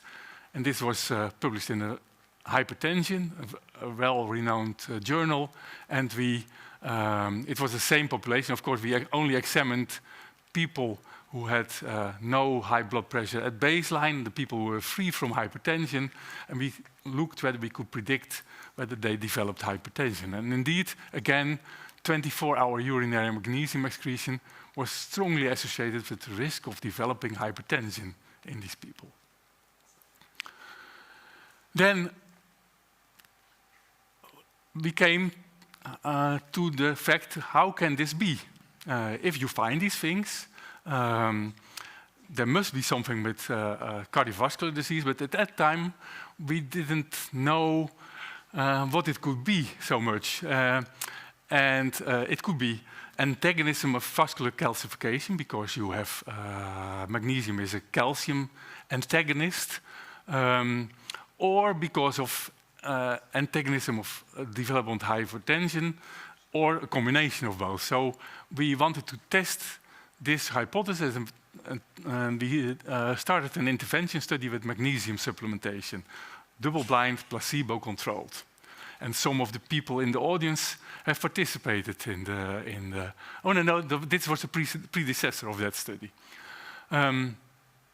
So we did this, and what we found is very interesting. It was together with people from Maastricht, because this whole project was with 3 universities involved, and again in the American Journal of Clinical Nutrition, but now in 2016 we published on this. And what we found is interesting, because we gave 350 milligrams of magnesium per day. That's 14 millimoles per 24 hour. And we have here the plasma magnesium, and you cannot see it, but it rose only 0.02 millimole per liter. So this is really a tiny amount of increase, because it was 0.80 or something like that on average. And so the increase in plasma concentration was only by 2.4%, indicating the tight regulation of the magnesium concentration of the plasma. It's difficult to really increase that. But what we found is that the urinary magnesium excretion increased by 48%. So this was really a huge increase in urinary magnesium excretion, which you cannot see if you only look into the plasma. And also interesting to see, we supplemented 14 millimoles per 24 hour, and in the urine we found only 2 millimoles per 24 hour extra. So this is exactly the 14%, or more or less the 14%, that is predicted from the studies that will be taken up in addition if you are not so severely deficient. So these people were not very severely deficient, but they were, of course, a little bit deficient on average. And what we found is that, and that is the most interesting part of it, that the vascular stiffness after 24 weeks of supplementation compared to placebo was reduced, was not as much increased as in the placebo patients. So you could really keep the vessels more healthy. That's an indication of that. It was hugely significant. For me, I was very happy with this result, of course, but then I thought, well, we have given the people magnesium citrate. Can I now decide whether it's the magnesium or not? Could it also have been the citrate that we gave, because we provide them also citrate? And this was the basis of a study that I will show you at the end of the presentation. First, I will show you some things that we generated in between. Because as a kidney transplantation nephrologist, that's the patient group that I care for and that I take care for.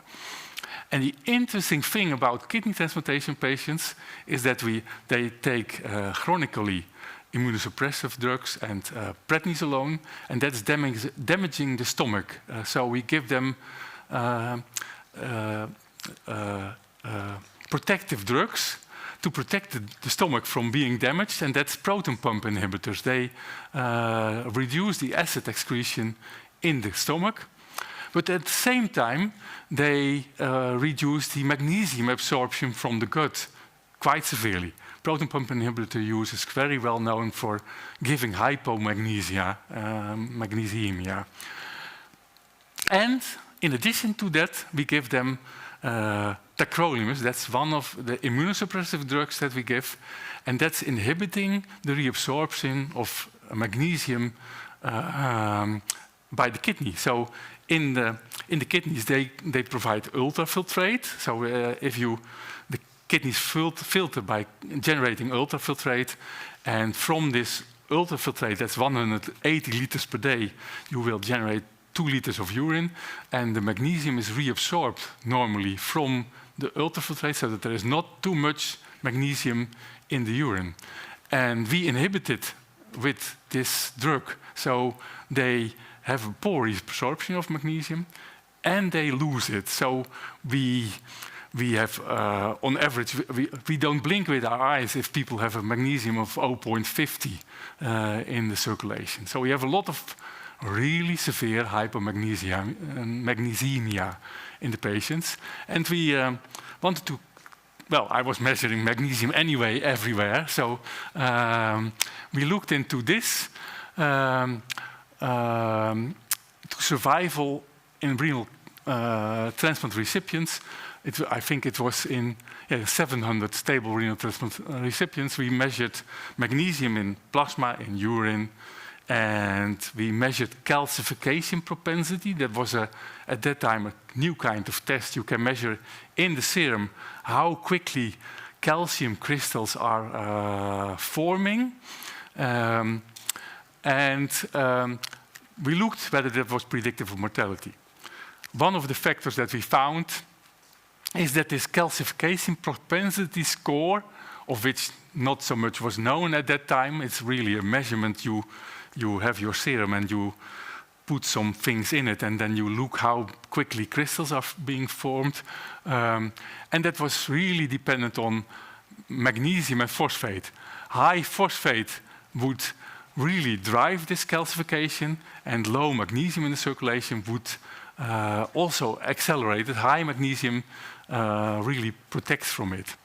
And while the magnesium, of course, it's still relatively tightly regulated, and we have not such a big variation, so it's difficult to use for prediction of events in the future, because that you need variation, and something that is tightly regulated cannot predict. So that's so we use this calcification propensity, and that was usually predictive of mortality. So here you see the significance values, p-values of smaller than 0.001 are indicating really strong prediction. So we, this calcification propensity score, which is much more varying than the magnesium score, plus magnesium was really predictive of mortality. And then we thought, well, we can look in this study that I told you already of, the PREVENT study. We performed these measurements in more than 7,000 people. And then these were also the results. Plasma magnesium was again, also in the general population, very predictive, very strongly associated with this calcification propensity score. And this calcification propensity score was also very predictive of cardiovascular mortality and all-cause mortality. Of course, stronger of cardiovascular mortality than of all-cause mortality, but it was a very strong predictor of mortality, indicating the importance of preventing calcification in vessels. Of course, this is only observational, not yet a randomized controlled trial, but promising for future research. And then we did the same thing in patients with type 2 diabetes. We had a big cohort of patients with type 2 diabetes, same measurements, same findings. All very nicely published, always in high-ranking journals. Again, we found phosphate to be a risk factor for high calcification propensity, and magnesium to be protective against it. And again, we found the same things, stronger association with cardiovascular mortality than with all-cause mortality, because it's really a vascular issue here. And this is the same story, but then with the p-values. You can see this population was somewhat smaller, but was still highly significant. Meanwhile, we were also thinking, well, if you want to look at cardiovascular disease and clinical trials, performing clinical trials, it will take you a long time. We know from the studies with cholesterol-lowering drugs and other pharmaceutical drugs that if you want to really intervene on development of cardiovascular events, you will need studies that are in more than 5,000 people, and you will have to follow them for more than 5 years. So this will be, you need really big studies, and they will be very costly. So you have to have some intermediate endpoints which are also meaningful to people and maybe even more meaningful to people. So we started looking, could magnesium do something with stress. So we took our samples. We had biobank samples from our study with the magnesium supplementation trial that I showed you that reduced vascular stiffness. And took the samples from the refrigerator and started measuring stress hormone levels. So this is the glucocorticoid metabolism axis. And the more glucocorticoids you have in your urine, the more stressful you are. And we found that magnesium is really lowering stress hormones. And that was in a 24-week intervention study. So compared to placebo, it was really lowering your stress hormone levels. That would be an interesting topic, I think, for a next study. And in our patients, we set up a newer and bigger cohort study, also looking at magnesium, and we looked at sleep quality in the patients, because you can of course imagine that if you have low magnesium, you are more prikkelbaar. How do you call it in? More tensed. More tensed, yeah. Restless legs and all those kind of things, of which our patients are complaining. So if they should suffer more from sleep disturbance than the general population. We found that it is true. I'm not showing this here, but they have a 4 to 5 times higher frequency of sleep disturbances than the general population. They really complain. My wife is complaining at home, but then I say, oh, you must not complain because my patients are really much worse. And then we looked into magnesium and the association with these sleep problems, and this was strongly associated. So but it's only observational, not yet an intervention study, of course. So here you can see the frequency of poor sleep reported by our kidney transplant recipients, and we have the data also from lifelines. In the general population, it's more or less here at 10%, 10 to 15%. And here you can see that well, the males have a lot of trouble before transplantation, but also after transplantation, they keep having these sleep disturbances. And the females have it even much more. They have a frequency of nearly 60% of reported sleep disturbance, also after transplantation. So that's keeping a problem, and I think magnesium could well be an important, playing an important role. Well, here this is, yeah, I didn't know that it was so, but here you can see all kinds of measurements in the plasma that we did: sodium, potassium, kidney function, liver enzymes, magnesium, calcium, heart failure markers. The only thing that popped out was magnesium concentration in the plasma, in this case, to be associated with poor sleep quality.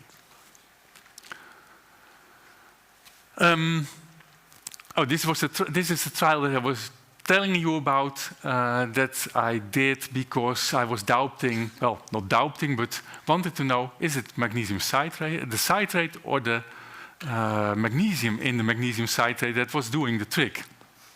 So we did a study, we repeated the study that we did that I previously showed you, but now we used magnesium citrate, magnesium oxide, and magnesium sulfate to look into the association with vascular stiffness. And we did it again for 24 weeks, that's indicated here. And here is the result.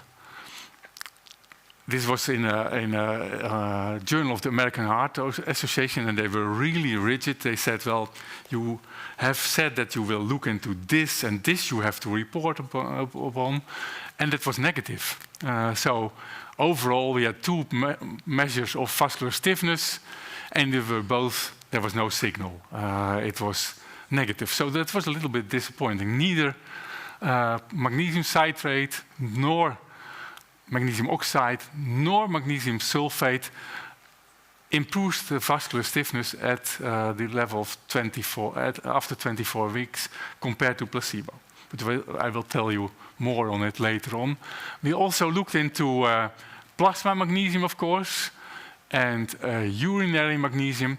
And you cannot see this, but the plasma magnesium, like in the previous study, it didn't change so much. It was really, it was significant, the change, and the most strong change was for magnesium citrate. So after 24 weeks, we had a 0.04 millimole per liter magnesium concentration increase. And with magnesium oxide, it was 0.03 millimole per liter increase. And with magnesium sulfate, it was not significant. It was 0.02 millimole per liter. So the strongest signal was for magnesium citrate here. But magnesium oxide was a good second sulfate after that. And the same was true for 24-hour urinary magnesium excretion at 24 weeks. But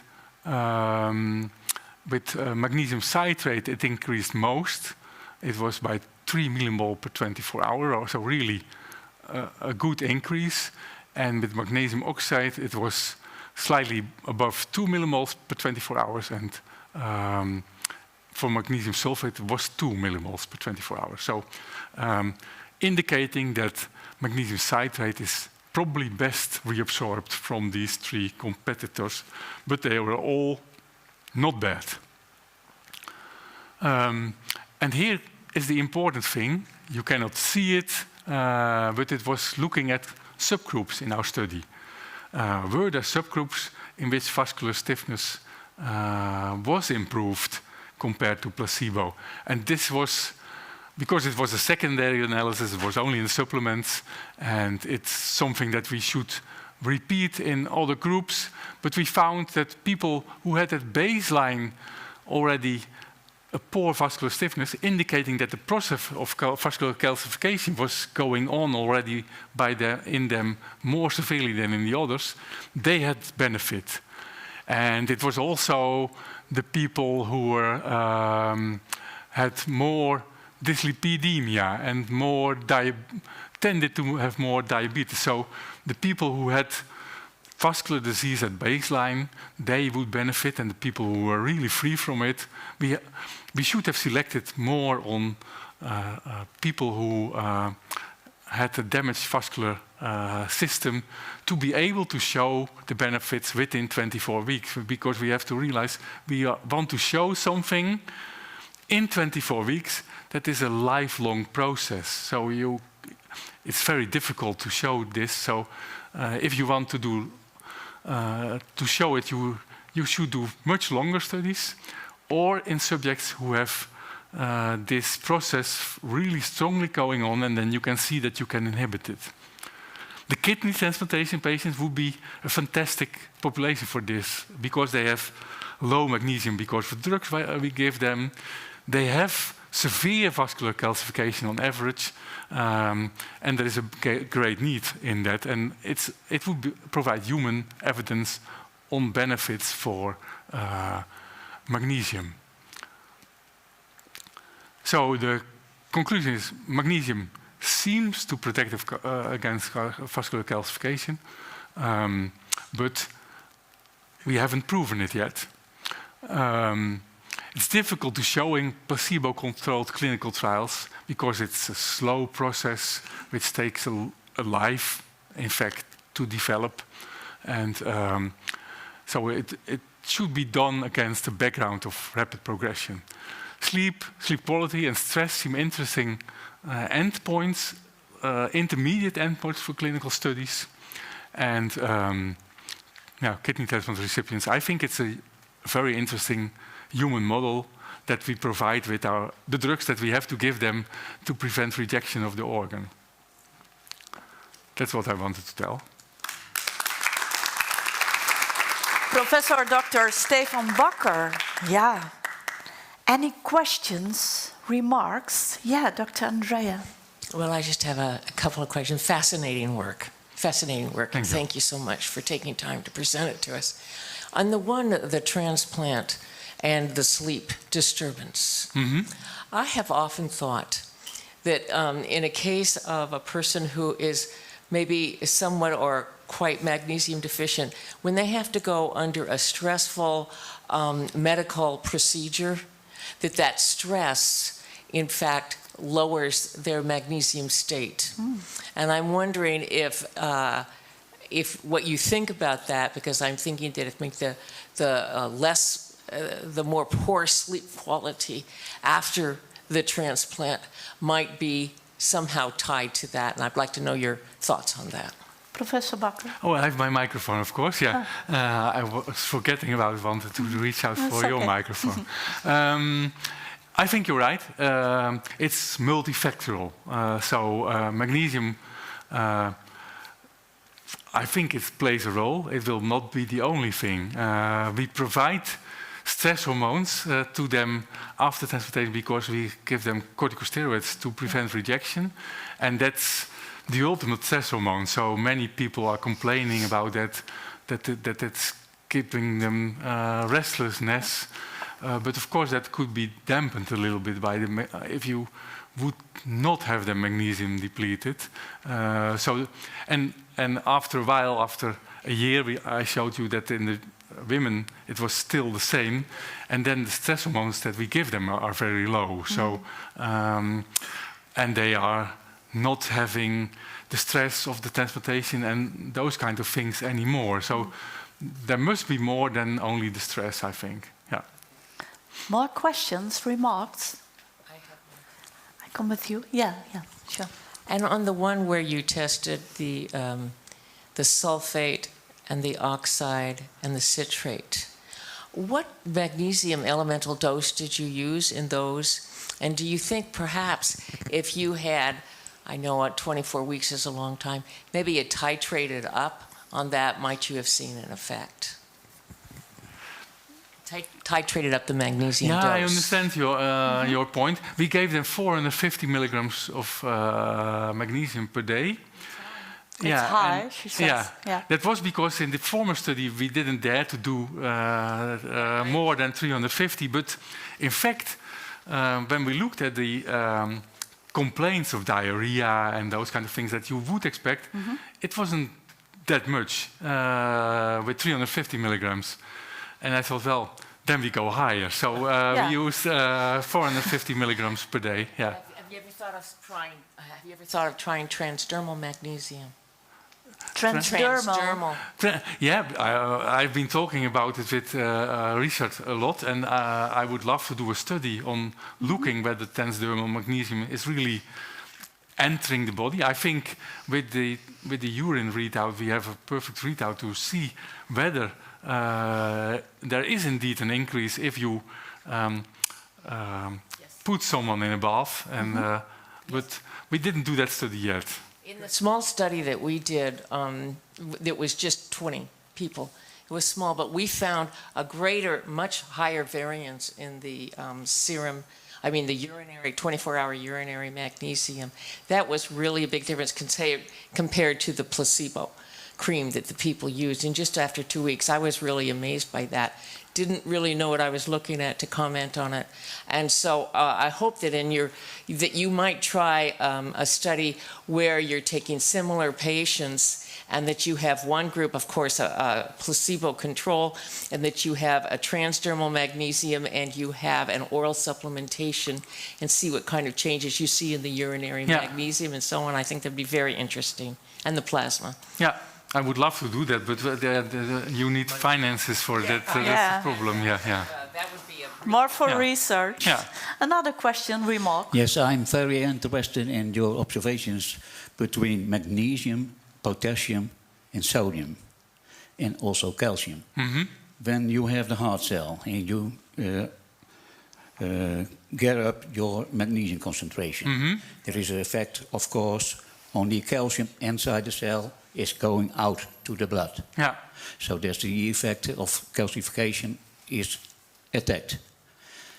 What happens to the potassium and sodium? In these studies. So how's the balance? Not so much. Not too much. No, but you must realize sodium and potassium are even more strongly regulated than magnesium. So you must really do something severe to change the levels in these the observed concentrations. I agree, but magnesium is affecting the sodium-potassium ATPase. Yeah. So when magnesium is rising, then I suggest the exchange between potassium and sodium in the blood and heart cells is changing. So when magnesium is rising, the potassium amount in the heart cell will increase, and the sodium amount in the heart cell will decrease and increase in the blood. And that's good for the heart, I guess, because they need a high potassium level. Yeah. So could that be the effect too of magnesium? Is that affected by magnesium? You would expect it on forehand, yes, but if it only happens in the heart, I think this organ is too small to be changing plasma concentrations in the whole of the body.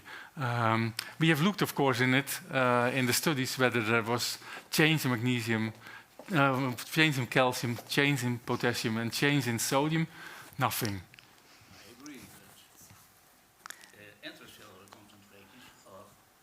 They will be affected, but we didn't measure them, of course. Yeah. Okay, Professor Bakker, there's another question over here. You're talking about a population with kidney transplantations as an optimal or interesting population to do the research on magnesium deficiency. But we learned from Dr. Andrea that there is also a population with malnutrition, maybe centuries of malnutrition, has also proven a chronic deficiency in magnesium. Could that be an interesting population for that scientific research? That could be an interesting well? population too, but people to participate in studies, they should be motivated and they should be reachable. And that's the problem for many studies. The transplantation patients that I take care of, that's the nice thing, because people say always, how can you have 100% of follow-up in the patients? But that's because I see them and they come back, and if they don't come back, something has happened to them. So you have a very good adherence to clinical studies. And in a malnourished population, on average, it's difficult to reach them and to keep them in studies. If you look at, for instance, South Asia, they had centuries of malnutrition. It's currently not anymore, but it's stored in the genes. It's genetically... of course. Genetic imprinting is a problem,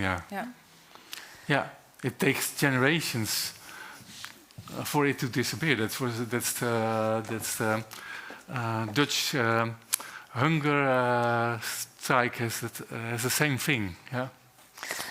Thank you so much. So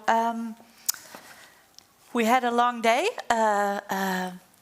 on the topic of magnesium for our health. What is something? Do you have a vision of how can we get more research and more impact for the rest of the world on how important magnesium is for our health? Because sometimes we think we are with a little group of believers. Do you think the same? Yeah. I don't want to sketch myself as a believer. I want to do. I want scientific evidence. Yes, you're a scientist. So that's also the reason that in the patients, even though they have a low magnesium, we only supplement them if they are really severely hypomagnesiemic. Because we say, well, we are obliged to do. To provide them. So I say, if you do it yourself, I have no objection to it, but we don't prescribe magnesium because there is no evidence. And for it to be done, I think for it to enter medicine, there should be placebo-controlled trials that provide the evidence that we need. And what I sketch is that it will take a long time and a big study in the general population, less long and less big in high-risk groups like transplant recipients. But of course, then people will say, yeah, you only generated the evidence in this population. But then you can see what can be meaningful intermediate endpoints and how big should you make the studies on forehand. But I think we should go for large intervention studies of long-term supplementation. That's really what the field is needing. And connecting medical persons like you to the field of magnesium. Yeah, so we're so glad you're here today. Thank you. Can I get a round of applause? Thank you so much. Thank you. May I have one last question? Yes, you may. Of course you may. Thank you, Stefan. I'm so glad that you came here and you lectured us about this very interesting item. I do realize that you do not want to be sketched as a believer. Do you believe that today, 23rd of October, is the first World Magnesium Day? Do you believe? I don't know, but if you say it, I believe it. He needs evidence. No, I can believe that. Yeah.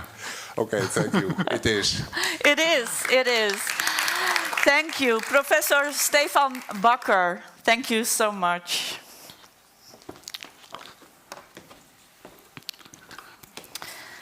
Well, people, today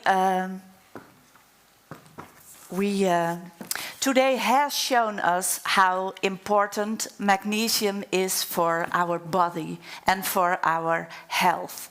And let's try to bring this knowledge into action. Action as in awareness, in research, in healthcare, but also in telling the magnesium story. So bring it on and tell about it. So we can, we believers and Professor Bakker can conquer the world, because together we can all make a big difference. Thank you so much, the team of Technique, Lights, the man of the live stream, and all the people who worked so hard behind the scene to get this Congress as it is. Thank you. For you, and for you guys up there, thank you so much. Thanks to all our wonderful keynote speakers, also all the way from Hawaii, from Belgrade, from Veendam, all together, and also here on the magnesium table. Thank you for that. Thank you.